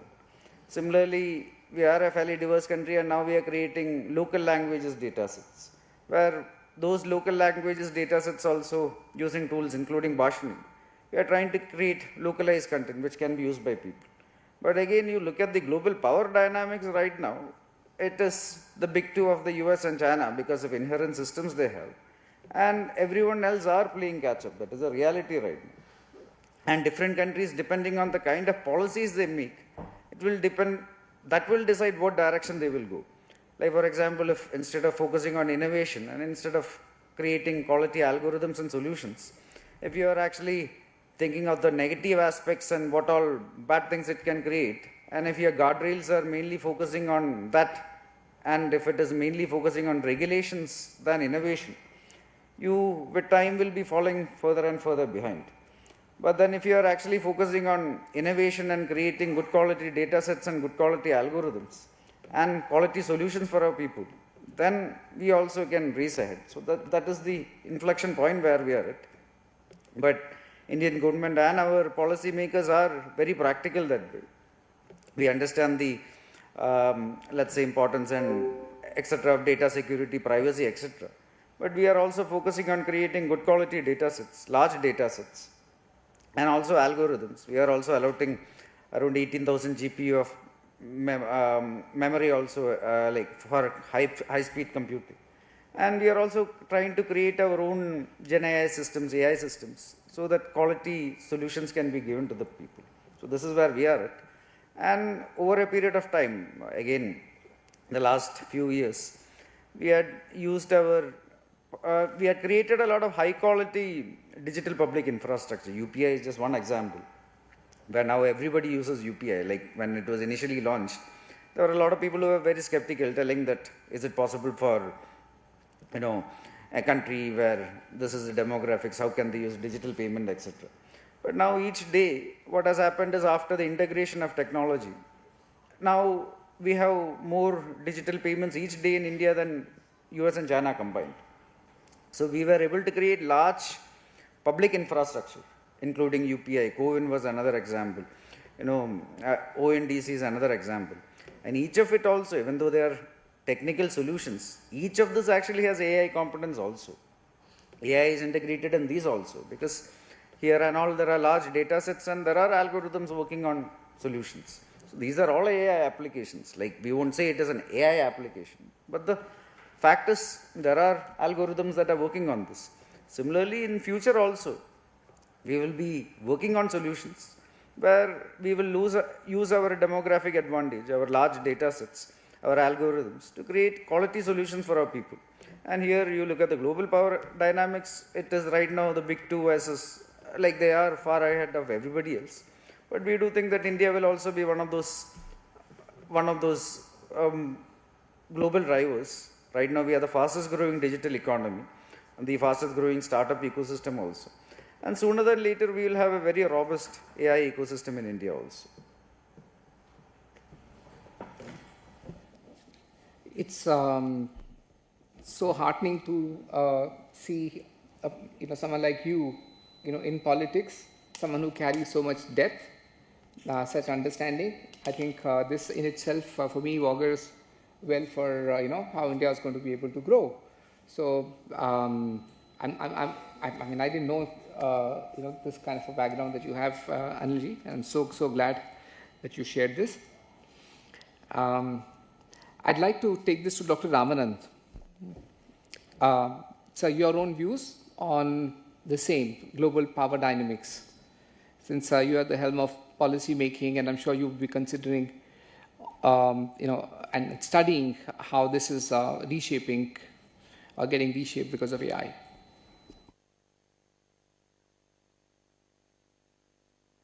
Thank you, Nitinji, for the opportunity to speak on this issue.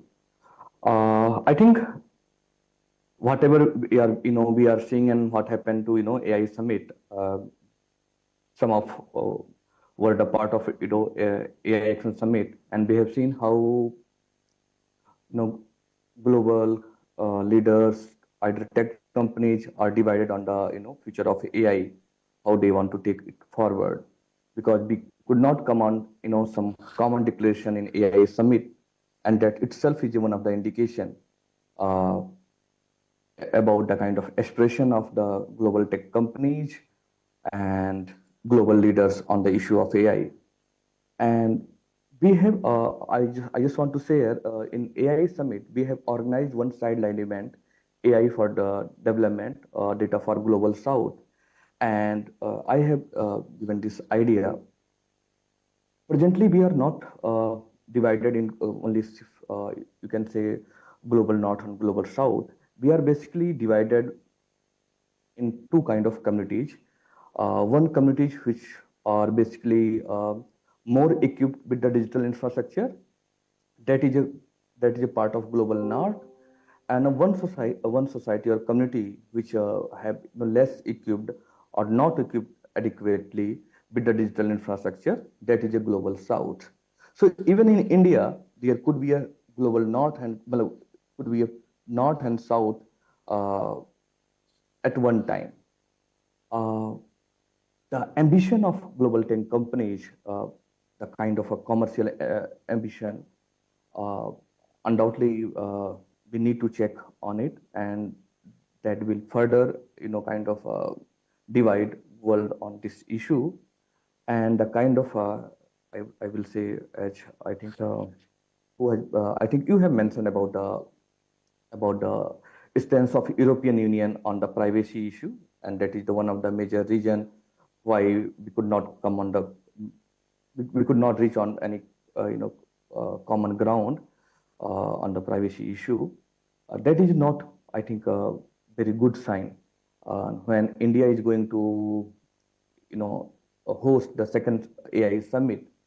It will be interesting for not only India but other other global South countries to reach on some certain, I will say, some common ground, and that is a very important aspect from my side. Someone has talked about which sector is going to impact, and globally, I will say whatever we can imagine, whatever we can think, every sector is going to impact on the impact by this AI thing. In Mumbai, we have developed one center. We say it's a Future of Society Lab, which basically tracking the all kind of development in global South, about across the world, and we are just trying to understand how it is going to shape future of the society, whether it is in the field of education, entertainment, you will say medical, hospitality. How AI is going to shape India's, not only India but global engagement and discussion with the society. One thing, if when I have introduced this idea, AI Action Summit in Paris, my basic assumption was that it is India who is more concerned about the AI, because as a society we have that kind of digital divide and all kind of socio-economic divide. So we were very concerned what is going to happen in the future. But with the discussion with the other part of the world, even European countries and some South Asian and Latin American countries also, what we have realized, it's not concern about only in India, it is global concern, and they are equally, skeptical about the expansion of AI in every part of our, life world. The major concern, which I will say, it's about the homogeneity. AI is bringing homogeneity. Well, it's kind of shaping our thinking process. Usually, if I will say, make usually example जो लगातार देता हूँ वो ये है कि if we will become totally dependent on the AI about our on the some creative thing, जैसे कि इवन अगर आपने देखा होगा कि हमारे एंटरटेनमेंट इंडस्ट्री में singers and composers are now are more relying on the AI tools. Even जो composers हैं वो भी AI के थ्रू ट्यून आजकल कंपोज कर रहे हैं. Even lyricists, they are taking the help of the AI. And it will happen अगर ज़्यादा होगा and industry will rely more and more on AI, it will create homogeneity. हमारा जो thinking process होगा वो एक जैसा होगा. It will be kind of a linear thing. And as a society and as a community, जो हमारी specialty है, that is not a linear thing. हमारा जो एक specialty है वो है कि diversity, how we produce diverse kind of ideas, and that lead to kind of innovation and other things. So मुझे लगता है कि जिस चीज पर I think from the global perspective हमें जो काम करना है वो दैट इज द कि हम कैसे अपने डाइवर्स आइडियाज को कंजर्व करें और उनको प्रमोट करें. इन ग्लोबल सिनेरियो एक जो सबसे बड़ा एक फियर है and that is a very inherent fear, whether tech companies going to shape in a singular mode or homogeneous thinking, or they are trying to manipulate our mind, and that is the one of the things जिस पर मुझे बात करनी है और मुझे लगता है कि बहुत ही important है as a society and as a part of global AI community. We need to think on this issue. कहीं ऐसा ना हो जाए कि जो मैंने दो इशू बताया कि दो टाइप के ही लोग हो जाएं, people who have control all kind of data, all kind of technology, and people who are controlled by technology. So that is the one thing which जिसको लेकर के मेरा थोड़ा सा कुछ concern है, and we can discuss later more detail manner. So wonderful to learn, and I think every word that I'm hearing completely resonates with also what we have been understanding about what's happening. I'd now like to explore another topic here, which is not how I sequenced it, but naturally this is emerging. Given all these, I think what's established is that these changes are huge, and it's even difficult to fathom the depth of the impact all this is going to have. I'd like us to all delve a little bit into how it should actually be governed. I mean, what could be the different layers? Is it at an individual level? Is it at a society level? Is it at a government level? Is there a self-regulation? How can this entire thing be looked at?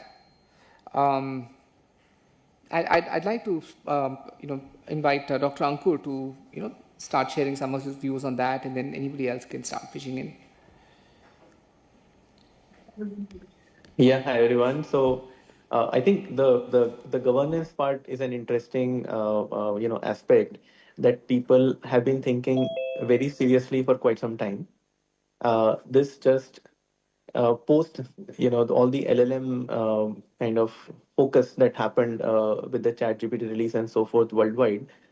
This thing has become fairly critical because people are realizing the need of the hour. So overall, if you see what the governance aspect also drives from what all risks we have, right? So essentially across the various, at the core, you have these LLMs that are making the decision, orchestrating flows, and in every use case across every industry vertical, they are essentially impacting some part to the organization, that impacting in some way to the user, they're impacting in some way to the whole ecosystem, right? Whether these are kind of tactical use cases, strategic use cases, across each vertical, it's different. So essentially, in order to look at governance, one has to essentially look at uh, whether and how, what are the various ways to make it a responsible system, an accountable system, a trustworthy system, uh, and away from biasness, right? Pretty much be fair, pretty much be safe, and so forth. So all these key attributes are key tenets in AI governance, and there are various ways in which this governance I'll just essentially come in can a little be bit, Dr. Ankur. established, implemented, and so forth. And one would really like to go deep into each of these from a technical standpoint, so that these are actually inbuilt into the AI systems that we build, right? That's we called safe intelligence or safe superintelligence and so forth. And then also at the policy level, at the implementation level, and at the process that we follow across different frameworks, we need to ensure that these practices are inbuilt into the governance system. May I just So that would, I would say, at a higher level. may I just nudge this in a more focused direction? Should this be self-regulated, what maybe a ChatGPT itself is doing? Should it be like a legislation, that comes from the government?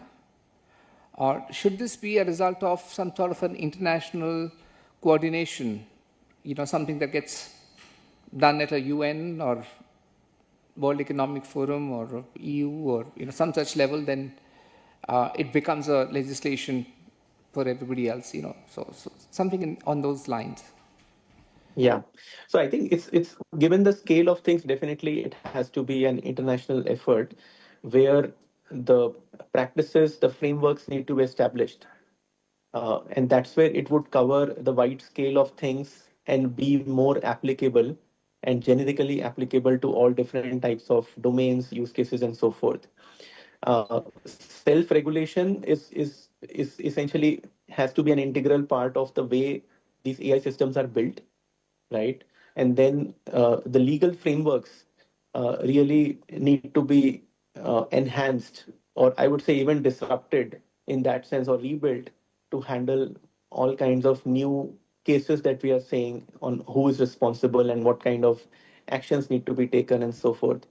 So all these three aspects are fairly critical to ensure that the AI governance can really be put in place in an effective way, because the kind of damage that can be done from this AI system has become fairly potent, fairly deep, and fairly extensive.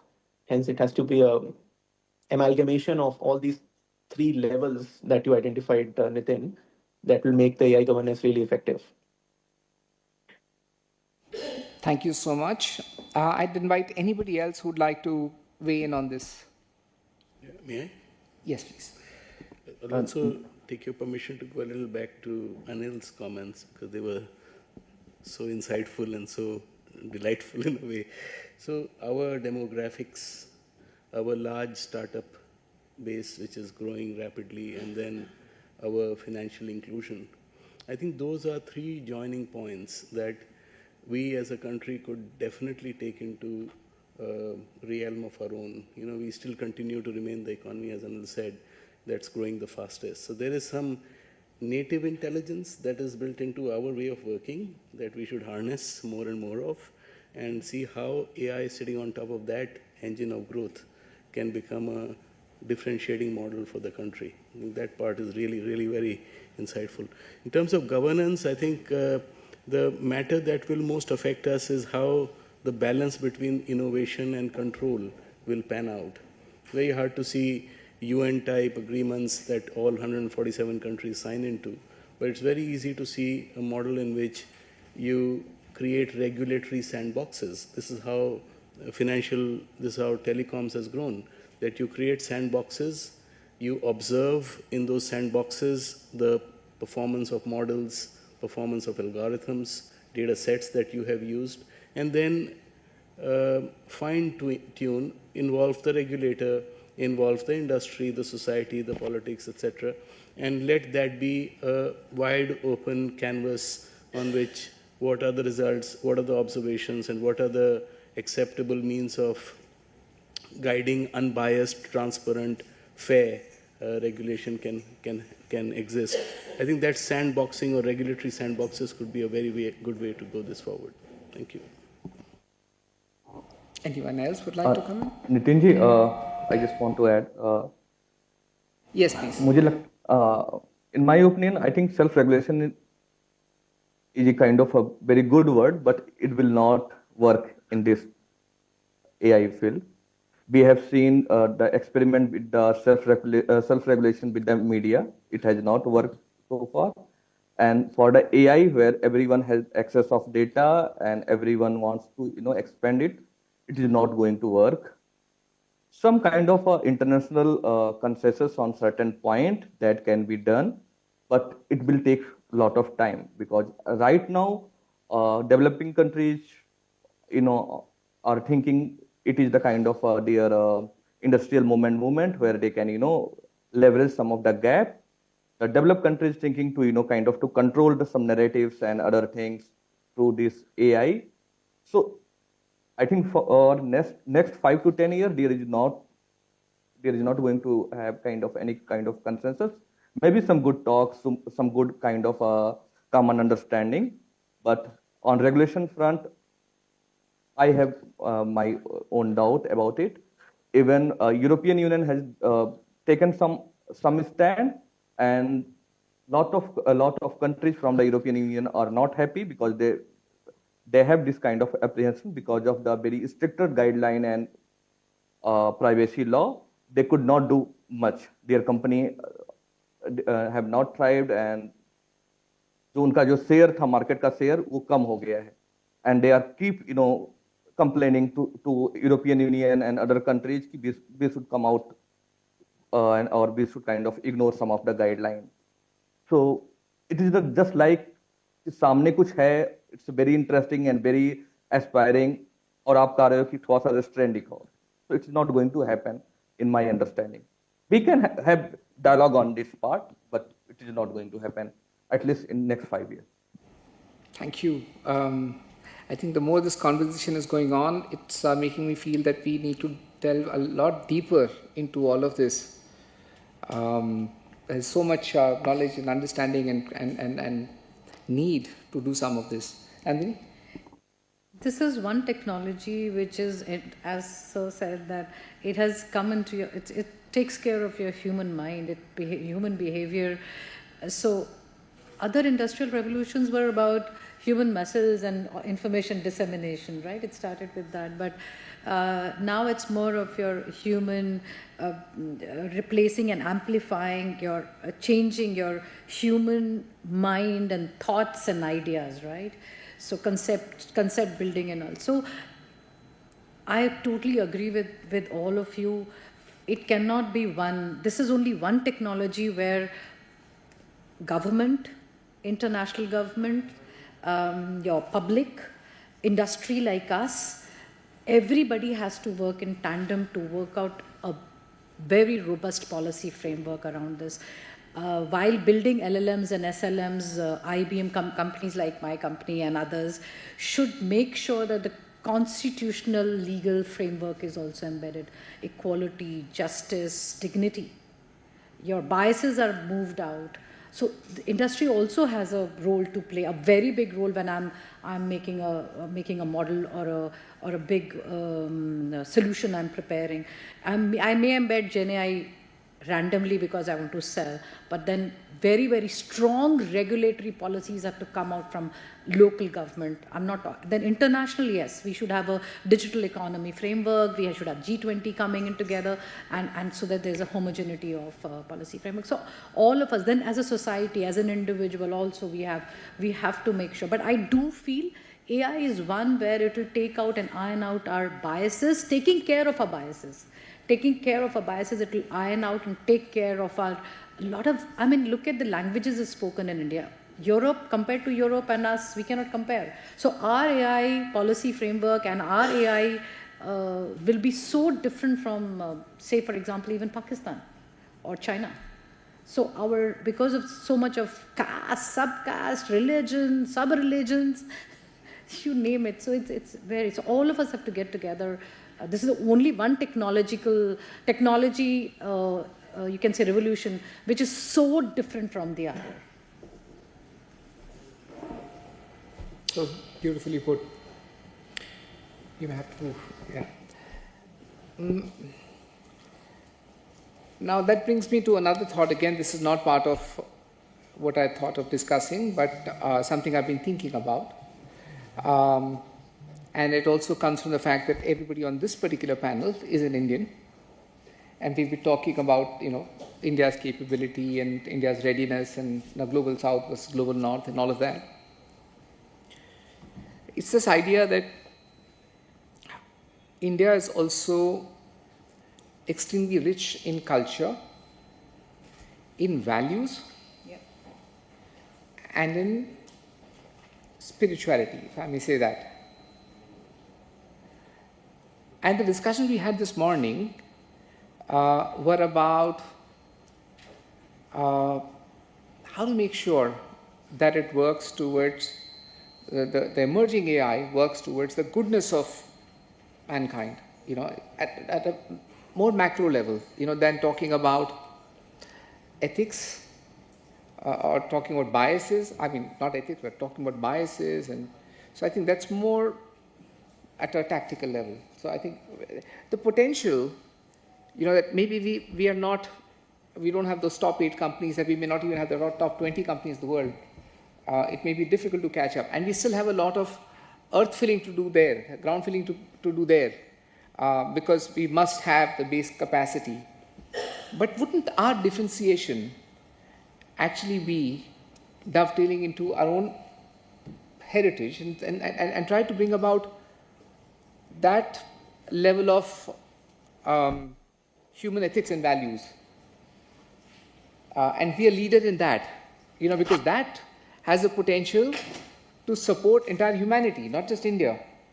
If AI turns devilish, or starts to serve only the companies that have created it, and doesn't have those, it's like, firstly, so I'll put 2 questions together. Do we believe it could be conscious and be that big? And 2, does India have a potential to do more work in that space within AI? So this, I'd like to start with 2 of you, and then whoever else can pitch in, please. So I think, Nitin, you've really said all the good things. The fact that we are Indian. I am a die-hard Indian believer. The ethos, the culture, the heritage that we bring. Give you an example. We are working for a curriculum for Anganwadi children, how to teach them when last mile connectivity, multimedia becomes available, because chances of training Anganwadi workers to the Adharshila curriculum of the NCCI and the government is very hard, and actually doesn't stand a chance for 5 years to come. So the only real chance is to take multimedia to the children. Now the question then is how to discover through AI, through deep learning models, what will be the progression of learning. And we have turned back into the Vedas. We are currently examining the Nadya Brahm. We are currently examining models that are straight away coming from our 5 senses. And we are discovering, I'm saying this quickly now, that the initial approach to 3 and 4 years old to not even attempt the ABC, Kakhaga, and to remain with the 5 senses and to attach significance to learning, the process of learning, develop the process of learning through the 5 senses is something that we are researching right now. So I think deep diving into our culture and trying to bring up what would be the AI application to Gen AI or to models or to approaches is a very, very, very good idea. And to the honorable BJP rep here, I think that sort of an approach would do very well if it could be without bringing in the elements of religion, if the Indianness around it could be explored and special initiatives set up to do something like that.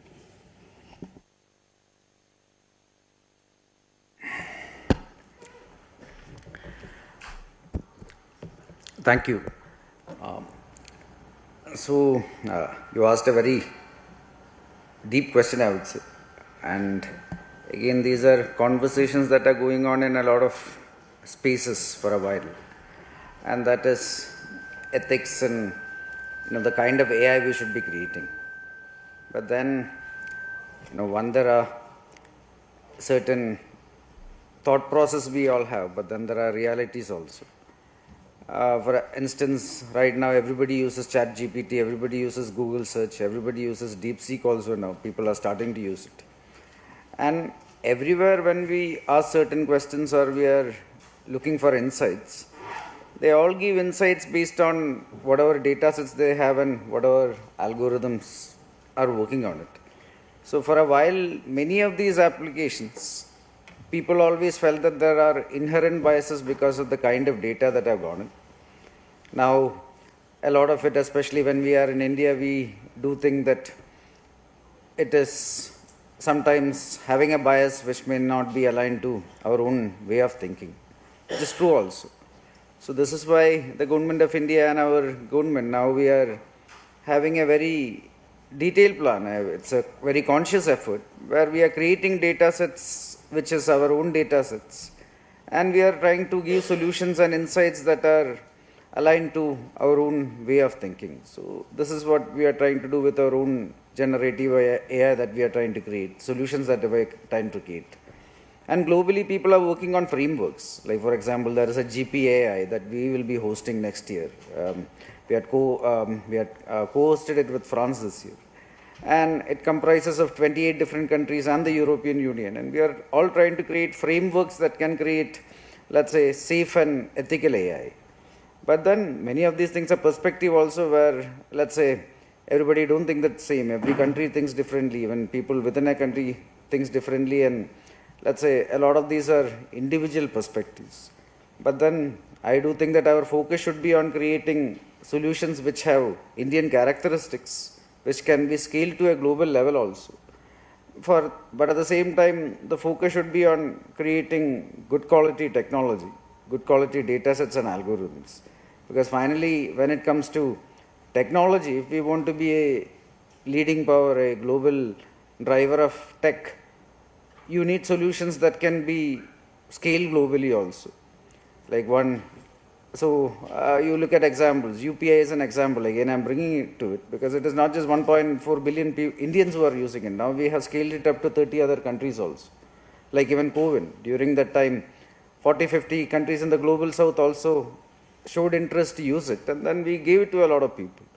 So when we look at next generation AI technology that we are working on, like yes, there are big 5 US firms or the Chinese firms, etc., which are scaling up in a faster manner. And we as Indians and India have the capacity to create quality startups and quality even large firms that will cater to the Indian market. But if we want to actually be like a driver of global AI, we actually have to have solutions that can go global. And there, just being a thought leader in, let's say, values and philosophies won't achieve it. Like, we need solutions. So we have to build those solutions, which will have Indian characteristics. But the main driver that will be taking it outside will be the strength of our technology. And that is what the core focus should be. But it will have Indian characteristics.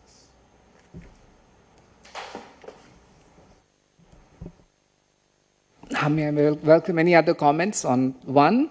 Would you see AI as conscious today or in the future, and if there could be some sort of Indian ethos and values integrated. I have a different opinion here, Nitin, and I'm open to be openly negated here. It's a challenge. I think Indianness is diversity. I cannot think of defining one person. I mean, here, how many people are there? Not many, right? But can you define Indianness here? Yes, you can, but at the same time, our facial features differ from east to west, from north to south. Our food habits are different, our languages are different, we have different religions, and we are all born, and I mean literally not immigrated like in America, where there is a whole lot of people coming in and cultures, then they made America. Here everybody is in India. Northeastern, I mean, they've been here for Northeast state people have been here for longer than South people have been before the North Indians, and so all, and then worse, they have mixed. So for me, Indianness is being diverse. And for me, Indianness is accepting all the religions, all the differences, all the language, culture. For me, one thing is, which is acceptable to me is not at all acceptable to the other person. So on that, where these are the biases, these are the things which a person is carrying, him to take that off. That is what I think Indian is. I don't know if somebody can define Indianness here. I define Indianness as being totally different. Nitin could be different from me, and Anthony can be different from me, and Sir sitting there can be. So we are, and facial features as well. I mean, eating habits. Every 10-20 kilometers eating totally changes. The ingredients change. So for me, Indianness to build an AI frameworks and the policies, and it has to be adaptive, it has to be adopted very well, and then it has to be iterative. Generation wise, here itself in this room, I think there are 3 generations sitting: Gen Zs and millennials and Gen X, and then maybe there's Gen Beta being born somewhere. So those generations, my son is different from me, and my younger son is different from my elder son. So they had a breakup. I was talking to Nit. My nephew had a breakup, and then he writes and he sends, what does my girlfriend likes, and these are the favorite flowers. Can you make a bouquet? So AI sends a bouquet of flowers, and then she sends a chat GPT where she doesn't want to listen to him, and it's so the making and the breaking, even the love, it has entered even love. I mean, you're talking about it. So I was surprised, and both of them understood that the chat GPT is replying to each other. The best part is, so I leave this thought with you guys, with you all here, and which we must take care and be very mindful of. Really quick one on that Indianness part, if you don't mind. I think the whole idea behind Indianness is the adaptability. I think that unifies, and if you look back on centuries, our reasons for existence and continued tolerance, yes. In a way, if you will look at tolerance, it's a sub-attribute of the fact that you can adjust. So, yeah, I just wanted to say, yes, we have some common thread. I want to stay on this question and see if anybody online, one of our online panelists would like to weigh in on this.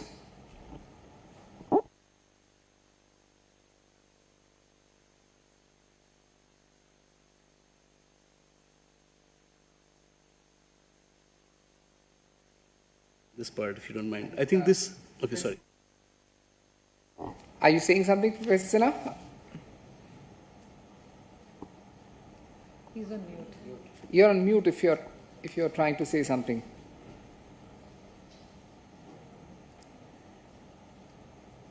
I think you can go ahead. Okay, can you hear me? Yes, we can. Okay. I'm very sorry, my internet is not behaving. So I missed out on quite a lot of discussion.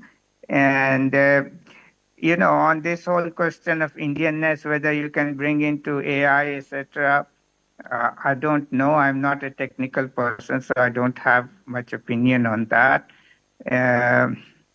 But in general, you see, I mean, now AI has moved into defense realm.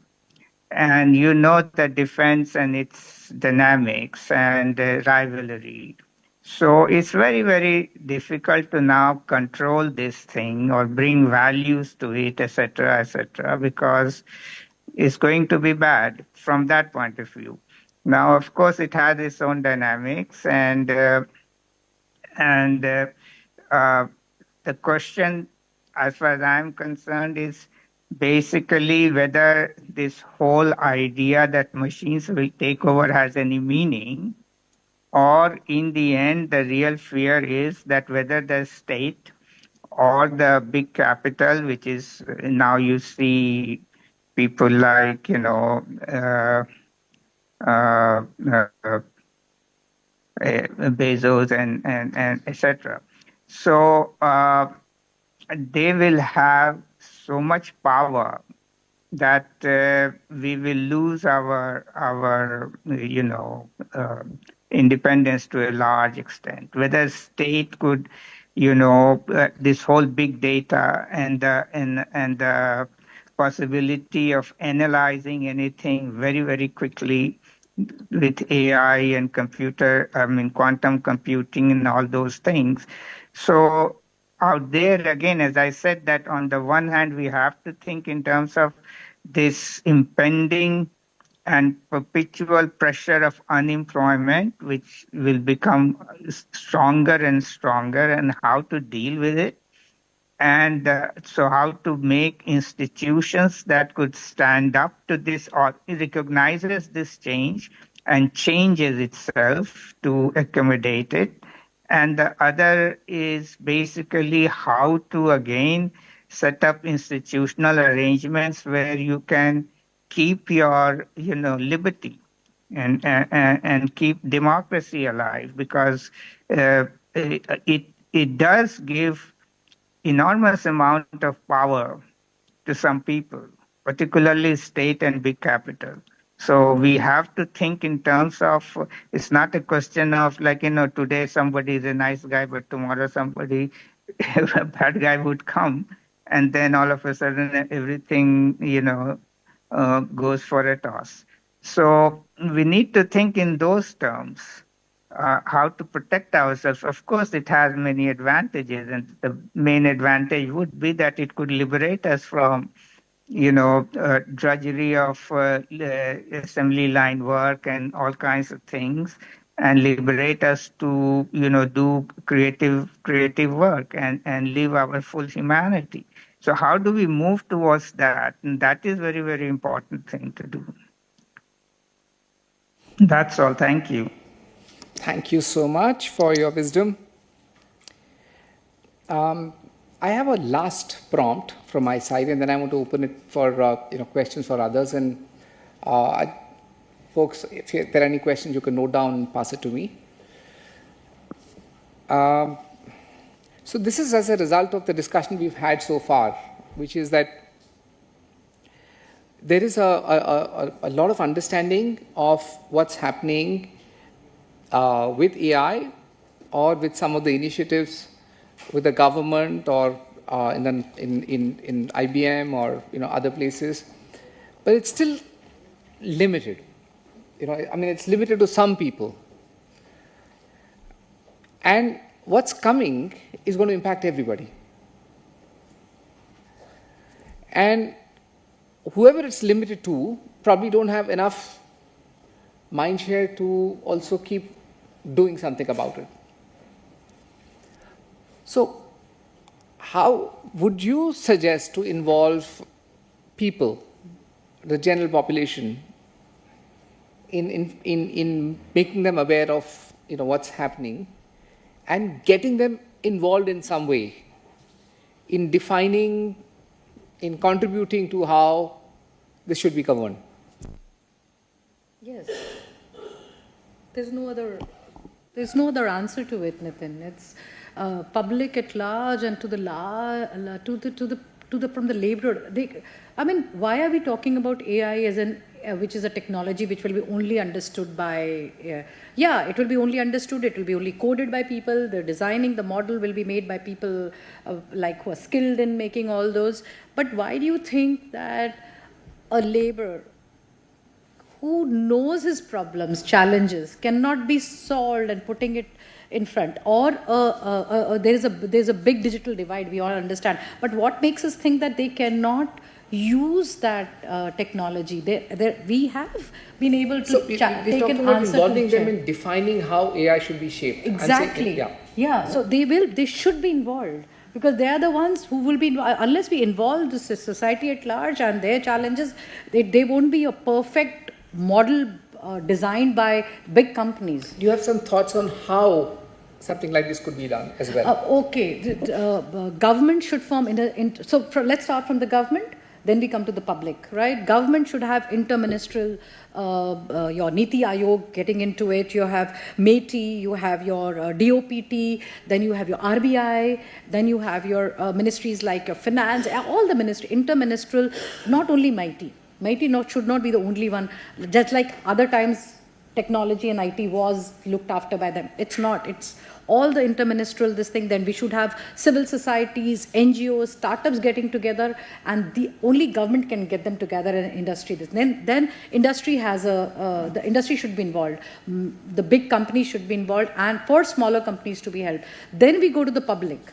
Public should be involved in citizen interface, getting them into what do they want exactly, what is it that they can help, and grievance redressal. I mean, government and citizen have their own relationship, right?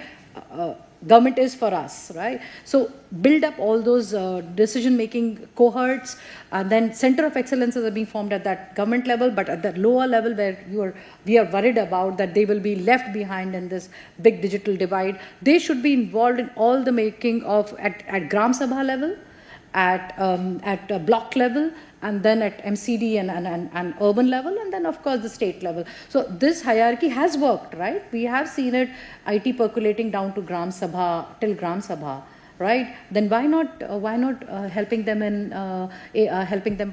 in implementing AI for their benefit? Thank you. Thanks. Yeah, Nitin, obviously the answer is an outright yes. Adopting or applying national resource to initiatives that are championed by the local society is really critical. And I think Niti Aayog's, I remember there was a call for innovation which was directed towards the district magistrates. And that said that you go and talk to your technologists, your local ecosystem, and find out what it is and come and make proposals to Niti Aayog that this is what we would like to do in order to take the benefits of ICT down to that aspirational district, if you might want to call it. So I think also this is where my confidence of the Indian approach comes in, the fact that we have institutions like Niti Aayog, the fact that the METIs and DOPTs and the DOTs of the world are working together to try and take technology to the masses and to the benefits of the masses. But again, if I go back to Anil's, it's easy to relate.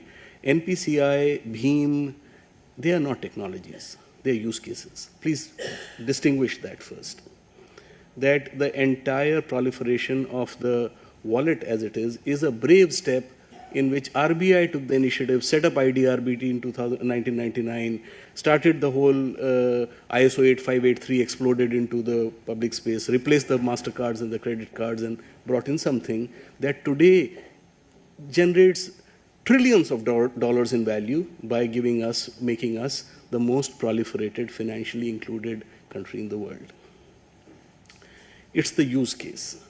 And use cases proliferate when you take them down to the public. So 100% agree. There is no other point but to take it down to the masses. The issue is that with AI and ICT, you need to give to the masses something to experiment with. The question is a little bit different. I will just say that again. It's about getting the people to have a say in the policy making, in how AI should be governed in some way. If yes, then what could be a mechanism to do that? Yeah, and you see, standardization, policy making are evolved subjects. You have to start with awareness, benefits, and what do you want to equalize at the end of the day? Knowledge and opportunities. That's what you want to make equal, right?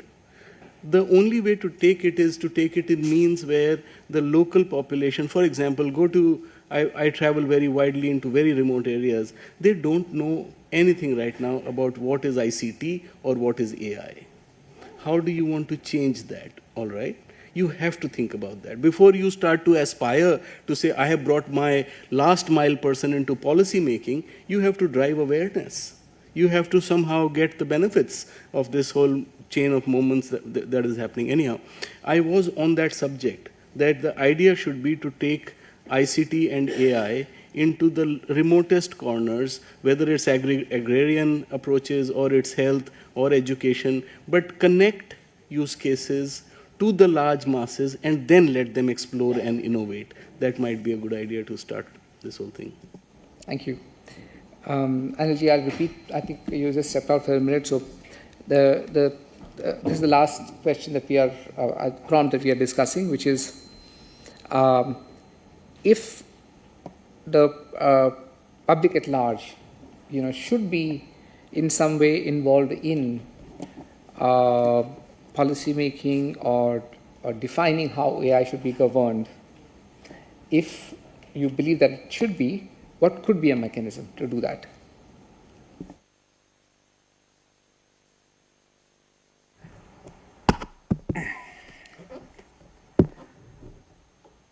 Thank you. So once again, we are speaking about, let's say, public and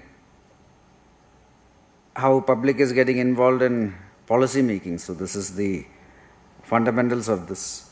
Yes. And because finally, when we say AI, now just like how any other aspect of technology, from any electric device to your appliances, to your cars, to computers, to your mobile phone in your hand, AI is just another tool of technology. Right now, like, you have 1.4 billion Indians, and we almost have like 1 billion mobile phones in this country, and you are all using smartphones. So you are having like hundreds of AI apps in your phone.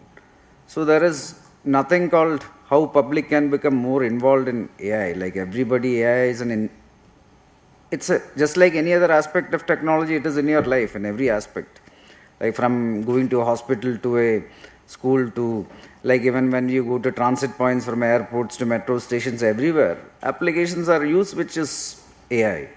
So public are all as users using AI, and governments and policy makers, again, like, we don't create all the solutions. We create a platform where innovation happens, where people in the public sector can create solutions.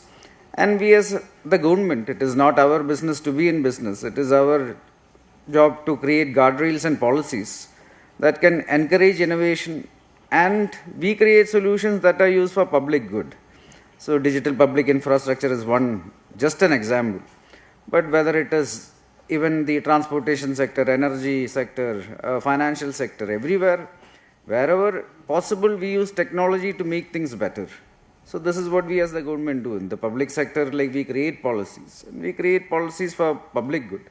And then for the private sector, we create an environment where maximum innovation happens, where maximum public participation happens. This is done by many people.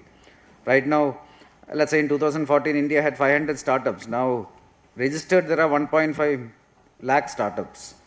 And almost 4,000 to 5,000 are working in the field of AI. So these are all private sector people who are working in AI. And they are all creating solutions. And it is for the masses. So we are creating that environment in a very seamless manner right now. And then public, at this moment, they are consumers, some of them are creators. But they are all in that already. Like, it is not that a question of how can public participate. Like, they are all a part of that system. But then you can't expect 1.4 billion people to create policies together. That is why we are a democracy, where finally they all participate in elections. They choose their government who should be governing them. And we create policies that are best for them. And then we make it as participatory as possible, where in every level, in a state, in a, till a panchayat, like, we have systems of governance where we are trying to get people involved in our governance as much as possible. And then tech is just it is a part of it. It is an integral part of it. Technology integration is an integral part of it. Information dissemination is an important part of it. And public is a part of each of our processes. Like 1.4 billion people are involved in our democratic processes and in a lot of other processes that we are creating. So there is no question of how can they now be a part of it. They are already an integral part of it. Thank you. Thank you for your perspective. Dr. Ramanan, are you around? I can't see you online. You come from the policy-making space yourself. Policy research. Yes, I am here. Yes, yes. Would you like to weigh in on this prompt? I started calling everything as prompts. Sorry, I think would you want me to repeat the prompt? Hello? Hello? Do you want me to repeat the question? The question? No, I am aware. All right, please. Question. You have asked how we can, whether we should involve, the people in general in influencing or something to do with the AI governance, and if so, then what could be a mechanism?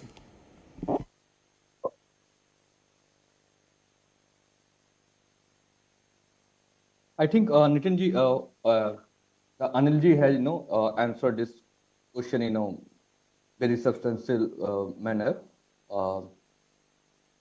Public has already involved because their data is getting used in the AI governance and AI development. So we what we can do from our side, we can make people aware about the usage of data, how it is using, how tech companies are using, and how it can be used in further manner.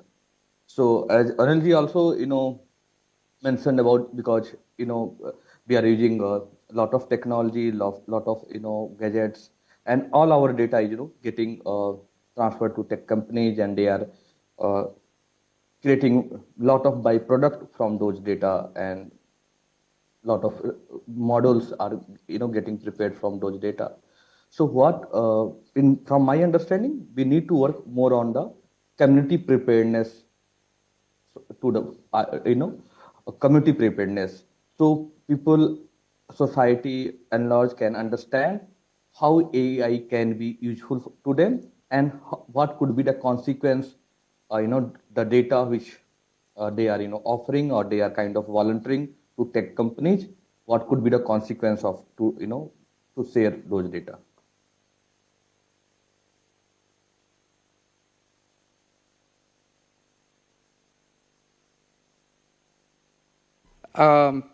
Professor Ajit, is there anything else you'd like to say as last words for this? Not really. You see, the problem, as I suggested, like one is like you have to have guardrails so that government and big businesses cannot use data in a way which infringes on individual liberty. That should be the kind of regulation, but not, I mean, everybody gets involved in it. I don't know how, but obviously through democratic process, like, you elect governments who would agree to do something like that. But in general, you see, this is happening all around the world. So which direction AI is going to go, you cannot really just in India, we cannot manage it, because China may have a very different idea, US may have a very different idea.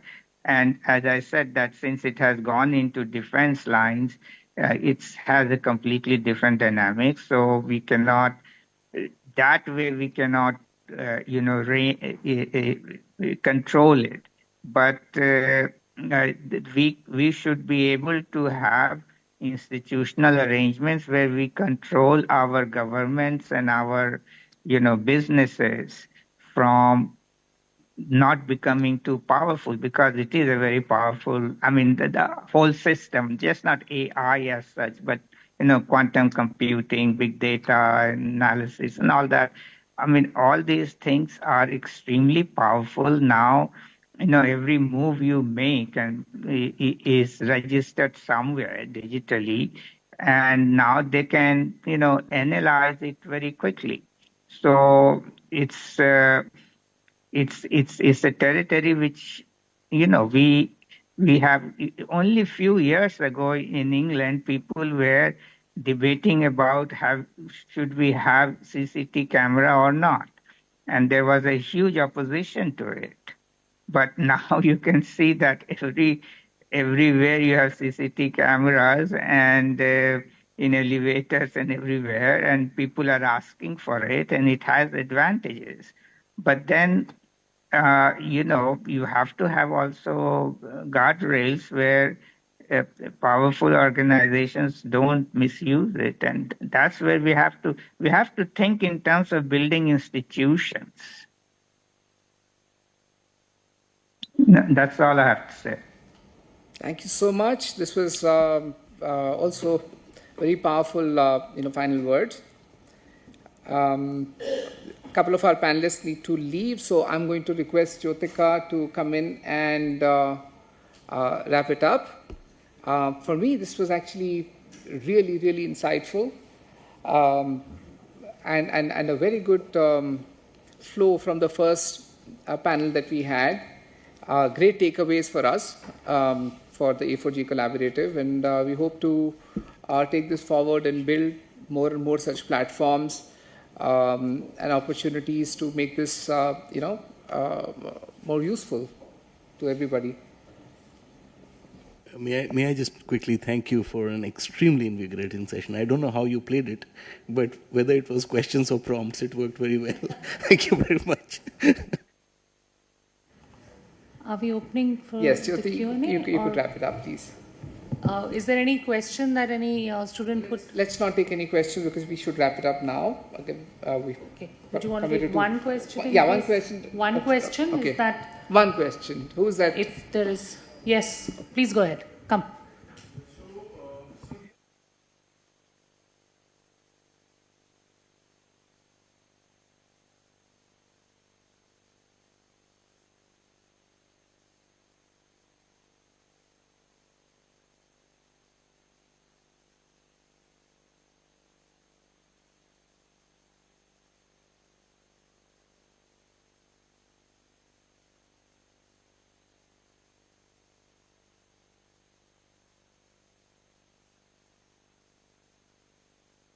It's a fantastic thought.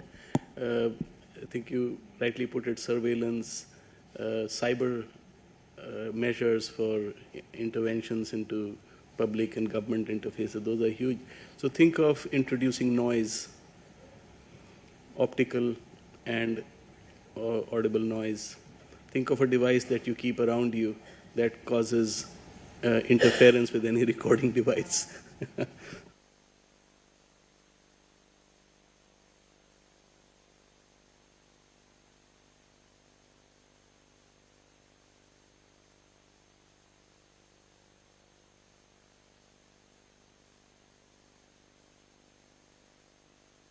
There are a lot of tech experts here. He's one of the finest tech experts I know. You can talk to him.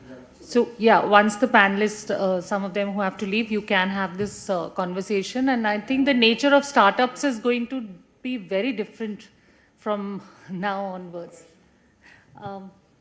Yeah, can I just say, I would just want, because I think he has to leave. Yeah. So we've talked a lot about the generative aspects of AI, and most people only have exposure to generative aspects because of ChatGPT, and people have been giblifying their images this last 2 weeks. But there are also other aspects of the analytics aspects, as someone pointed out, which can actually have a far more devastating or deeper impact on society. Some of you may be aware, last week there was the UK police has worked on a system which is going to identify murderers before they become murderers. So, I mean, there used to be a movie called Minority Report. I don't know if you remember, but this is last week. Minority Report. Yeah. So something like that sounded like fiction is now, definitely on its way. Again, last week there was a wolf that had become extinct, has been cloned, they say kind of using AI technologies. But those are all, non-generative aspects of AI that we are actually seeing.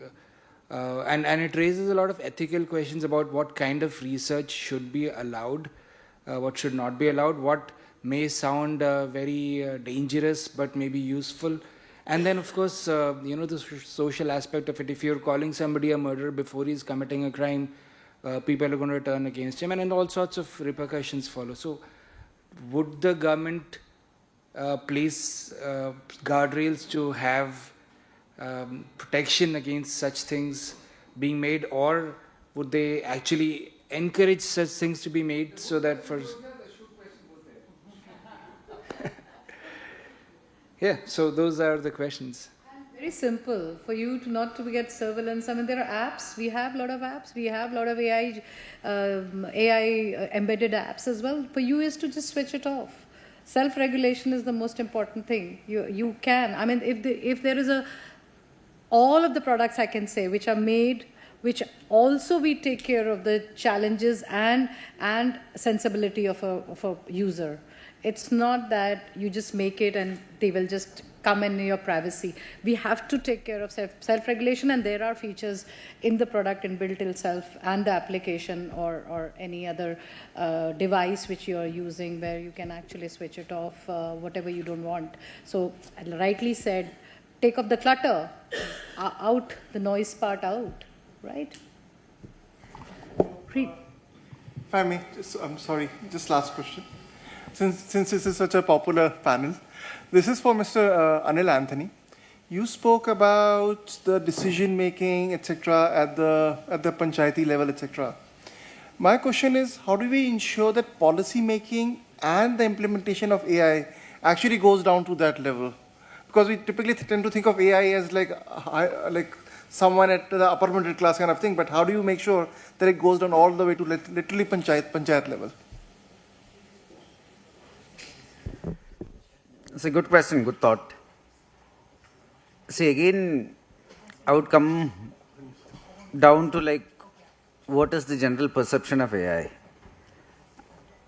You look at, for me, it is just another technological evolution and a tool. At this moment, you look at any aspect of technology over time, from even your lights and fans to calculators to computers to devices. With time, it became more and more democratized and everybody started using it. Mobile phones, when it initially came, like let's say 2000, it was something that only some of the most elite used to use. But then over time, because of certain regulations and policies we created, and how we used to encourage people to use technology also, now 1 billion people use it. Same with almost everything else. Now, when you talk about AI, a lot of people are talking about, let's say, the coding aspect of how you make things.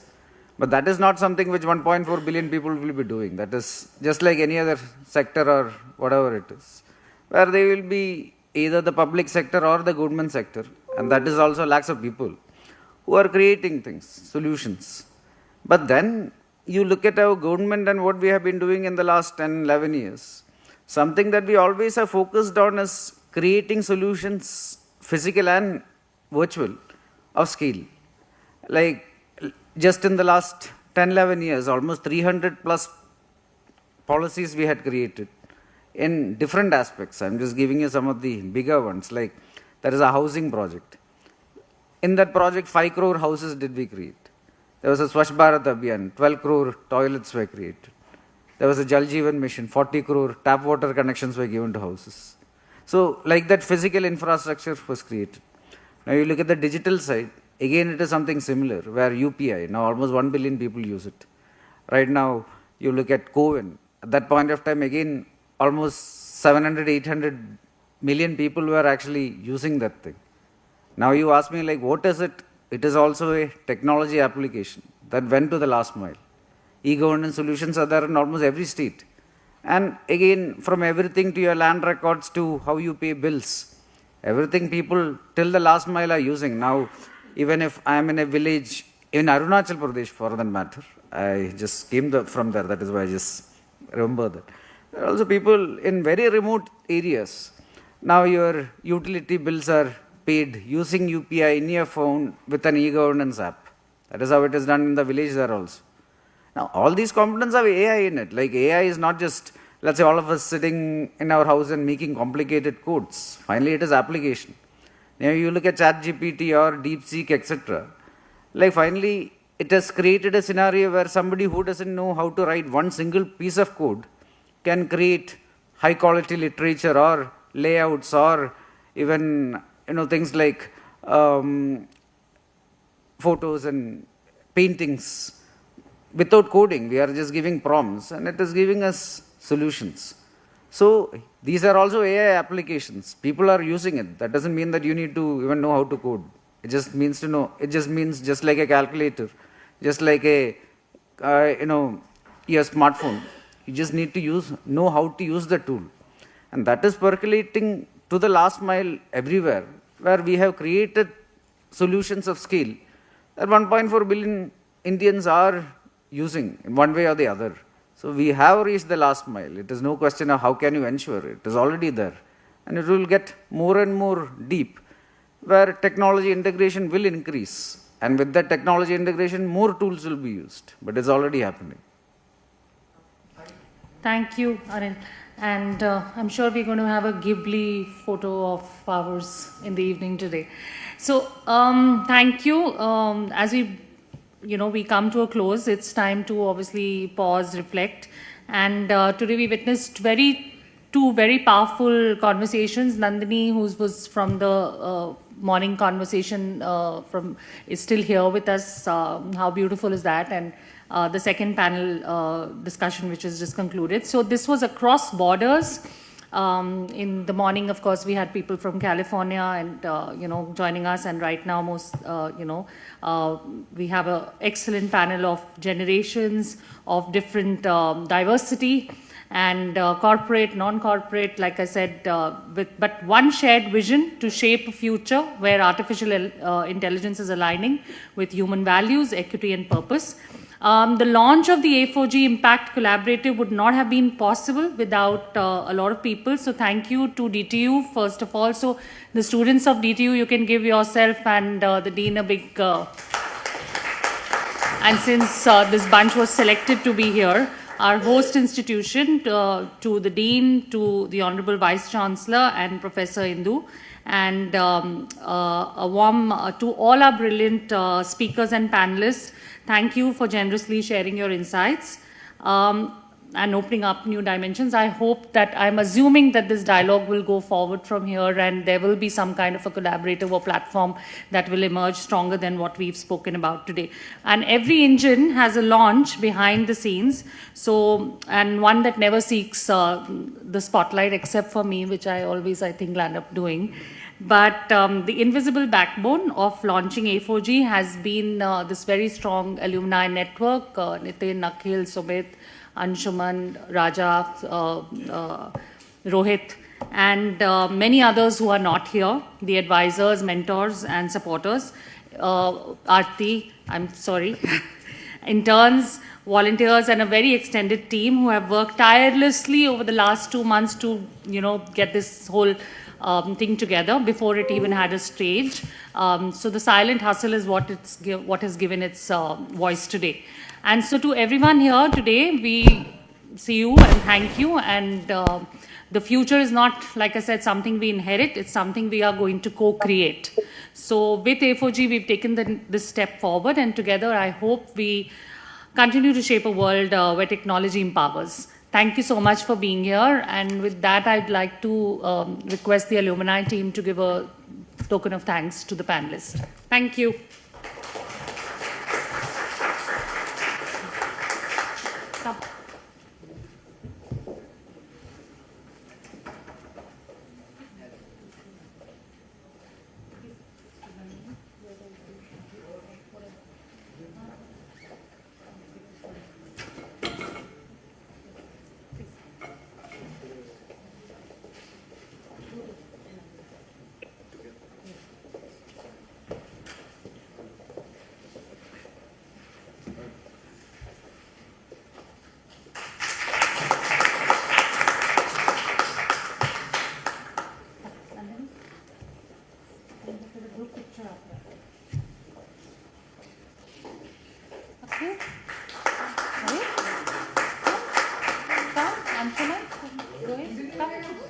नहीं आप invitation लीजिए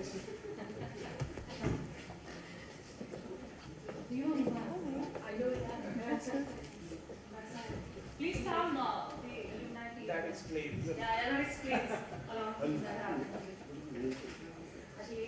आइए आप गए invitation चाहिए राजा नहीं नहीं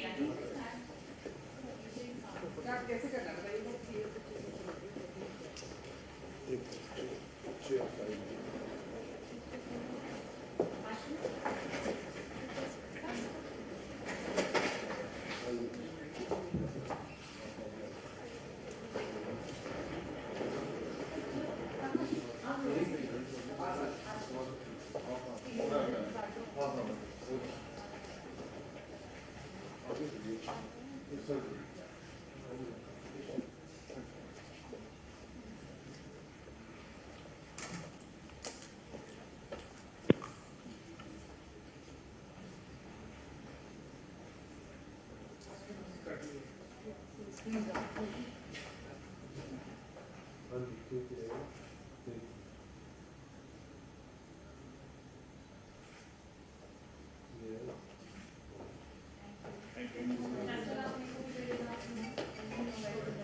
I know for the people who want to get a photograph, why don't you all come together because otherwise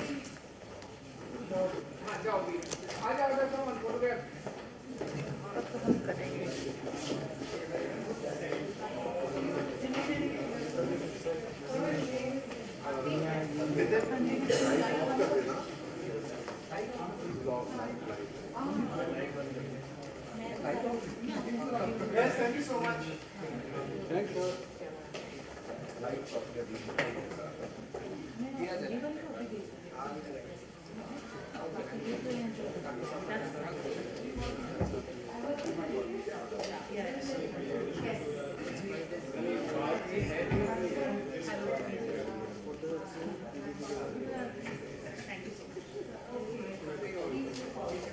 I would like to say all the STEP volunteers and members